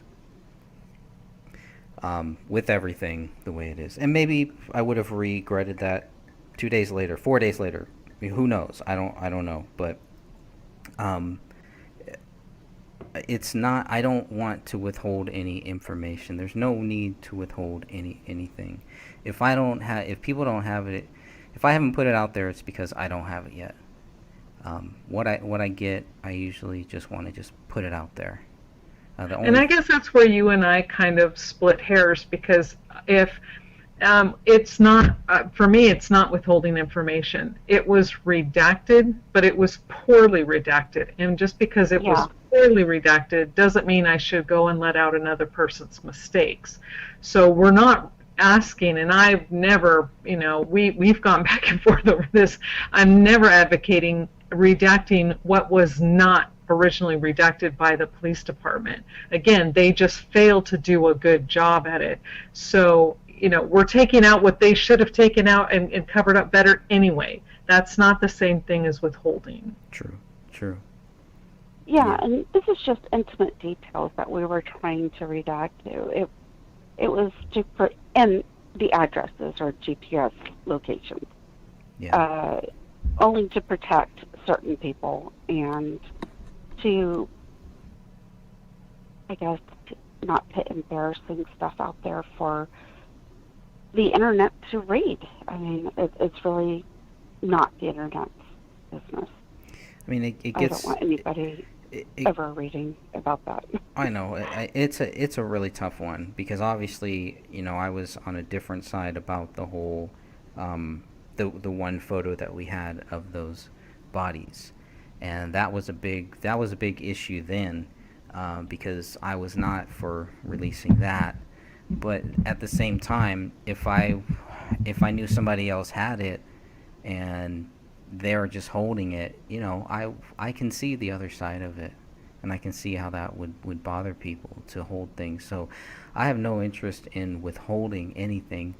I've never withheld anything except for that one photo there. But we've never, we don't, I'll say this again, and people, I want people to know it's a fair question to ask me, and I know many people have, and there's nothing wrong with asking those questions. If you ask me anything, I'm going to tell you my view. I'm going to give you my thoughts. There's no games. You're not going to get any games here. I'm going to give you my direct thoughts. As long as you're honest, as long as you do it, just in a regular human way, hey, Greg, do you really think that David is guilty? And I will keep saying this. I do not believe that he's guilty. 100%. I believe there is no evidence to back up the theory that David Crowley is guilty. I know Dan Hinnon feels the exact same way. We do not have any evidence. We have not seen anything to lead us to believe that David Crowley is guilty. We're looking for it. We've been looking for it. It is not there. It is simply not there. The Apple Valley Police, the BCA, they've told us we've given you everything. Obviously, here we have another case where that is not true. Okay, so unless they're withholding something from us, the smoking gun that will show us David Crowley is guilty, it does not exist. So I just want to say that one more time. 100% I believe David Crowley is not guilty based on the evidence, based on the facts, not based on the fiction. The stuff that has been told about us is fiction. If someone was using David's Day One journal to say that this proves he's guilty, that is 100% fiction. Anyone that believes David Crowley is guilty and says that they have the evidence, that is 100% fiction. The police are very clear that everything that they have, everything shows that they could not find any motive and no reason why David Crowley is guilty. That's why the million dollar question has always been the same. Well, what does prove him guilty? Fiction. So yeah, they came up with their answer because they couldn't come up with a different answer. I mean, with what we've been presented, there's not even circumstantial evidence that he did it. They have nothing. Right. So it would never stand up in a court of law. They couldn't even, get him arrested. So, but because he wasn't here and there wasn't a person to charge with this crime, then they were forced by law to close it. What was that term you used, Greg? Exceptionally clear. That's it. So to exceptionally clear something is when you have nobody that around that you think they did it, but they're not here. So in order to close it, it's quote unquote exceptionally cleared. Well, that's not okay with me. That's not good enough. They always said that if you see the document, you'll understand. Well, the more I see, the more I'm like going, nope, not getting it. I know that each of us read the journal individually, and each of us all commented that it did not prove guilt. No. No, and the same thing with the searches. Before we even had posted them that night, we all had gone through it, and each one of us said, nope, this doesn't prove guilt either. So, I don't know why this information, why they hold on to it, Apple Valley, for as long as they did, because... Well, we don't know when Tony got this information, right? But we know that he's been sitting on it. We know that this fiction group has it, but yet they're saying that Dan and I are withholding stuff. But here we have the real facts that show that they're actually the ones who have been withholding stuff from the people. You don't withhold stuff if it, like you said, you don't withhold stuff if it will help your case. Because all that we want to do, hey, is either say, look, if there's something that proves David Crowley guilty, show us so that we can, like Dan said, close down the whole group, move on to other things. That's not it. That is not what's happening. What is happening, like you said, are same thing that's happened to Tony. It's probably happened to many people here. And it's just pointless because it didn't stop Tony. It's not going to stop us. it is only going to make them look foolish, and it's going to come back and bite all of them. Anyone who is playing games, anyone who is doing the things that you're doing to Tony, you will pay. God sees everything. You are not going to get any further away from that. Justice will come to you too. There's no reason to play games. There's no reason to slander. There's no reason to do all of these things that you're going to see that happen to Tony here. And it's just dumb. So, it's whatever. The thing. Go ahead. I was just wondering if you had wanted to move on to the next Next slide, slide. because I think that explains a little bit more about what Tony is trying to prove. Okay, so this was added to Tony's website. So if you go to the website, he has added some things there, and he makes it clear that he does not support our group. He does not support a gray stage, which is me, apparently. He does, or any other representatives who claim David Crowley was not the perpetrator of this crime. He has viewed many of their videos, read The Gray State, read my book, looked at all of the documents, and has viewed everything, and he still believes David Crowley is guilty. Okay? Through this, I have come to the same unbiased conclusion as the AVPD, MNBCA, and other agencies involved in the investigation that David Crowley murdered his family before killing himself. Context. I see the name cow. Now, this is, I'm not sure exactly if he's talking about us. I don't think we've called him cowards, attention seekers. I don't know who he's talking about. No, that was the other group. I believe it was either Louise or Joe that called him a coward. I think it was Louise.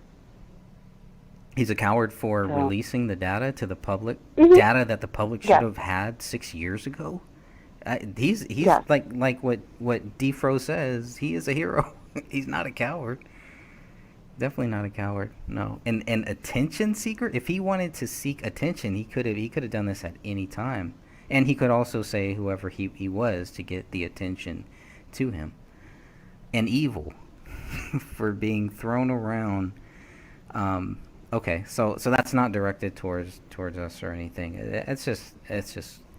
I mean, I was just baffled by that, by some of the allegations that were tossed to him. Yeah. These 3 points, he is discussing the other group. He is calling them out for what they have been posting about him since you posted the website and the group. Okay. That's when they found out about it, is when you posted it in the group. And they got livid, threw a temper tantrum, and this is his comeback to them. Or, excuse me, his clap back to them. Who's clap back? Hey, William. Hey, William. Tony. Hello. Hello. Oh, okay. Hello. We're just talking about what's happening between Tony Floyd and the fiction group. Those jokes.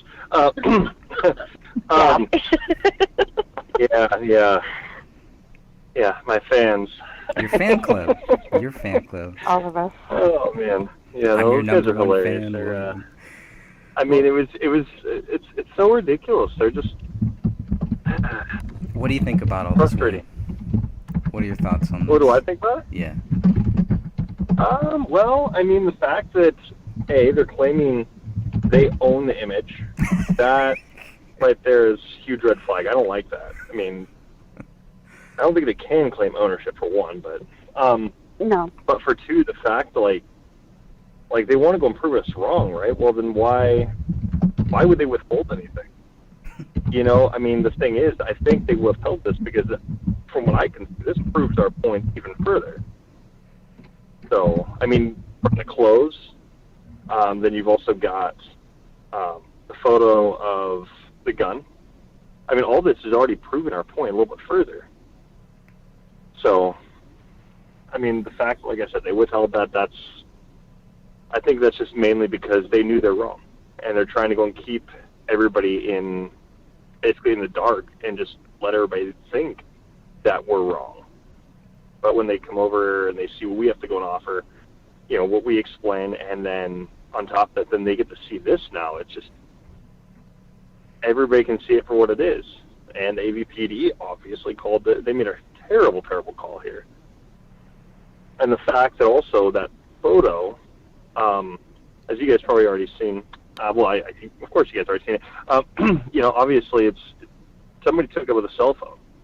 That was not done with a camera like one that you would see crime scene investigation use. They would be using a DSLR, hands down, just because that's going to give you the clearest possible photo.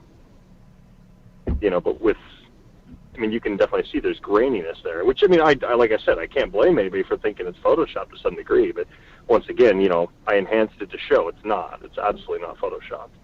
Because if it was Photoshopped, you'd see that the grain would be way off.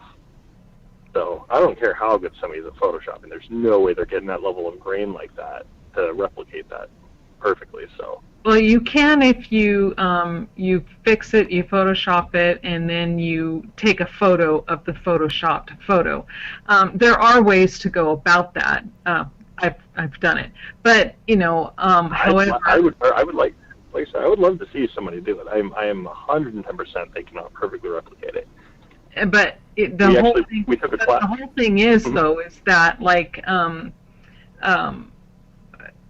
how I guess I want to know, how do you know, did you look at the metadata? Is there any metadata to see on how that photo was taken and with what it was taken? Oh, like I said, I only looked at it from the Photoshop aspect, and I didn't get a chance to look at the metadata. I've been kind of like running around with like a chicken with his head cut off all day. Yeah.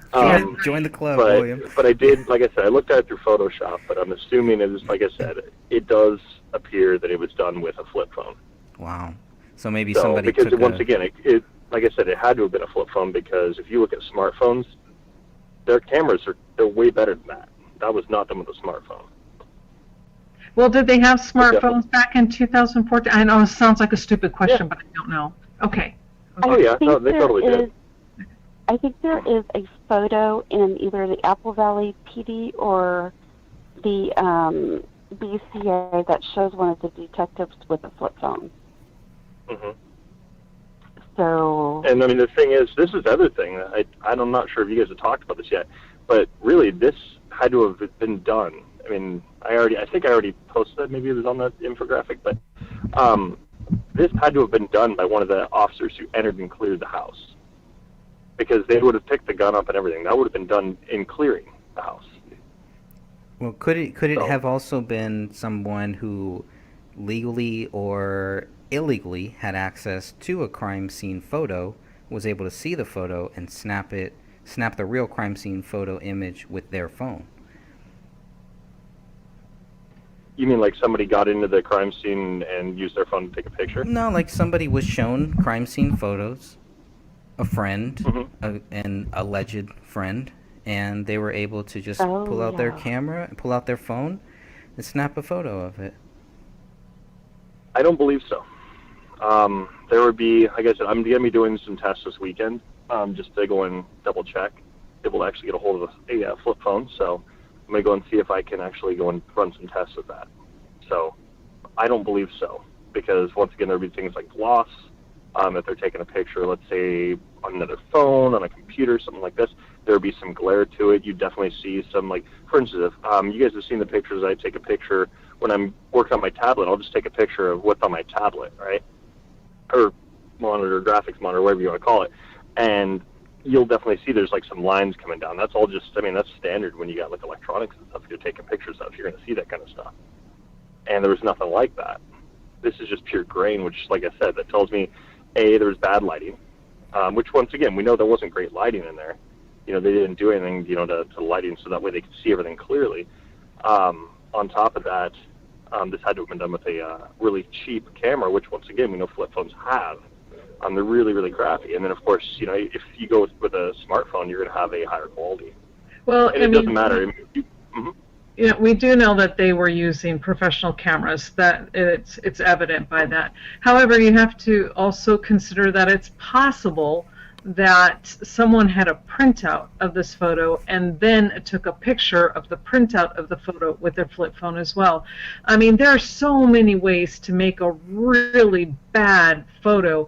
However, I think it still comes back to the point of that is the gun on the floor, you know, and, you know, I had to eat crow and admit I made a mistake. That is the gun on the floor.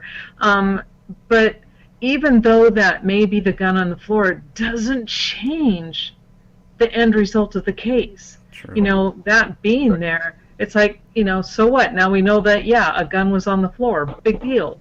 How does that, you know, what does that matter? Well, I think what matters to me the most looking at that photo is, was that photo given to the public or was it not? If it was, then, you know, we all should have access to it. If it wasn't, then the two people who are claiming property ownership of it have a big problem, a legal problem. Yeah. I agree. Yeah. Well, they wouldn't necessarily have. They wouldn't necessarily have the legal problem. It's whoever gave them the photo. If it wasn't meant to be public, and I don't think it was. Right. Well, they would still be. They would know who that is, and they would be part of that Exactly. legal problem. Definitely. They could be, yeah. They definitely could be, but it's. I mean, I would definitely say it'd be whoever the clearing officer was. Their best bet. And like I said, I mean. Go ahead. Mhm. No, go ahead. Oh no, go for it. I was gonna say their best bet, if this photo was not obtained in a legal manner and they were given it, they need to go to the Apple Valley and they need to tell them where they got that photo from. And that person Absolutely. something needs to happen to whoever did that, if it was not legally obtained.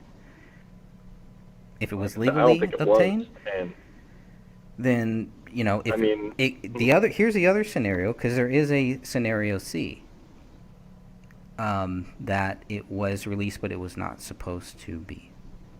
That's on the Apple Valley then. Yeah. That's on them, and Yeah. that makes it public. If they released it through a public data dump or a public file request or something like that, that's on them. It's public.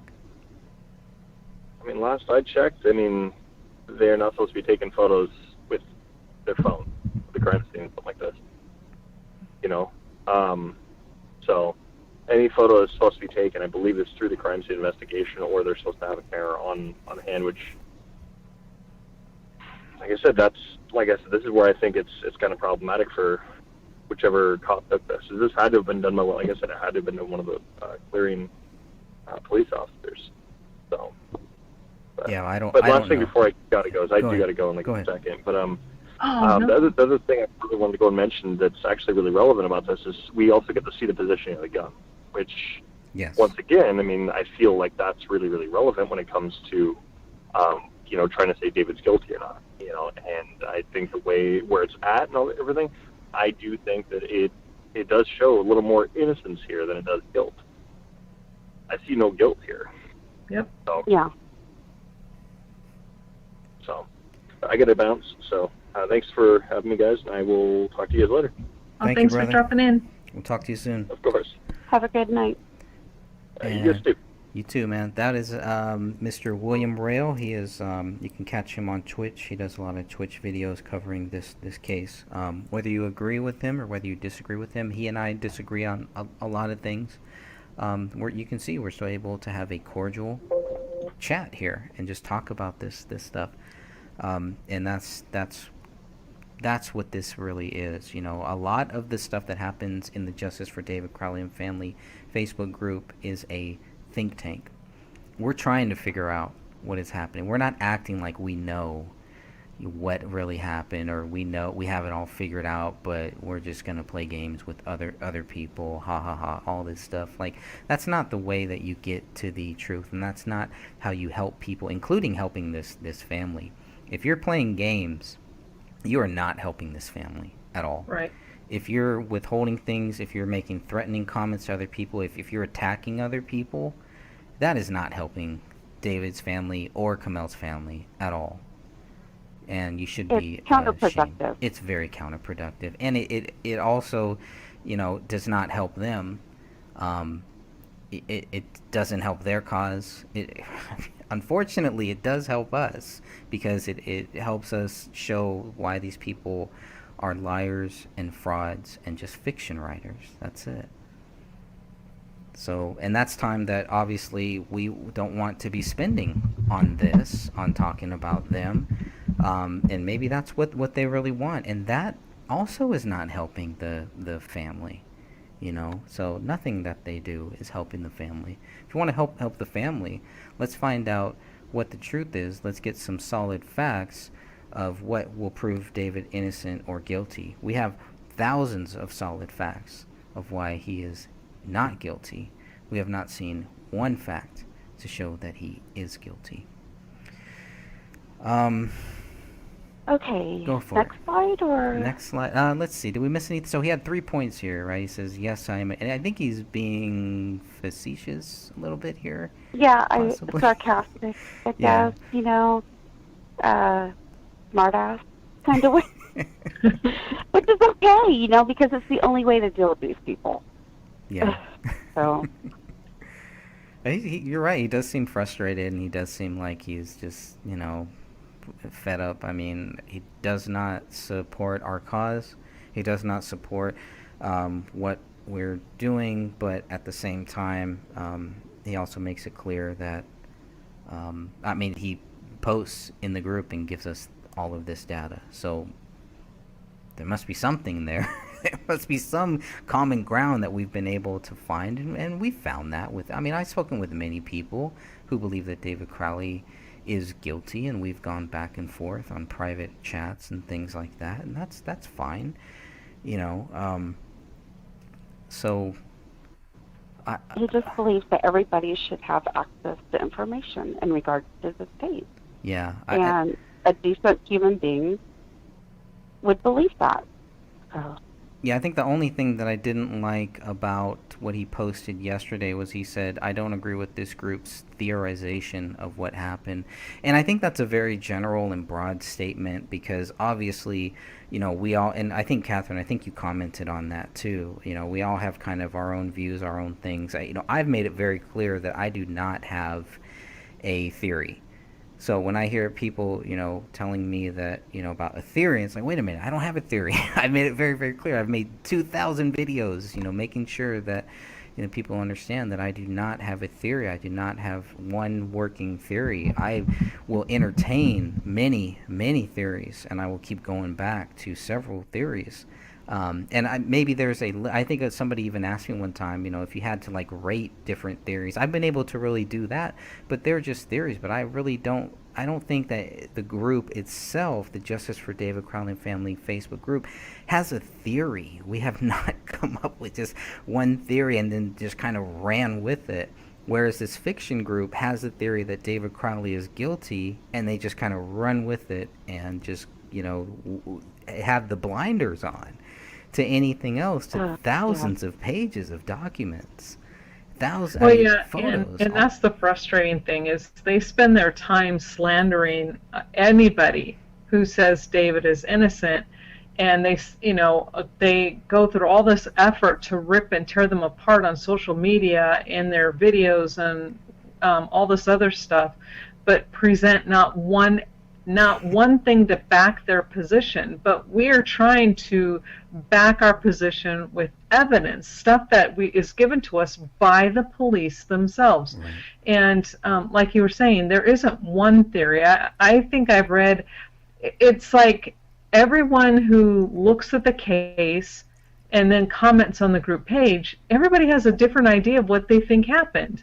You know, so it's people, they're, you know, you're throwing out ideas and talking things over. Well, what if this could happen, and what if that happened? And I mean, that's a good thing. I think, you know, to throw and toss ideas out is how you can get and whittle things down. Right.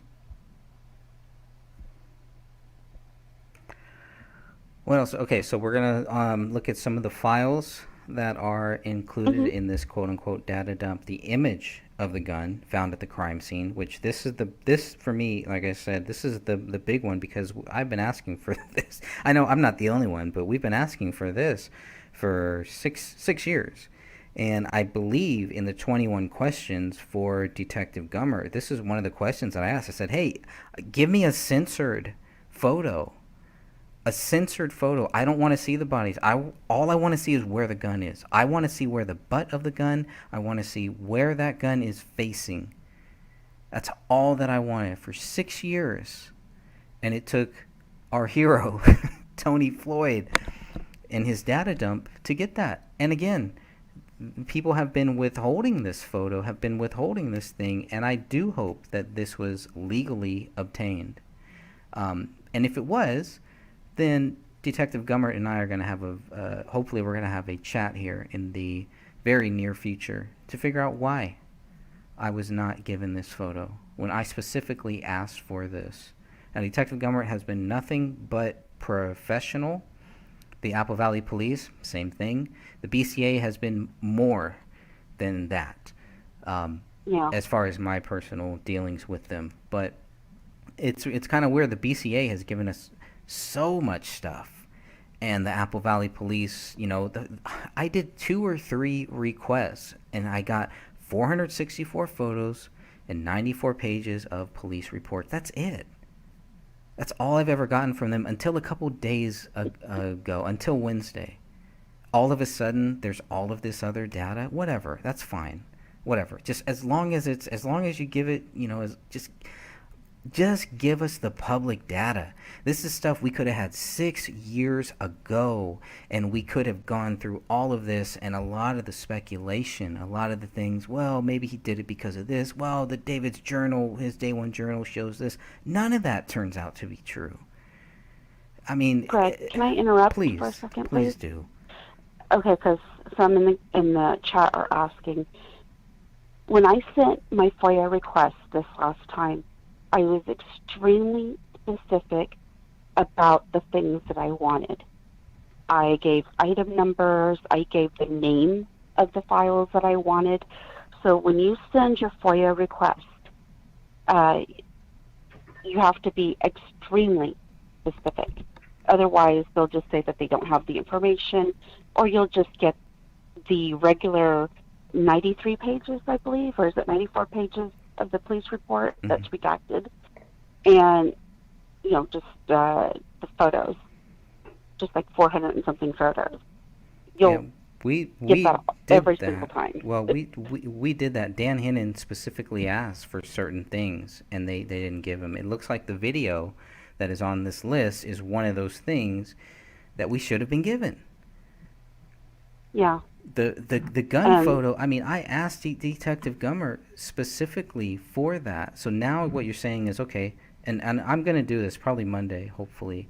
Or maybe we'll see when. I'm going to do this very soon. But just like you're saying, okay, here's what I'm going to do. I'm going to request a photo of the gun as it's found. I'm going to give them the actual freaking photo and say, I want this photo because it's out there. You guys have given it to somebody.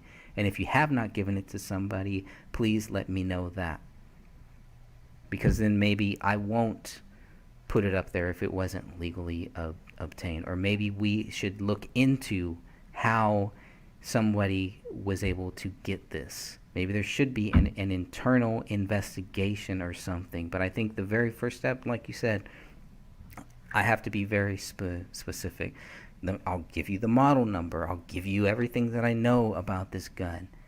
But it's just very frustrating. Also Go ahead. Yeah, and you have to say that as it was found in situ, not when it was being taken as evidence. Right. Because I guarantee if you're not specific, they will send you the evidence photo. Yeah, so, on the living room floor. How about that? I have the coordinates.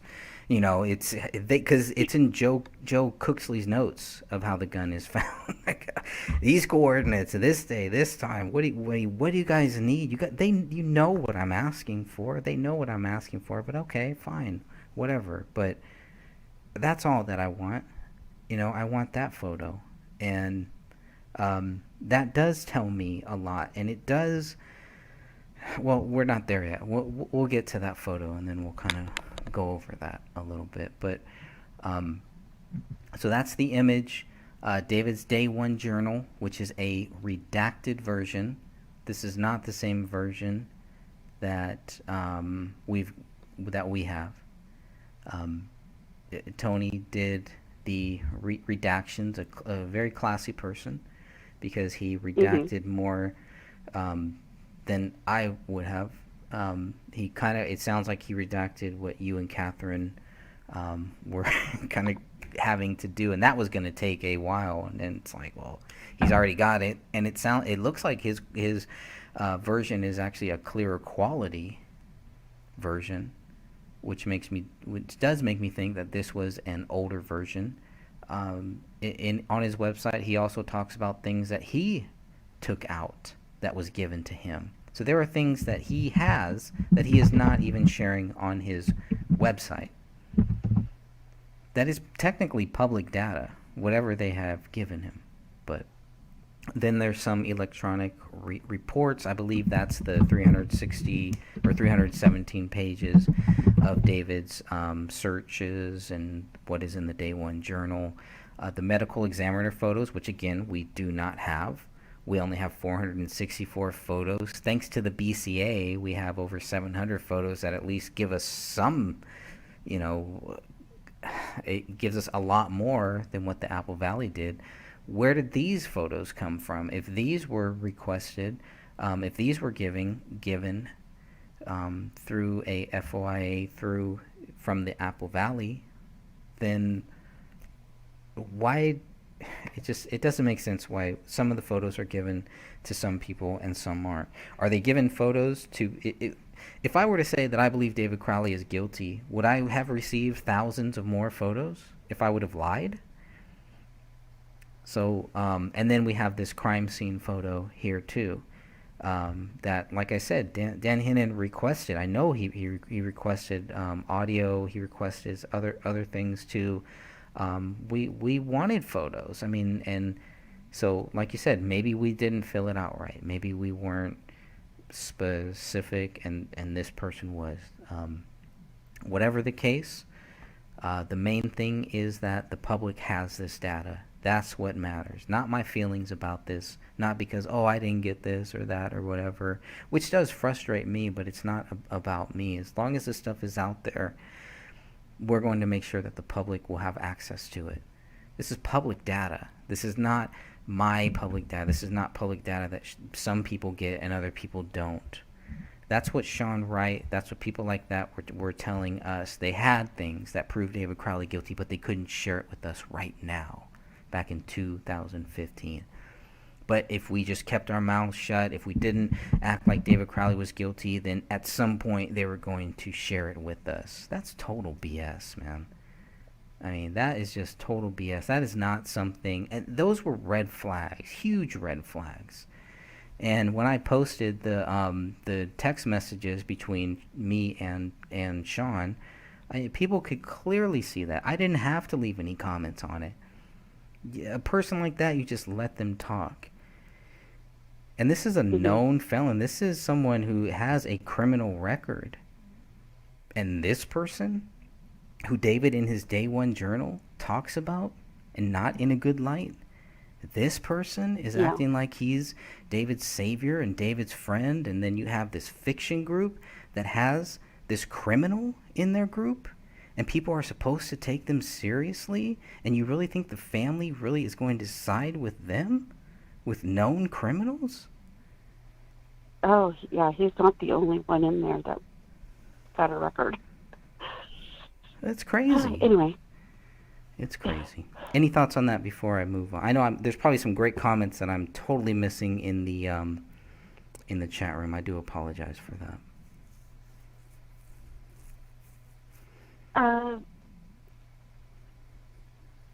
They're just talking back and forth about the case and how Tony, I guess, released it and read it too, all this information.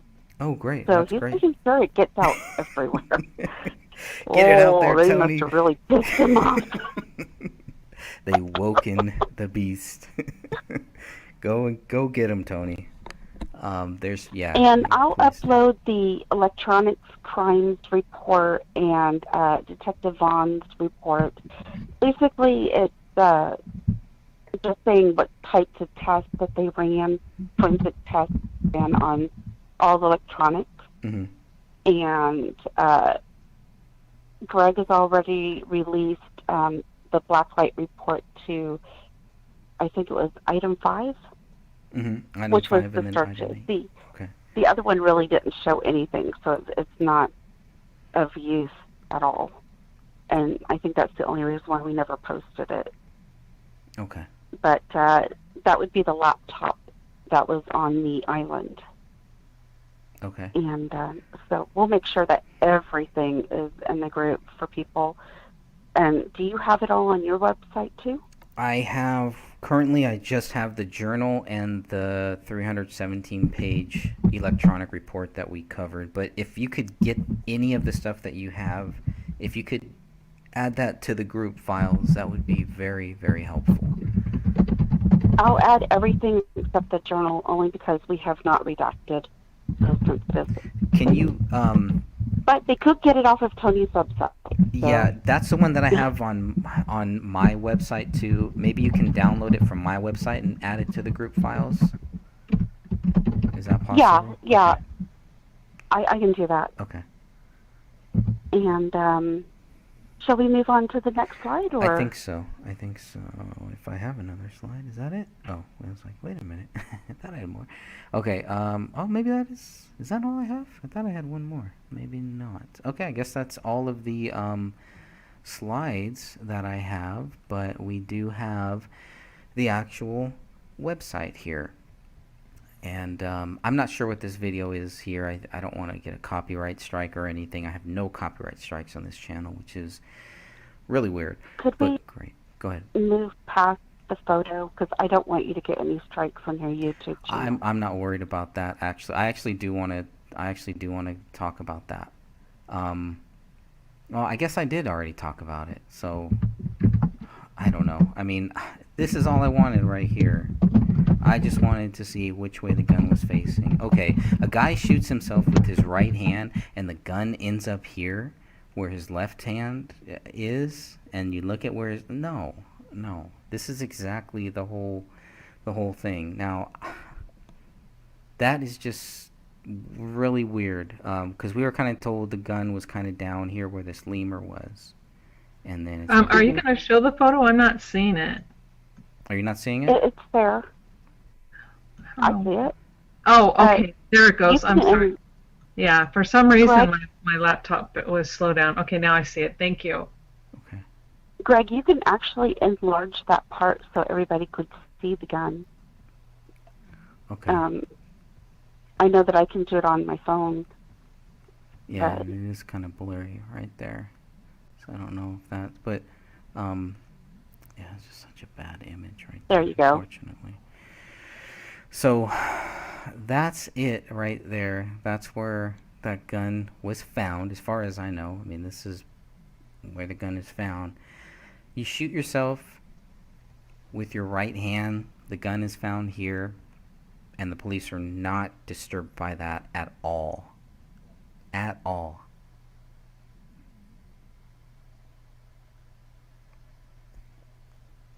I mean, it speaks for itself. If I wanted to hide something, and if I was a part of some fictional group, I'd probably hide this too. Because words, the images speak for themselves. That's why we weren't, we just wanted the photos. We wanted, all of this stuff that would show whatever that they're saying. What did you guys see when you walk into this house? Because we asked Detective Gummert, I asked him, when did you realize David Crowley was guilty? He said, as soon as he assessed this scene. So based on what he's saying, he walks into this house, and this looks like a double murder-suicide to him. No.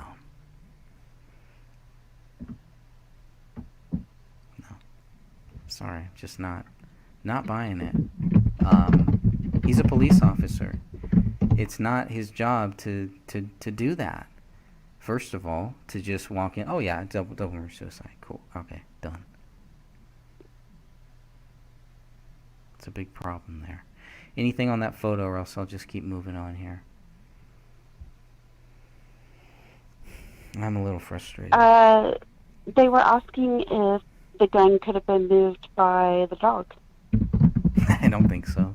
I mean, anything's possible, sure. I mean, I guess, yeah, it's possible. It's possible. I mean, anything's possible. Yeah. He did things at the crime scene. We know that he did chew on bones. I think We're not denying it. We can see the proof of it in the photos. No, he destroyed things. I do think that's a question. I don't want to act like I'm belittling that question, because it is a very valid question. It's a question that we all ask. We all will ask at some point. But then, you have to just kind of, okay, that's a great question. Let's look at the pros. Let's look at the cons, and you kind of just go from there. Have you ever seen a dog move a gun with this much weight? If the dog did move the gun, would there be, other blood, or would there be other dog saliva or something like that? How would that affect that whole thing too? So I guess you would have to look at so many different things. I would kind of assume that if he shot himself with his right hand, which David was right-handed, the gun should be closer to his right hand. So for the dog to have moved it from where his right hand was over to where his left hand was is also another, it's like you said, it's possible. Joe, sorry. Joe Howard would like you to zoom in on the gun again, please. I'll zoom in on the gun. I know it's not very good here, so let me know if you want me to zoom in a little more, and I can do that. I know there's a lag on the YouTube site. And Derek says, even not fully loaded, it's not impossible, but the dog has been blamed for everything. Come on. Yeah. And he's so right. The dog has been blamed for everything. I mean, not like it's not impossible. I mean, but he does have a point. Yeah.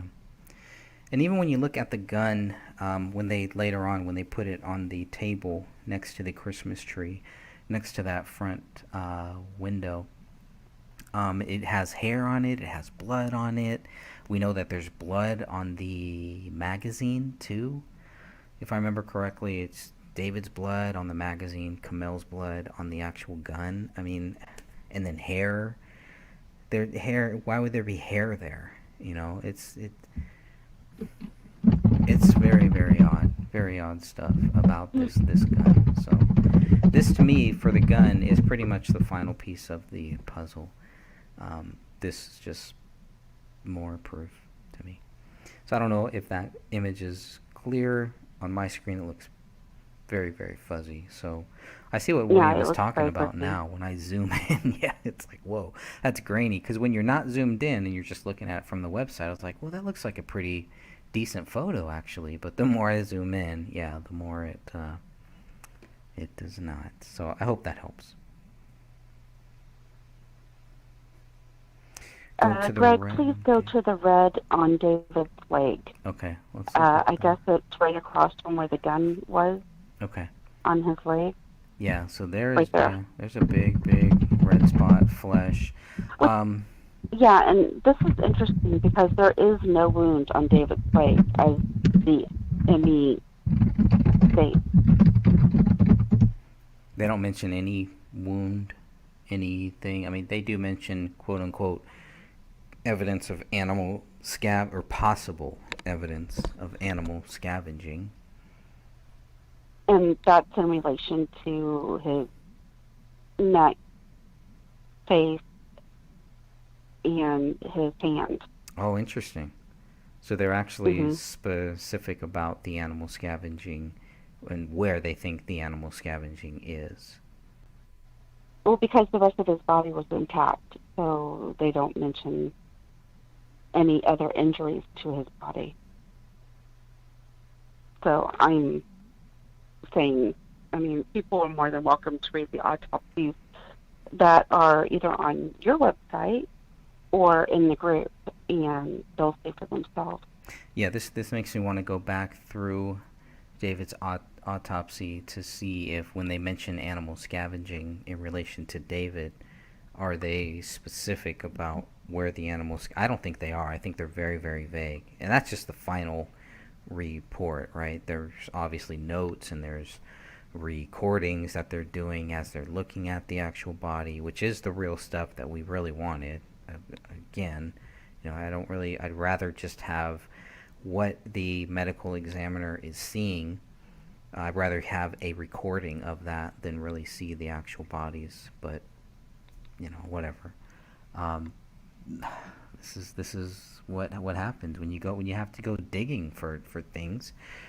You end up having to exhaust all different scenarios, possibilities, and that's exactly what is happening here. What we're looking at here, if it's not specifically mentioned in the autopsy, why not?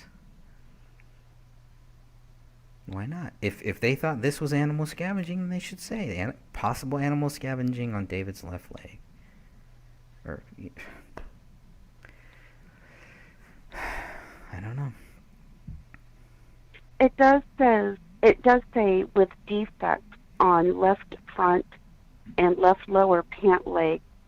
Pants are covered in dark green to red stains are present with numerous short white hairs. And can you read that first part again about the left leg? And where is that located, please? It is David's autopsy report, page 3.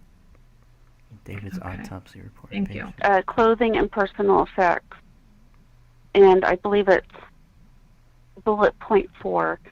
One pair of Nautica jeans company brand black and white and blue striped sweatpants size medium with defects on the left front and left lower pant leg. The pants are covered with dark green to red stains are present and numerous short white hairs. The staining is also on. Yeah. The staining is also on his boxer shorts. Yeah. And the staining is also on his black sleeve. No. On his shirt. On the left, on the collar in the left side of his shirt. The black shirt, they said. And then, I'm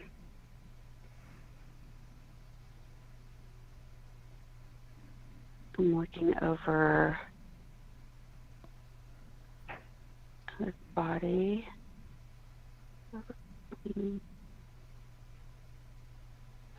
Yeah, there's no mention of the wound on the leg. I can't find it. Mm-mm. Interesting. Nope.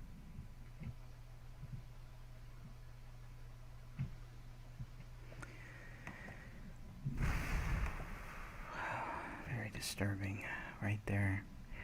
No head. No head. Gone.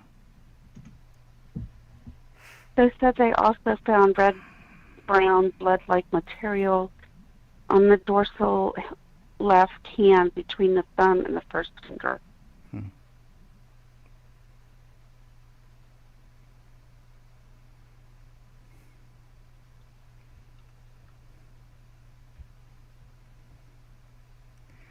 Anything else on that image? I really want to move on from that image. Yeah, let's move on. Okay. We can move on.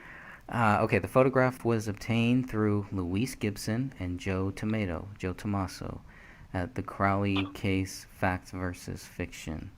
So that's the group, right? That's what that is? That's a Facebook group. It's the group.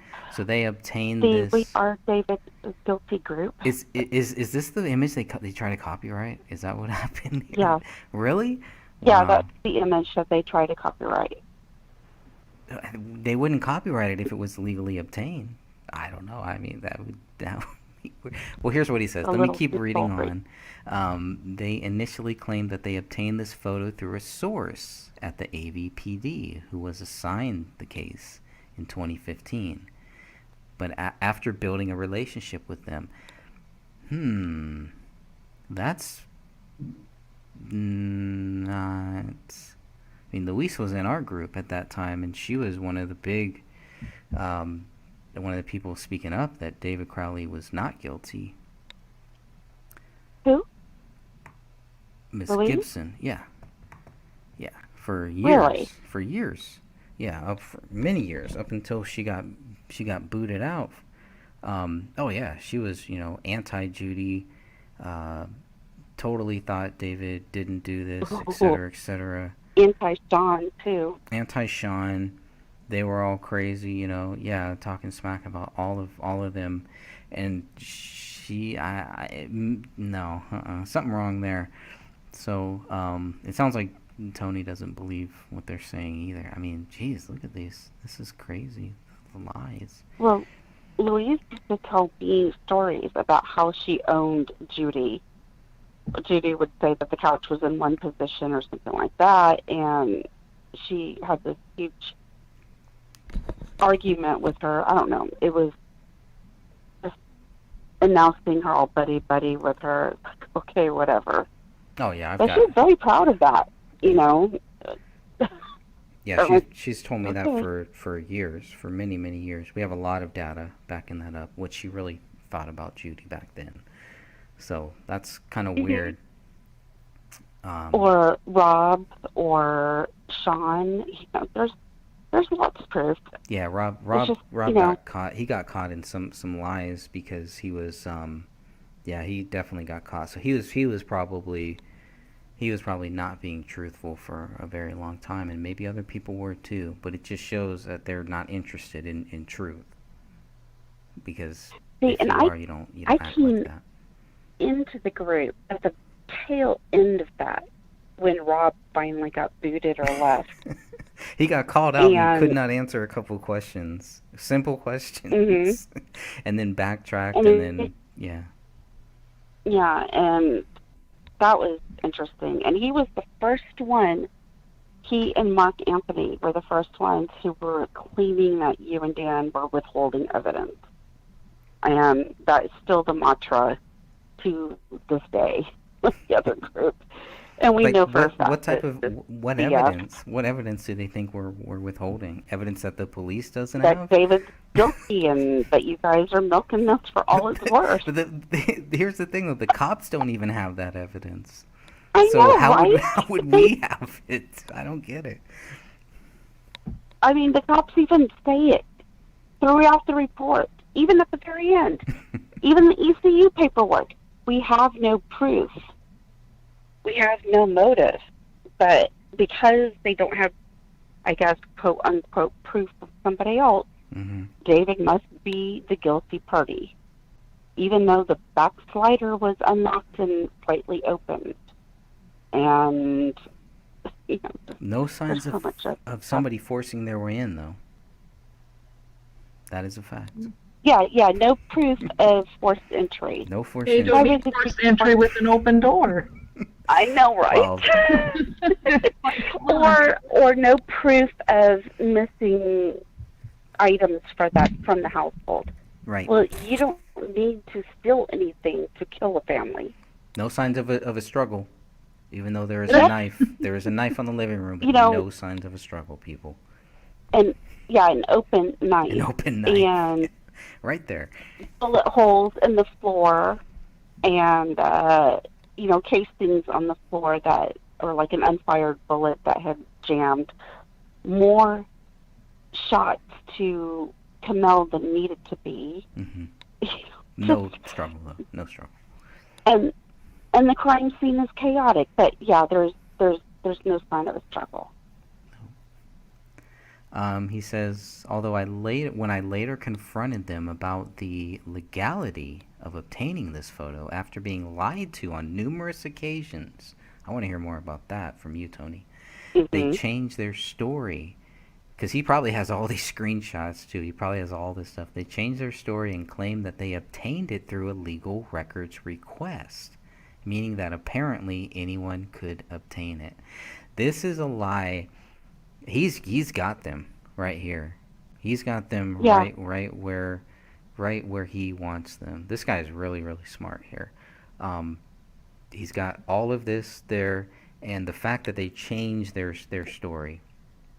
There's no need to change your story if you're telling the truth. So The truth doesn't change. no, truth doesn't change. But he's really got them in a legal bind here, because either they legally obtained them or they didn't.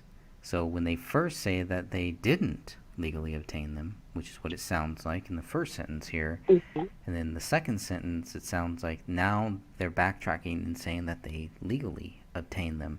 That's something that we can definitely figure out, that you can definitely prove. And it sounds like that's pretty much what Tony said is, hey, this statute, the Minnesota statute 13.82 subsection 7, boom, right there. And it's a simple question for the Apple Valley. Was this image legally obtained or not? That's what all I've asked them. I have not heard back from them. I'm sure they're getting their lawyers and, have to pass it up the chain, blah, blah, blah, whatever. I know that they may even be listening. They may even be watching. They may be watching the group, whatever. We're only looking for the legal stuff here, the stuff that the public has. Based on what the public has, there's no way you can say that David is guilty. Even this image here, but now you have something here where you're talking about things that are being given to people illegally, possibly. Why?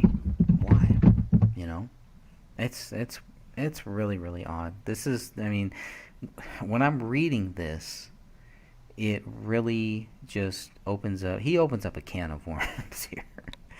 He really does. So, it says, I believe that is a lie, as I have been denied access to much less graphic photos pertaining to the case. We've all gone through the same thing, I'm sure. Images, so here's the statute. Images and recordings, including photographs, video, audio recordings, which are part of inactive investigative files and which are clearly offensive to common sensibilities, are classified as private or non-public data. And that's, again, that's backed up by, what we asked Gummert is we just wanted an image of the gun, blur out everything else. And all of a sudden other people have it. That's too coincidental and just too shady. It's just, it just adds to the shadiness of all of this case. And it doesn't need to be like that. It never did. Just give the public the data, and you guys, obviously the Apple Valley, the police think that they have it solved. Well, fine. Think whatever you guys want. But give us the public data. Don't withhold the stuff. So I hope that they haven't been. But if they haven't been, then that means that that photo, and maybe other stuff too, was obtained, was not obtained in a legal way. I'm going to put this out there. Yes. I'm not saying this happened. I'm just saying Sean, Wright, and Judy are in that group. And they both have had access to the files and to things that we didn't have for the longest time in regards to this case. So it's very possible that, and I'm assuming here, that things were shared with the other group that weren't shared with us. And that's why the lies were happening. But, Well, they should not now have it's out there. They should not have access to anything that we don't have access to. They're public. We're public. There's no difference. But the thing is that Sean and Judy were both involved with the documentary. And we all know that Eric Nelson and Sean had the files. Even Mason had the files. Mason Hendricks, I'm fairly certain of that, because he was asking long ago if you had seen the data searches. And you told him flat out that you hadn't. But obviously he had that information at that time. And that would have been and then when you said that 2016, maybe, yeah, 2017. Yeah, and then when you said that you hadn't seen it, that's when he lied to you. and he told you that there were certain things on there near the end that David was searching for, but he didn't. So, I mean, this is just, I'm doing deductive reasoning here. Yeah, I think he also said Oh. one of the last things that David posted or commented on was one of Hendrix's posts. So I don't even know if that's true or not. Whether No, it is or because whether he it's didn't not. go to Mhm. he didn't go to Hendrix's page on Facebook. We would know because it would be in the data searches. Well, that's But similar. he went. Go ahead. No, but he did go to Danny August Mason's Facebook page several times. So, Yeah, and there's no reason to withhold any of that stuff. If anything, they would black it out, similar to this blackout thing here. If they didn't want Hendrix to be mentioned or anything like that, it would be blacked out or something. But you know, that could have been a Facebook. I think it was a Facebook post too. So I don't know. But you're right, because there are Facebook posts and things like that in there. So again, unless the police are picking and choosing, which it doesn't look like they're really doing. It looks like it's, I mean, with the 317-page thing, maybe because it looks like it's on a spreadsheet. But with the phone calls, with the phone records, it would be really hard for them to kind of censor that and kind of make it look like they didn't censor it. So we're talking about some of the phone records, calls that people say they made the call, and then the records say something completely different. I mean, what other conclusion could you come to? So, I mean, well, I'm waiting for the Celebrate files, and once I receive those, I'll compare them to another spreadsheet that I made in regard to people saying that they either text or contacted David, and it doesn't show up in the AT&T report. But if they show up in the Celebrate report, then obviously it happened, because those are legit. So I'm going to hold off on that. Yeah, I mean, it could have been one thing where, you know, and here's where the Day One Journal kind of ties there is that, you know, we have the police are saying that the Day One Journal ends in September. Obviously, now that we have the Day One Journal, you can clearly see that it doesn't end until November 5th, right? November 5th. Mm-hmm. So there's obviously something going on there. Maybe the file that they had was the stuff that was not deleted, and somehow doing the whole, you know, pulling everything out using special software, they were able to find other posts past September.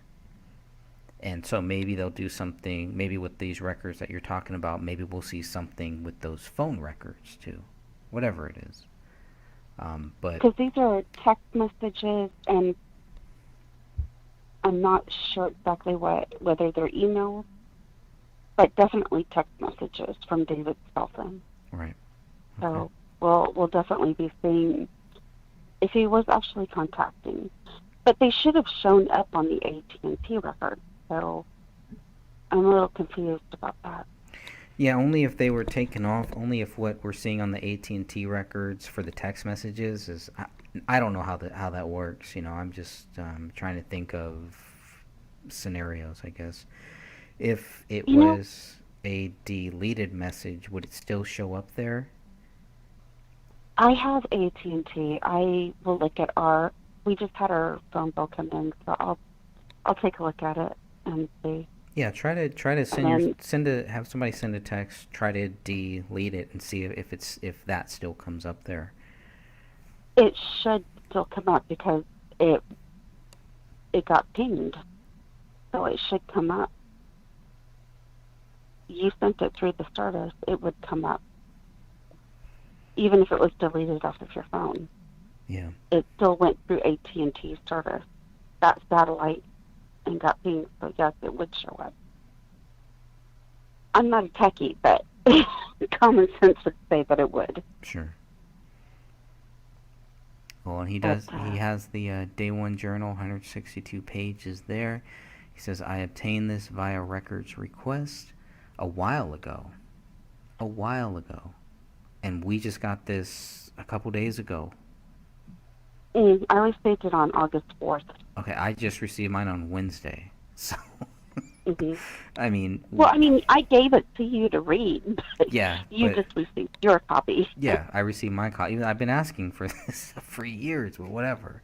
For 6 years. For 6 years, but all of a sudden, it's. I guess I just got to keep asking for it and keep asking, which I don't want to do. I know they have other things that they have going on. We wouldn't even be in this spot now, going back and forth. The Apple Valley Police probably feel like we're just wasting their time. And it's like, no, man, if you guys would have just given us all of this stuff way back when, there would be no need for us to contact you. Yeah, we wouldn't be contacting you about any of this stuff here. Why are we just receiving this all of a sudden? Yeah. My contact with Apple Valley, who's been fulfilling these my FOIA requests, has been very patient, and she has answered my questions. And I am incredibly thankful for her time and her patience. So. Yep, I am too. And maybe we're just not asking in the right way. Or maybe they finally decided, okay, you can have this. We've given it to other people. So, it doesn't matter now. We have it. Yeah. I'm not trying to go back and, woulda, shoulda, coulda, whatever, I think you're right. It's on me to just take that responsibility. Maybe I just wasn't filling it out right. Okay, whatever. We have it. So there's going to be a lot more requests that I'm going to try then. And I'm going to try to fill it out right. Okay? Maybe I'll wait another 5 years before we get more. I don't know. We'll see what happens. So he says I obtained this via a records request a while ago and gave a redacted and compressed copy. So he redacted this, a redacted and compressed copy to the clowns at the Crowley case, fact versus fiction. So yeah, he's not really too happy with them. He's never called us clowns, and he doesn't agree with us. So like you were saying, there's definitely some other issue going on there. Their claims of obtaining it months prior are yet more lies, visible by how compressed their photographs from it are. So he's saying something similar to what William is talking about, how the photo is very compressed. And I think that's why William thinks it's coming from a... What does that mean, compressed? You save it... Mine was. It just looks to me like they're saving it at a much lower resolution. Which is... You can compress it too, which will shrink it down as well, but it's not a very good resolution file. Yeah. Okay, because when they sent it to me, it wasn't compressed. That's why I was asking. Yeah, as far as I know, it wasn't. I think the one that you got looks... the quality is a lot reduced than the one that Tony has. So yours could be a compressed. I don't know. I can't prove that. Okay. But. Once again, I'm not a techie. well, here's what he says. He says theirs is 100. His is 107, and theirs is 4. So all you have to do, and we can do this later. We can look at it and see how big is that file that you have. If it's 107, it's not compressed. If it's 4, it probably is. I won't do it here because we're live. But if you want to go, if you want to look at that, go to the file, do a right click, and go to the properties, and you can see that. Oh, I don't have it on the computer. That's I okay. have it on my cell phone. Okay. Yeah, but we can definitely do that. Could they have removed information from their journal? Yes. That they're showing people? Yes, but if they're showing it to him, and they're saying, obviously he's seen theirs, so they've compared files at some point, he would also know if they've removed anything from it. If it's the exact same file, there's many reasons why they could have reduced it to 4. One could be because if you're going to share it with people, most like Gmail and things like that, there's a maximum thing. It's like 25 or something like that. So obviously they would have to lower it in order to share it to many people. So there could be many reasons why. Yeah, I just automatically save it to Dropbox and then share the files that way. Right, and that's the best way to keep the highest. I know. But if you did try to share, like if he tried to share this one at 107, he wouldn't be able to unless he went through like a Google Drive or something like that. So, but it's possible. Back then it was still possible too. He says the reason why they're taking so long to publish is because they need to get their own copy and want to because of the following information.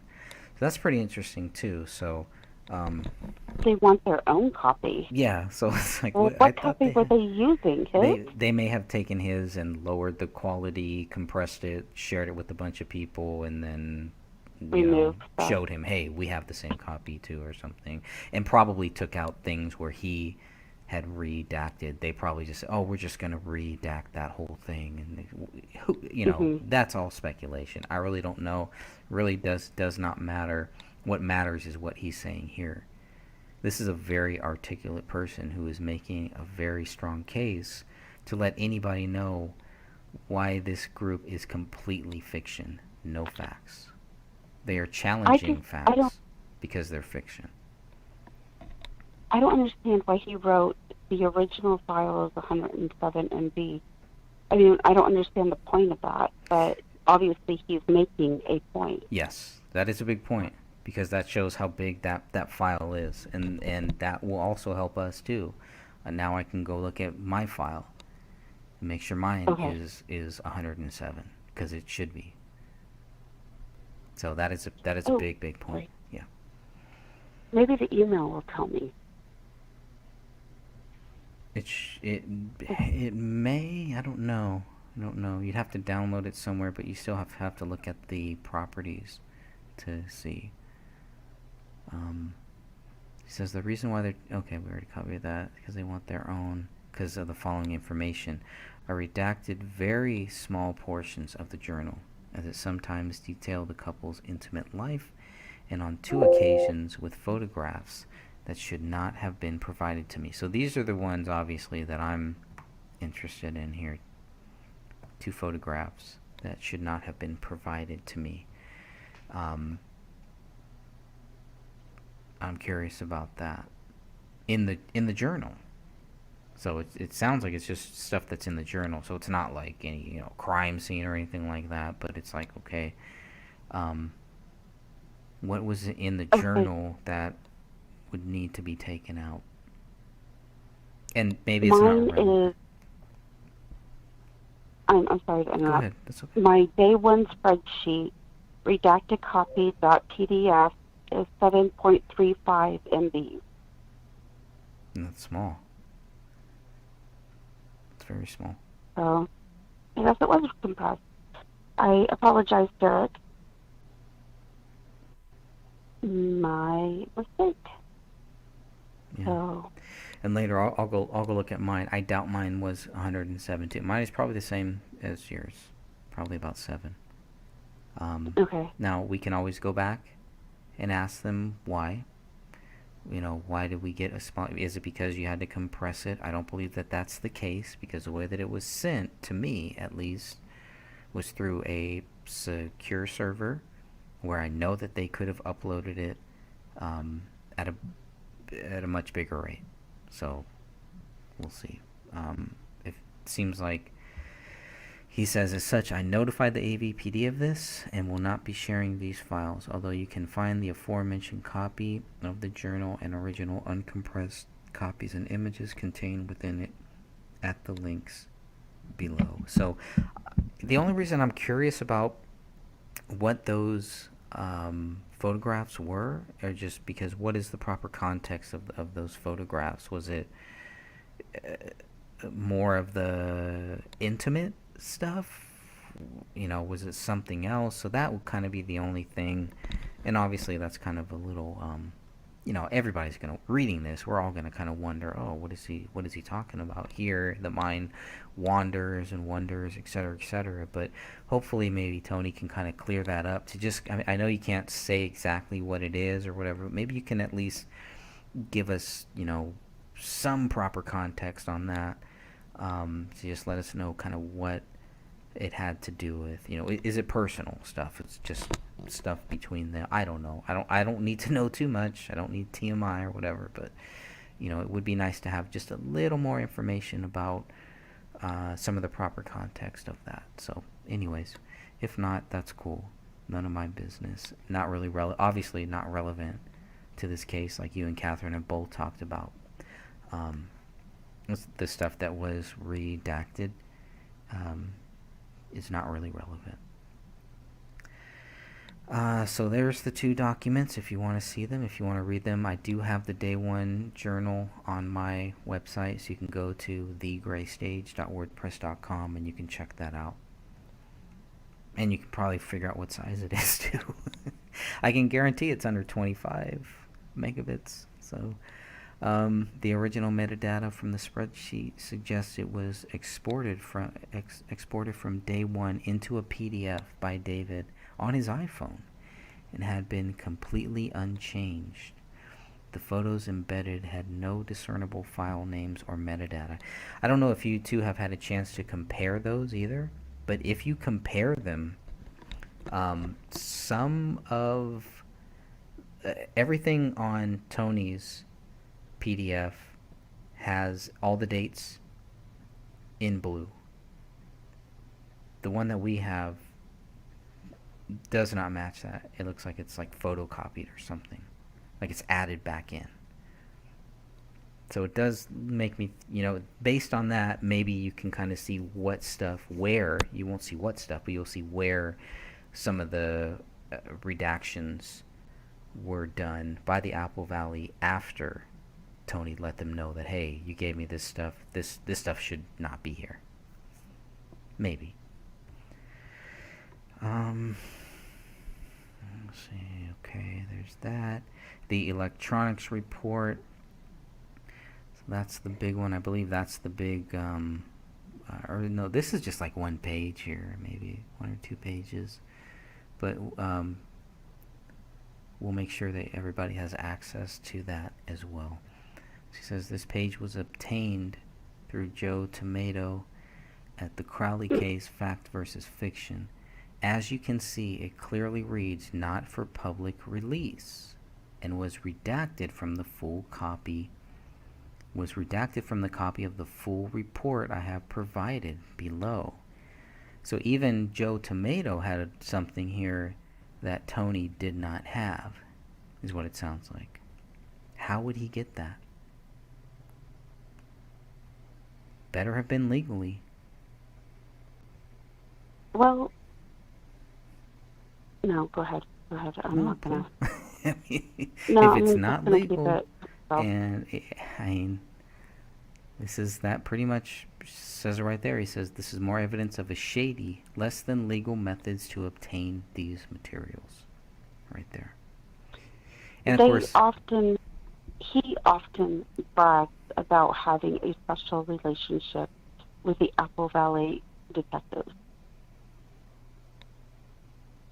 And so, I don't know, maybe they told Tony that that's how they got this information. But they also said that I would never get this information, that I guess, barred from getting anything else from Apple Valley. Obviously, they're wrong because I have it, and I have the email to prove it. I mean, a quick search on this guy. Mm-hmm. Would the police could have done a very quick search on this guy and found out a lot of information on him, and it would not have been I don't know what cop would want any relationship with him, knowing Oh, some of the this is stuff Joe that he's P. done. Joe P. is the one you're talking about. No, I'm talking about this guy, Tomato Head. I'm talking Oh. about this guy. Oh. Yeah. Oh, you want to elaborate? No. Okay. But I will, since you asked. I mean, people who are listening need to know what Yeah, these no, people you're are right. like You're right. and I who don't. they are. Yeah, no, you're right. I mean, this guy has been known of filing lawsuits, yeah. fake lawsuits that get thrown out of court. Frivolous lawsuits, I think, is the proper term. The police can figure that out. They can see this guy has no money, cannot even pay his own bills, and has many times filed frivolous lawsuits. So why would they want to deal with a guy like that? So maybe they did. Maybe they didn't know. Maybe they didn't care. But I kind of find it hard to think that the police would really want anything to do with a guy like that. But you never know. Yeah. So there's the reports. There are the photos, the medical examiner photos. And so you can download all of those directly from here. We will make sure that if for whatever reason you're not comfortable downloading them from here, we'll also make sure that you can download them other places. And there's also a video that we have here. So he says, so this is right here. Yeah. These were obtained through the AVPD through several records requests. Photographs such as bone frags near ME 0367 were denied and were not withheld. So I was a little confused about what do you mean they were denied but not withheld? I was a little confused by that phrasing there of what that meant. So because obviously there is no 0367. So what is in 03? No. That's Is that wrong? Kamel's number, her case number. It ends in 0367. I believe David is 66. Ah, okay. Photographs such as bone And frags I near- believe that Kamel's family has said do not release maybe anything of hers, because almost anything that we do of her is redacted, I guess. I mean, I know that we have some bank account activity, but a lot of that's redacted. The only thing that isn't is her credit report, because we have both hers and David's.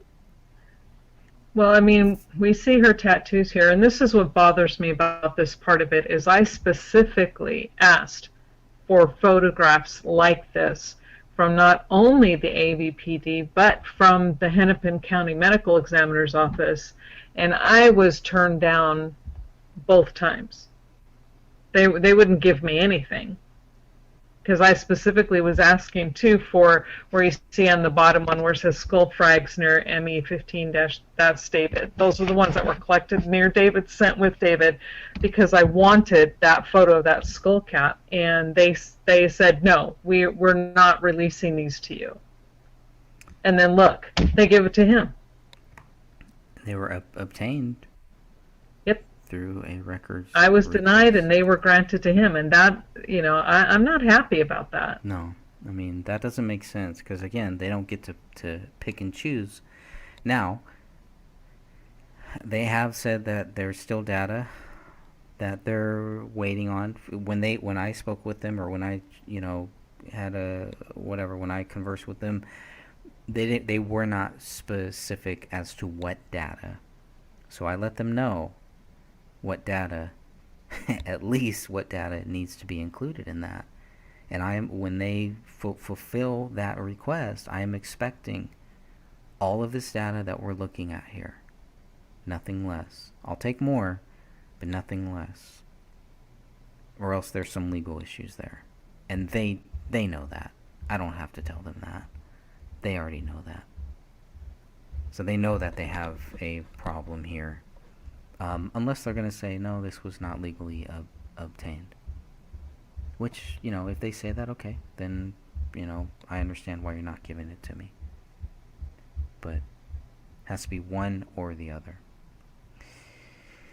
And then the photo here, or I'm sorry, then the video, which is about, what, 9 minutes long? Well, it's about 13 minutes long, I believe. So that was the other thing. I was like, we've been asking for a video, and you guys gave it to this person, you know? Yeah, Why? I got flat out denied twice for that one. And I was very specific in both times. So, okay. Yeah, I'm glad to have it now. Yeah, I did create a video that has this video and these photos, so if you do want to just go and watch that, obviously you can download everything directly from here too, but again, if you're not comfortable with it, we'll make sure that there's other places that you can download it. But if you just want to view it as a video and a slideshow, you can go to my website or to my YouTube channel, and you can look at that now, and it's public data, so anyone can take it and also, you know, do whatever they want with it too. It's not, I'm not copywriting it. It's nothing for me to copyright. Okay, so all I did was That's a control freak issue for me, and this, you know, I know I shouldn't laugh. I shouldn't laugh at it, but it's just so ridiculous. as how anal can you get over that crap? You know, you either trust your people or you don't. But Well, and I want there was full evidence. Yeah, I'm sorry. What? Go ahead. Those who are listening right now, I wanted you guys to know that on my YouTube channel tomorrow night, I will be premiering a video I just did covering the bloody clothes from the new data dump right there. So I'll be going over that in detail. Only for David and Kamel, I will not be covering Rania. Okay, good. Yeah, I was going to ask you more about that.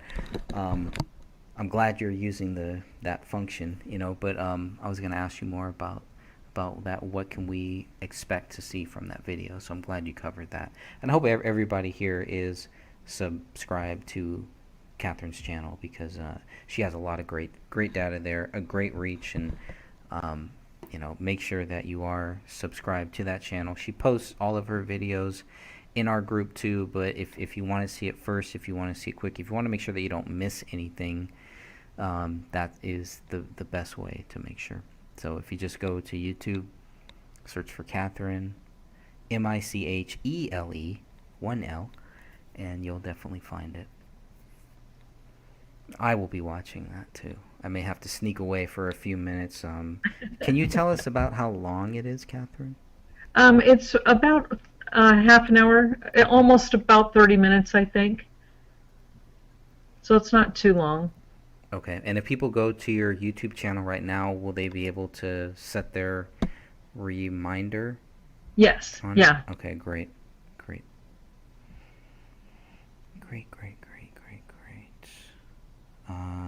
Is it in the Let's Get Ready to Rumble? Derek, it is not that one. It's the one right underneath it. I think it's just called David Crowley Crime Scene Video and Photos, if I remember correctly.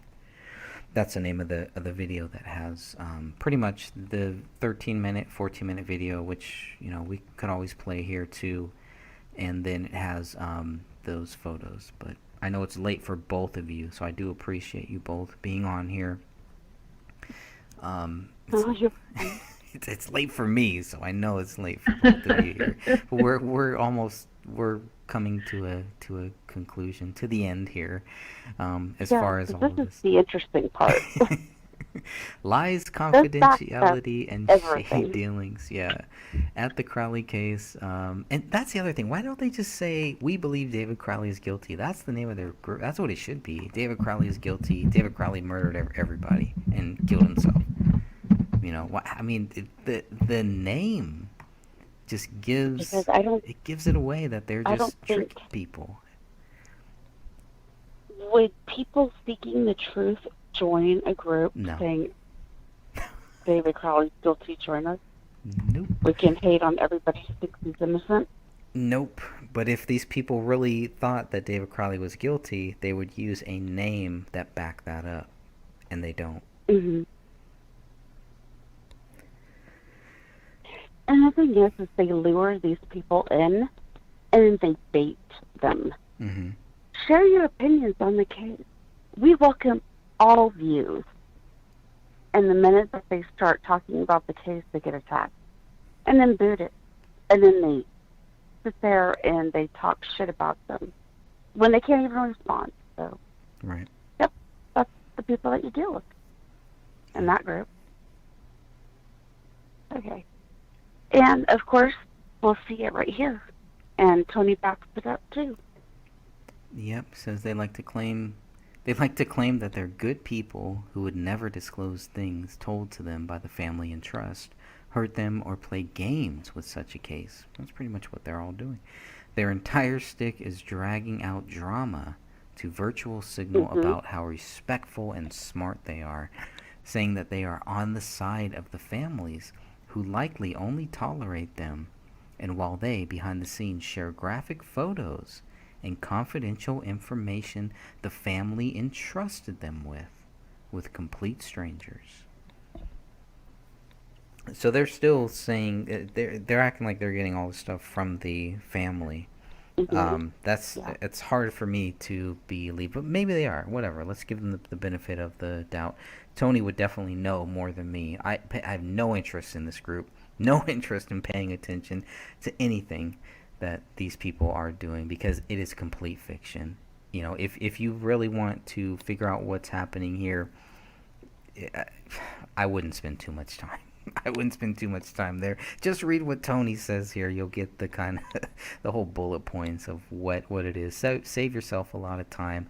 All they're trying to really do is play games, and so that's really, really sad. But then we get to, so this is from April 25th, 2001, and Louise Gibson, I don't know who she is, but she said David was resentful of Rania, that he never wanted children. I've heard that many times. I've heard Sidra say that.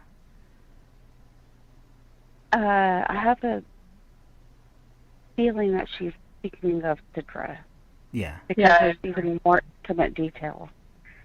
And I want everybody to understand that this group, they are all middle-aged adults and older. So for them to be acting this way is just beyond shameful.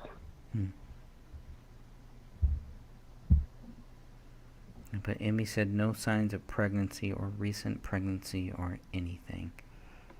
So, yeah, and this is backwards, by the way. So, this is, you know, you can see that 1959, so it's kind of backwards. So it would be kind of better if we read it the other way, but just for time's sake here, no signs of pregnancy or anything. I mean, what does that have to do with anything? Keep reading down and it'll go over that. Okay, maybe I should start from the bottom then here. Is that what I should do here? Well, it's where Sidra's telling her that Kamel wore the corset, and that's what I'm saying. Keep reading. It's down there in the corset when she was pregnant. Right there, you see it. Okay, so this is April. I'm gonna start right here then. Sidra's friend said that David was being on mushrooms and got mad at. But that's in June. Kamel and. Yeah. You know, and that's never mentioned. Yeah, he did take mushrooms. Later, oh no, this is. Does their basement He did take lock? mushrooms like in June or something like that. I don't think the basement locks from that side, but I mean we have the photo of the door, but I don't think it locks that way. I don't know. Ooh, that gave me an idea. Okay. Go ahead. Okay, so starting here, I'm gonna start at April 25th. 1956. I'm just gonna read up. So she said she was staying at their old apartment and they had another dog, and that something happened and David threw the dog against the wall. Okay, I mean it's all just reaching, right? Everything we're seeing here is just just games. This is all just games. Word of mouth. Yeah, just try to get people, oh, this is why David did it. None of this shows why David did it. This is just attacking his character. This has nothing to do with the actual case of, all of this is just reaching. It is completely reaching, which is completely different than what she was doing. Maybe, I don't know what happened to this person. This is just like a completely different person. So I don't know who the real Gibson is. Was it the one that joined the group way back when? Or is this the real one? It can't be both. It can't be both. Also, that in his journal, there was something like 20 ways to kill a fetus. She said she contacted the inmate to make sure no, that Kamel wasn't or hadn't been pregnant. Is there anything about in his journal about 20 ways to kill a fetus? No. That is a flat-out lie. So is Louise lying or is Sidra lying? Here we don't know. Correct. Well, if Louise had the journal back when she's talking about this, then she flat-out lied. If she They said that read they had the journal for months. This is April. Mm-hmm. That's it. So if either actually she had it, and she never read it, or she did read it and she's just continuing to lie. Or she knows that it's not true and still telling lies. And she's trying to pass the buck onto Sidra, which is what Louise has always done. She always passes the buck onto somebody else. And so here she's saying basically the implication, which we are now inferring, is that Sidra told her in David's journal there was something like 20 ways to kill a fetus. And we all know that's a load of crap. There's not even searches like that on the computer. So where the hell did that come from? Oh, God, with her, who knows? Never mind. She also says here a minute later. I mean, she's quick. Like every minute, she's like, boom, boom, boom. And these are all like just talking points, like a CNN talking point thing here. Had all sorts of things through her head that David had forced Kamel to get termination. And she also said because Kamel had the corset where she used to wear it after she had Rania, as she had a weak back, she thought if she was wearing it, she might have been pregnant. And these are probably all stuff that Sidra told Louise in confidence, I'm sure. Mm-hmm. This is all stuff that obviously, if there was any validity to it or anything like that, all of this would have come up. This would be something to that you could definitely prove. Was she pregnant? Was she not pregnant? I mean, really, David killed everybody and himself because she was pregnant. That is a big reach, but Louise could be fed information here. So could Sidra, too. You don't know. We don't know at that point, because we don't know when Louise and Sidra talked. There were different times when I talked with Sidra, and she had a lot of questions, and she found the answers and then realized that that stuff was not, maybe accurate. But I don't know. Just from my dealings with Sidra, she had a lot of questions, not any answers. Yeah, and I'm pretty sure that she had first contacted me when I first started this case because someone with a fake name, and if it was Sidra, this person, she was very, it was like an honest digging, so to speak. I know digging might be the wrong word, but here, and I think this is the perfect example of what Tony's saying, that throwing people under the bus. Louise is throwing Sidra under the bus. Now, whether or not Sidra said this stuff, that's, to me, neither here nor there, although it's a lie. We know it's not true, that these things did not happen. But the fact is that if Sidra had said this, why is Louise putting this out to everybody? She should be keeping her mouth shut. That has nothing to do with the case. Yeah, only if she's but trying to this is how she is proving David's guilt to all the unsuspecting people. And see, now that we have the journal, we know for a fact that David did not talk to Camille about quitting her job. She just up and quit it one day, and David was shocked. Yeah. He writes about it. He's Yeah. like, oh my gosh, she quit her job. It wasn't, oh my gosh, she quit her job. I can't believe she did it. It worked. No, it was just out of the blue. It took him by surprise. And see, everybody in the documentary was saying that he coerced her to do it. And then he was happy about it because he won. And that's an absolute lie. Yeah. He in had fact, no idea. Yeah, he in fact he talks about supporting her and not, making sure that there will be enough money for the family, and that he wanted to support whatever it was his wife wanted to do. But that doesn't bode well for the narrative. Yeah. And then she started doing, I believe, online counseling and I guess personal sessions. But I'm not exactly sure because I had assumed that she quit like early fall. But this was back in like May, late May, when she quit the practice. And then I know that she kept leaving for appointments and stuff like that, but I'm not exactly sure if she was just on her own at that time. I don't have very much information. So, just going off what was a journal, I'd say.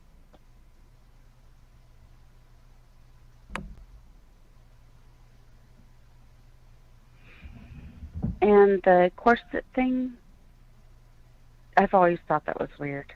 So, anyway.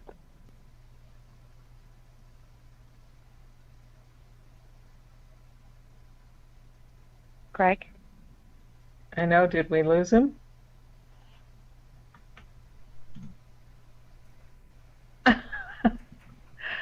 His microphone is muted. Or, He might. No, the other thing is, maybe he's there now? I'm here. Okay. Okay. Sorry, I just had to step out. I We're was like listening. starting to get dead air. No, I was listening there. Yeah, I mean, I don't know. The corset thing, like you said, yeah, I think that is kind of strange too. Have you guys ever heard of something called Spanx? Yeah.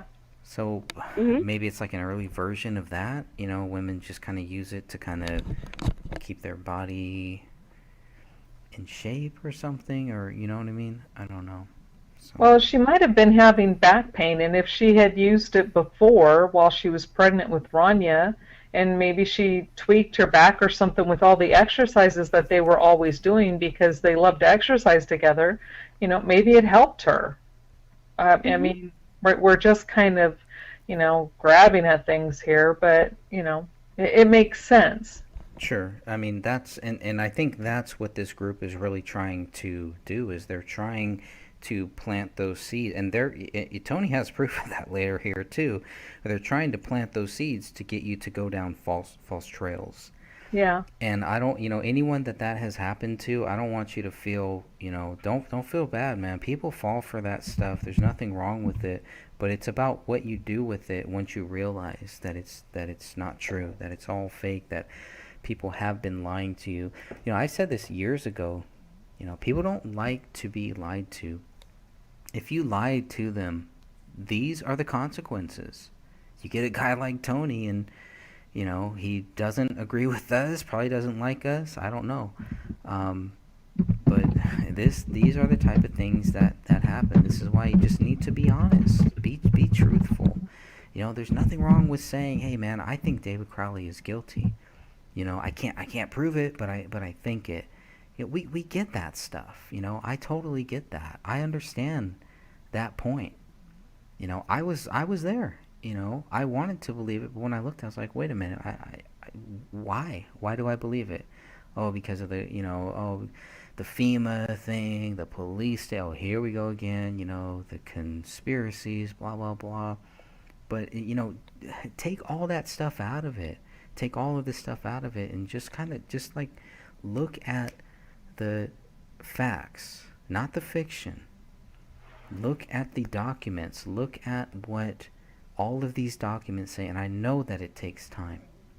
You know, even have a guy here like Tony, you know, he's read my book. The purpose of my book was so that people would understand why David is not guilty. With Tony, I totally failed. He still read my book. He took the time to read the book, and he still believes David Crowley is guilty. I can't do anything. I can't help him anymore. There's no need for me to bash him or for me to talk smack about him or to go after him or call him a clown or do anything that these people did that Tony obviously trusted with certain documents and certain stuff that he didn't trust us with, you know. So it's just, these are the type of things that can happen. Just be a good person. Just tell people what you believe. Stand by those beliefs and don't play any games. Yeah. There's really no need to it. So, this whole thing where she said David was resentful of Rania, that he never wanted children. Now, those are the type of things that I believe Sidra was fed a lot of false stuff. I don't believe Sidra looked at a lot of things, because when I conversed with her, it didn't sound like she really knew a lot, and she didn't really want to know about certain things. But on other things, she was very curious about. So she was fishing for certain stuff. But you know, I always felt like some of the Gray State goons were kind of feeding her a lot of false stuff, and they were sheltering her and kind of like a gatekeeper, right? Pretty much doing what this group does to these people. Hey man, we're here to help. We're with the family. This Sean Wright, Mason, Hendricks, you know, these guys, they told us it's the same script. It's the exact same script. You know, hey, we're just trying to help this family, blah, blah, blah. Look at their public posts. If you go back and look at I know this is going to be in a long podcast, way, way in the future. One of my last chapters of my book, you know, covers a lot of that. Hopefully it covers a lot of that stuff. But it's like, they were pretty much trying to tell us, look, the family is grieving. You guys, you know, if you want to be respectful towards this family, you know, don't bring up any of this stuff. Don't talk about this stuff. And I think Sidra kind of fell into that line too. I think a lot of people did. And I think at some point, just like with Tony here, man, everybody is going to realize these people are full of crap. They are not your friends. They do not care about you. They do not care about this family. They are there to play games. They are there to make sure that you don't look at the facts. They are the fiction. And that's it. I would like to add something about the journal. Yes. That I found extremely interesting. Even though David did discuss working on the script, he didn't really discuss any conspiracy theories or the collapse of society. Nothing like that, really. He focused on researching and writing and setting goals for himself. Mm-hmm. Lots of self-help. Lots of talking about he and Camille and his struggles as a parent. A soldier who had left, was stop-lost, which when he refers to himself being kidnapped and having PTSD, it's in reference to the stop-loss. He says he wasn't injured on duty and he didn't see things that made him have PTSD on duty. It was the fact that they held him over there against his will. And that's what he's referring to, because I think it's April or early May that he starts to talk about it. But then later in June, he explains it in detail. And once you read it, you're like, oh, that makes complete sense. Right. So, I mean, the guy had things he was working on. Yeah. And he wasn't perfect, but they said earlier, neither of us are. None of us are. That's right. That's right. And we're not trying to be. I think that's the whole difference. There's no, oh, well, we're just going to our whole group is going to just be calling people out on, you know, things that they get wrong or things that we don't like or blah, blah, blah. It's like, wait a minute, you know, the purpose here is to either prove David Crowley did it or he didn't. That's what it really should be. Any group or any people that take the focus off of that, you know, it's like, well, you're kind of distracting from what the real goal is here. Why would you do that? If you really care about this family, if you really care about this case, that doesn't make sense, and it's going to raise red flags. You know, there are people out there that are watching this, that are listening to this. Maybe they don't, you know, maybe not live, but they will hear this, that know David, that know Kamel. And the other thing that we keep hearing is that there's some type of pact that not only did David do this, but Kamel did this too. Yeah, and there's no proof of that. But, Greg, let's just finish what he has on the website, because we're all getting excited. Okay, sorry. Okay, so Louise Gibson, yeah, so it said Cidra's friend said something about David being on mushrooms once and being mad. We already talked about that. So Louise Gibson thinks Jason Allen leaked the scripts to Dan Hinnon. She says Jason Allen is a douchebag. Does she know Jason Allen? Does she know something we don't know? Danny Mason rides off others' talents. David didn't like wing I can't hear you. You can't hear me? All I hear is Catherine typing. Oh, I'm sorry. Yeah, talk a little louder, please, Greg. Or move your mic closer. I would, but there are people here sleeping too, so it's okay. Sorry. That's okay. I will move the mic. Is this any better? I'm gonna move the mic right up to here. Okay. David didn't like Wing distracting from his plans. I don't know what that. She mean Rania? I don't know what that means. Who's Wing? I would assume that means Rania. It seems like all this is like she's basically trying to show Tony why David didn't like Rania. She's pretty much trying to say David did not like his own daughter and killed her. When we have, if you look at the Sloppymentary, if you watch only one part of that piece of crap documentary, watch where David and his daughter are on a tire swing and watch their interaction right there, okay? That is a father who loves his daughter. And a little girl who loves her dad. That's She's right. Like, Amen. Daddy. Amen. You know, it's like... Yep.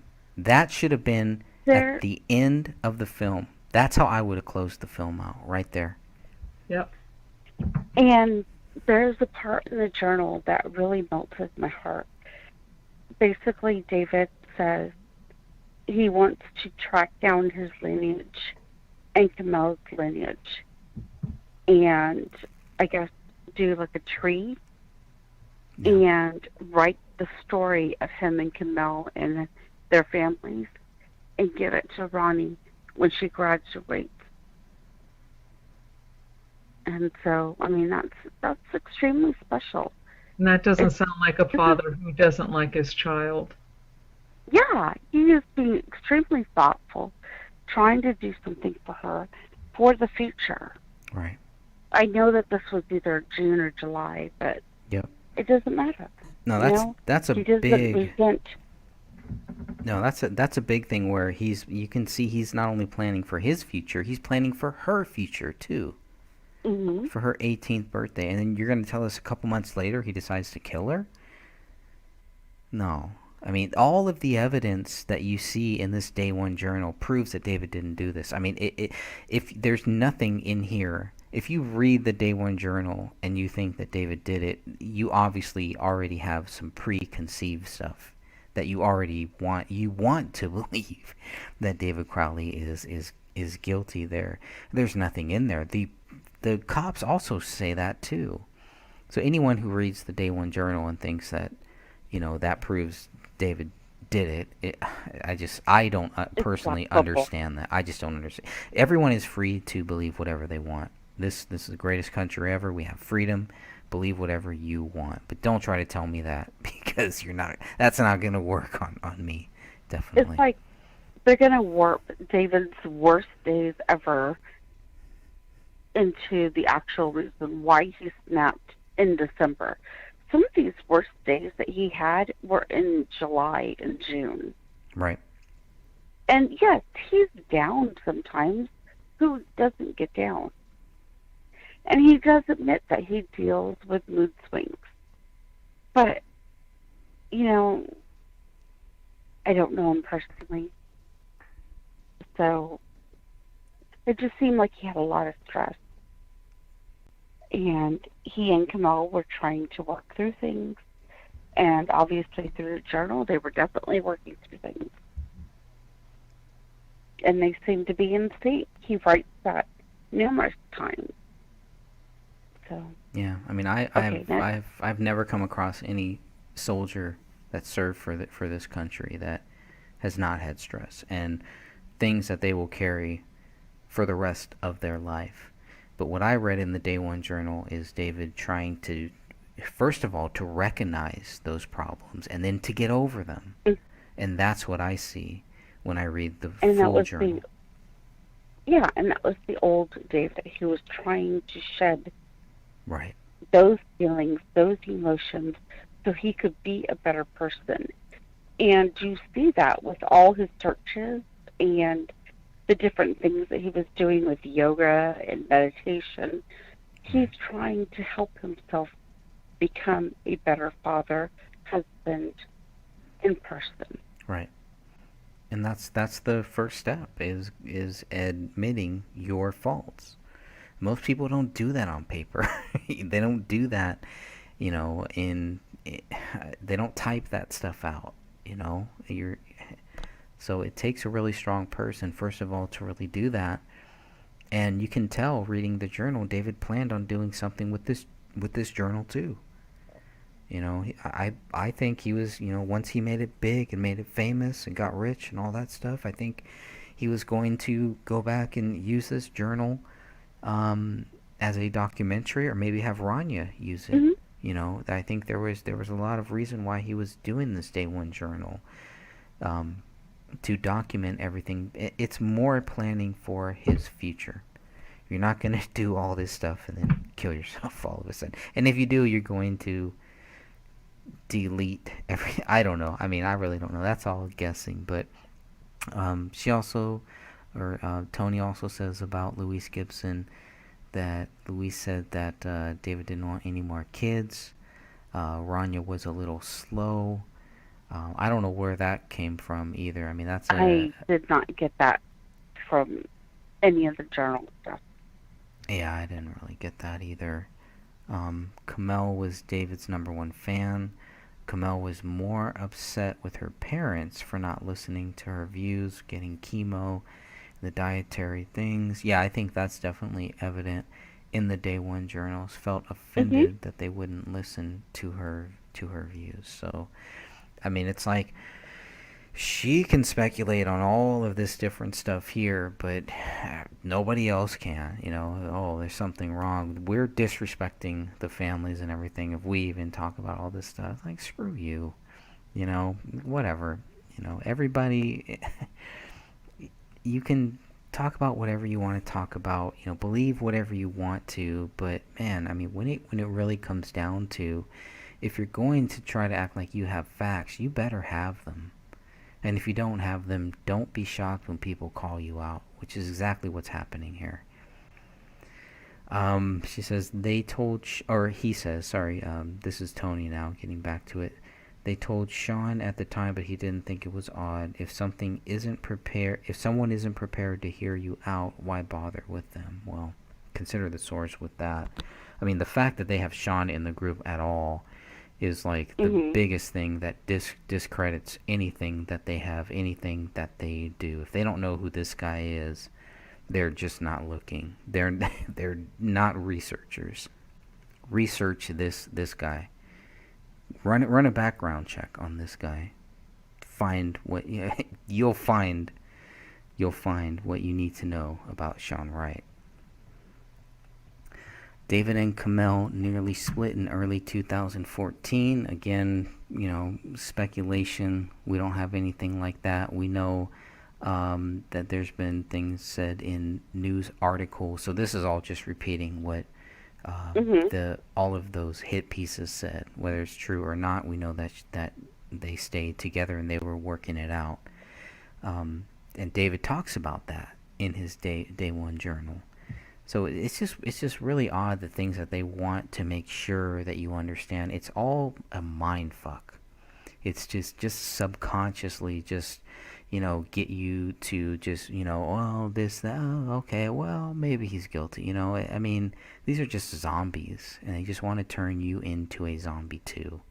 Don't fall for it, people. Please don't fall for this crap. Do your own research. Come to your own conclusion.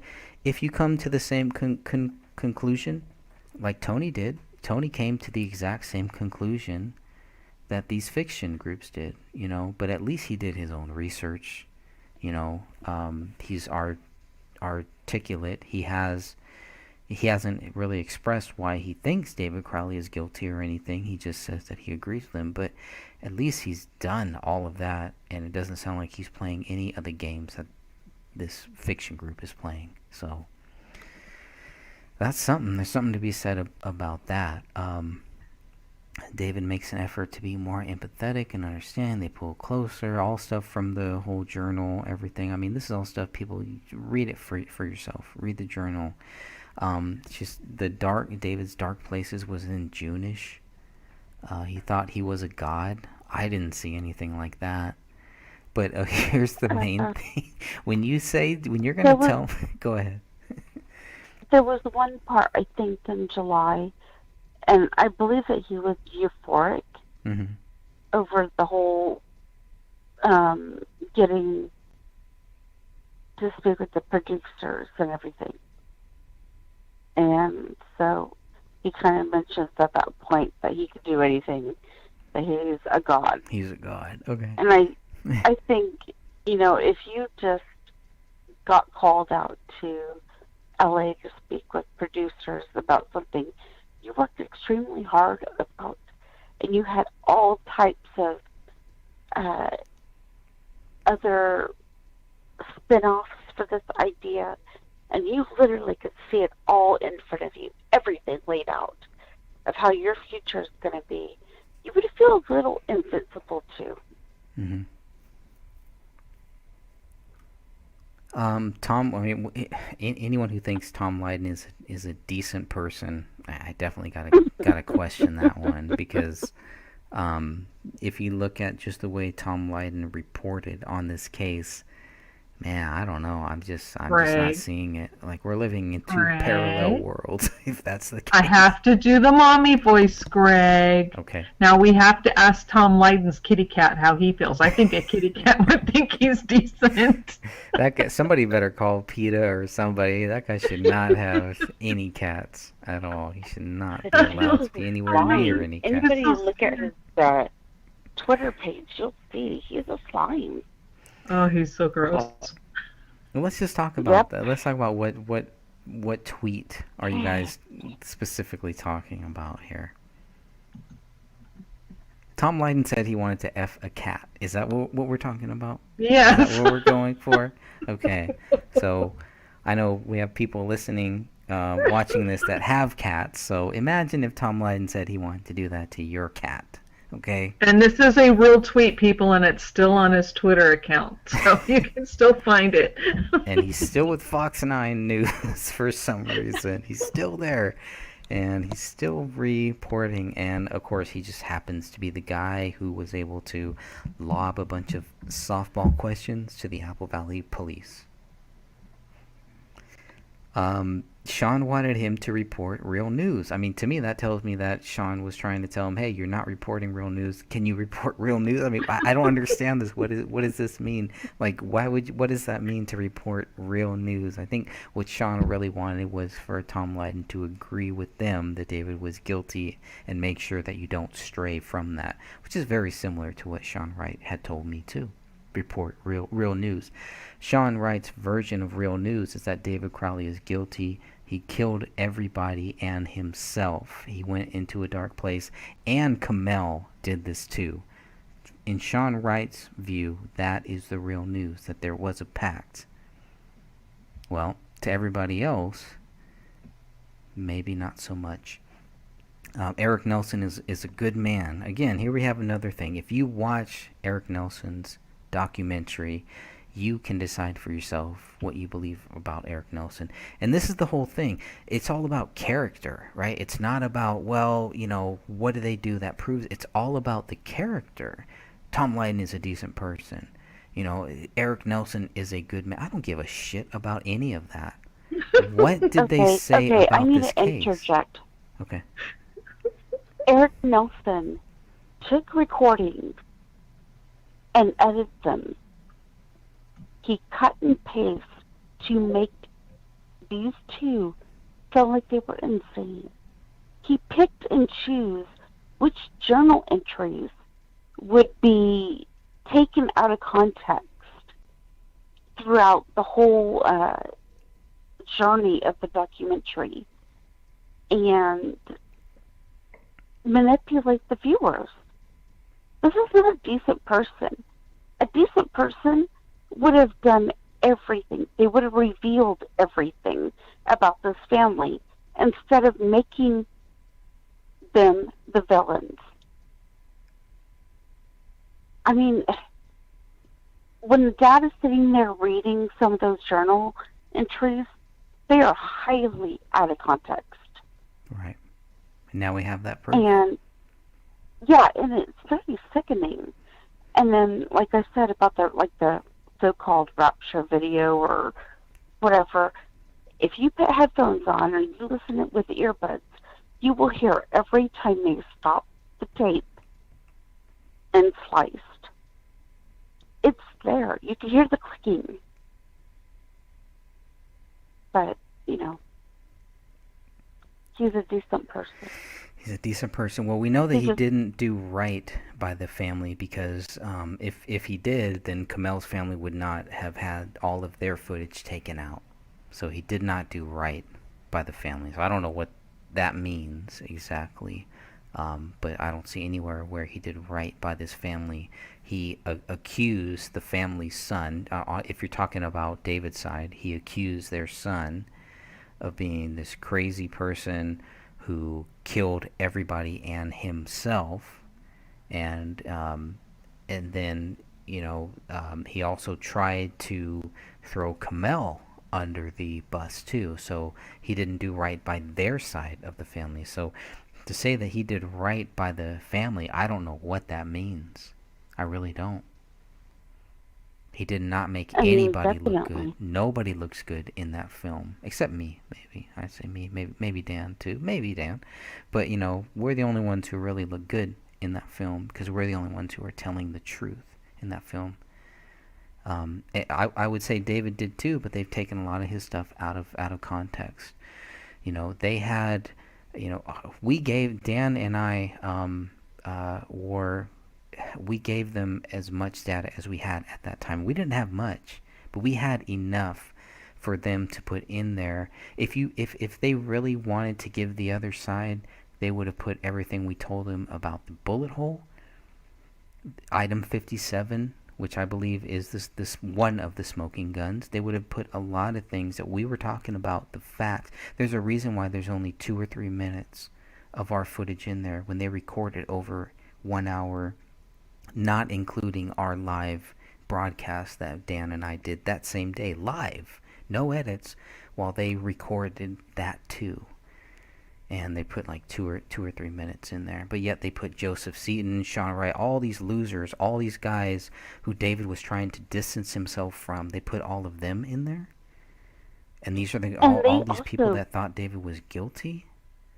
There was no balance in there. He didn't do right by anybody. Not even himself. I'm glad he lost $40,000. He should have lost more. And what he did to you and Dan was he took you, highly edited your interviews, and then twisted what you guys were saying taking it out of context. Right. It was like almost gotcha moments to make you guys sound insane. Yes. Yes. So they had And they it's had not- they had looked at what Sean Wright. They had looked at what I had said about Sean Wright. Obviously, they had the text message is between Sean and I because they were very focused on that. They wanted me to talk more about him. They wanted the quote that I gave to Sean, which was the credibility quote, where I told him point blank, I don't care, because he was telling me, don't do this, don't keep going forward because of your credibility. And I told him, I do not care about my credibility. That's the quote that they wanted. That's the quote that they got. That's the quote that they used. And that's fine, because I know that real people are going to not take that out of context. They're going to realize that what that really means. That if you're really serious about this case, and if you are a real journalist, if you really want to find the truth, if you're a researcher, you don't care about your credibility. You don't withhold stuff. You don't hold back because of your credibility, because somebody threatens you, that they will sabotage your credibility. You go forward because that's what the truth tells you to do. You go where the truth is. The credibility means nothing to me, and it still doesn't. What matters to me is getting to the truth. And that's where we are. That's why we've gotten this far, and that's why we will continue to keep going on. 3 hours later, even though I really only wanted to go 1 hour here, but we've gone very, very long here. So I really appreciate everybody who has hung in there. I know both of you, it's 12 a.m. here. Fairly late. Yeah, it's one here, two The for sun is her, coming three up. for everybody on the East Coast. Well, at least all of our British people are, they're just waking up, and, it's like 7 a.m., 8 a.m., so it's a morning show for them. Well, there's not much to go, right? You can just read through the rest of this real quick. I believe so. Please. Okay, let's see. I'm trying to think if there's anything else. I mean, a lot of this stuff is just not, relevant. Unless you David guys... could be a plot. Is that it? Did you already get through that? Which part? That David could be a twat. David could be a twat. Tension with David and Kamel. The garage sale. Oh, the garage sale, yeah. He could be kind. Yeah, they focused a lot on the garage sale. The early news reports focused a lot on that, and I didn't really think there was too much to that garage sale, but apparently that was a big deal. I don't really know what that was about. David would go to the garage and smoke weed, MD smoke, and tell her to fuck herself, go look after the kid. I don't know where that's coming from, so... I mean, unless it's coming from Kamel or from David, who knows? This is just hearsay. It's all hearsay, and it could be things that people are fed.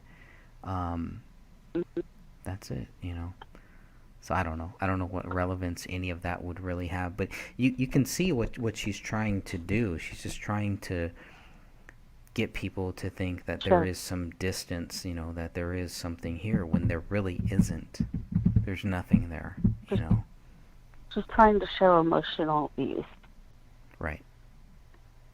And then ignoring all of the facts, ignoring all of the documents. There's nothing in here about the documents. There's nothing in here about the BCA reports, about the DNA evidence. I haven't seen anything so far here. It's all hearsay. Yeah, I mean, I was hoping to see, well, hey, they've, David did it, blah, blah, blah, but it's nothing like that. It's all just rumors, speculation, all things to just cast doubt, and it sounds like Tony realized, man, you guys are full of crap. Now here's an interesting one, where she says Sean, Hendricks, Peck, and Adam Schalbauer all got taken under David's dad's wing, had TV series planned, and documentary took Sean 2 years to convince David to do a supporting documentary, The Rise. This is why Sean Wright did not want The Rise put out there. They rough cut because they wanted to make money off of it. And eventually they realized you can't do that because we have it in David's own words not to do that. This was damage control. And what this Gibson person is doing, what some of these other people are doing, is trying to ride the coattails of damage control. So while they may say that Danny August Mason is riding the coattails of David Crowley, they're doing something even worse. They're riding the coattails of people that are riding the coattails of David Crowley. And they don't even realize that. They're right there with them. You know, except Danny August Mason was actually there. These people are just riding coattails, adding things that they cannot prove. But here's where she says, this is a big one here. So you tell me which Joe she's talking about here, because it's Joe was tampering with, and this is a direct quote from Gibson too. Joe was tampering with stuff and found something about the Gun Plus store. Okay, first of all, tampering with stuff. I mean, why would you need to be tampering with anything? There's no need to be tampering with anything. Sounds like a crime to me.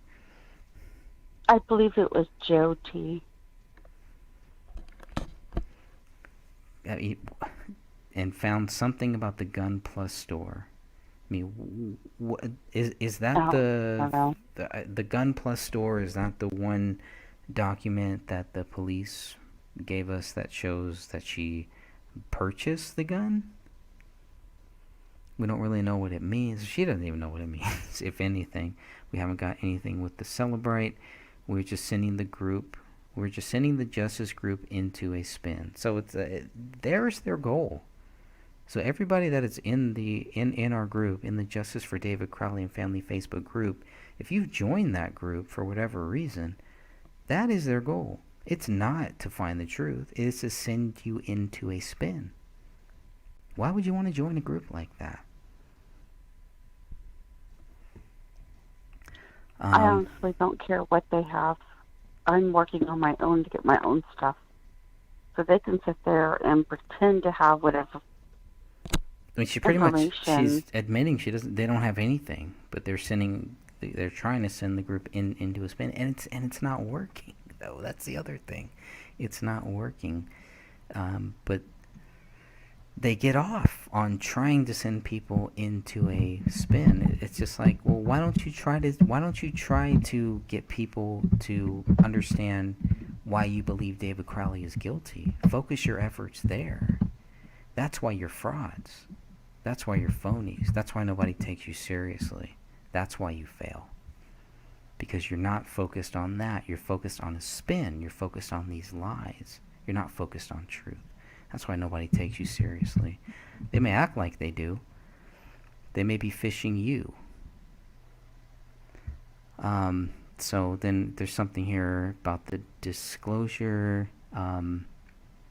It all depends as to what you want to disclosure. Then you come up with multiple scenarios. Most involve having to tell white lies. So, I mean, they're admitting they tell lies. They call them white lies. You guys have heard that before. Santa Claus, that's a white lie. Why are they telling lies? I mean, yeah, why tell lies? What was the point of that? I don't know. Are they telling their group members lies? I don't know. And sending them on a wild goose. Yeah, I mean, why? They want to send their members on a wild goose chase. It's right there. Or coming up with the backstory to send them off the scent. Here's the other thing, to send them off the scent, because they know that we are on the right track. They know David Crowley is not guilty. Here it is right here. They want to send people off of the scent that, oh, okay, David Crowley is innocent. That's the scent that they're talking about here, that she's talking about. That's the purpose of their group. That's why nobody should join them. That's why nobody should entertain. I mean, I get it. You know, people join groups, you know, they want to see what's going on. That's why they can't maintain people in their group. You know, that's why this group continues to grow and theirs doesn't. Their group is toxic. I mean, if this is what they do, Yeah, you're right. You're right. It is toxic, and Tony just proved it. yeah, They have no information. They lie to their members, and anybody who's within this group, you need to confront your admins and demand the truth, because you've been lied to. They've withheld information from you, and they're lying to you about information that they say that they have. So, they have no problem sending you on a wild goose chase and coming up with the backstory to send you off of the scent. Powerful words right there. Man, it doesn't get any more clearer right there. You got burned. You got burned. Yeah. Yeah. And with your own words, and there it is. That is the truth. What you're seeing here, Tony presented you the truth. Okay. Final thoughts, final words. Everybody's still with us. Wow, somehow we still have 9 people in the chat, in the live chat. I don't know how. I'm really sorry. I did not expect for us to go this long. But I mean, just this last sentence, just read this paragraph here. I mean, this pretty much is why nobody pays attention to them. it's all distractions. Catherine, any final words? No, I'm sorry. I have mentally dropped off That's this okay. a while ago. You've been killing it in the chat room there too. I know. So I know. that's We're all great. talking. I It's appreciate just silly that. because I just I just can't keep going. It's just I guess my final thoughts is that I think Tony did an amazing job. I think he called them out. He laid it out. He showed his proof, and they can't backpedal out of this. So, I just hope everybody goes to the website and looks up or downloads these files and reads them for themselves. Okay. I second that. I'm tired. Can you wrap this up, please? All right, I'm going to shut this down. Thank you all for joining us. I really appreciate that. You can always watch the replay, and until next time, and there will be a next time. Thank you. Until then. Thank you, everybody in the chat. Bye.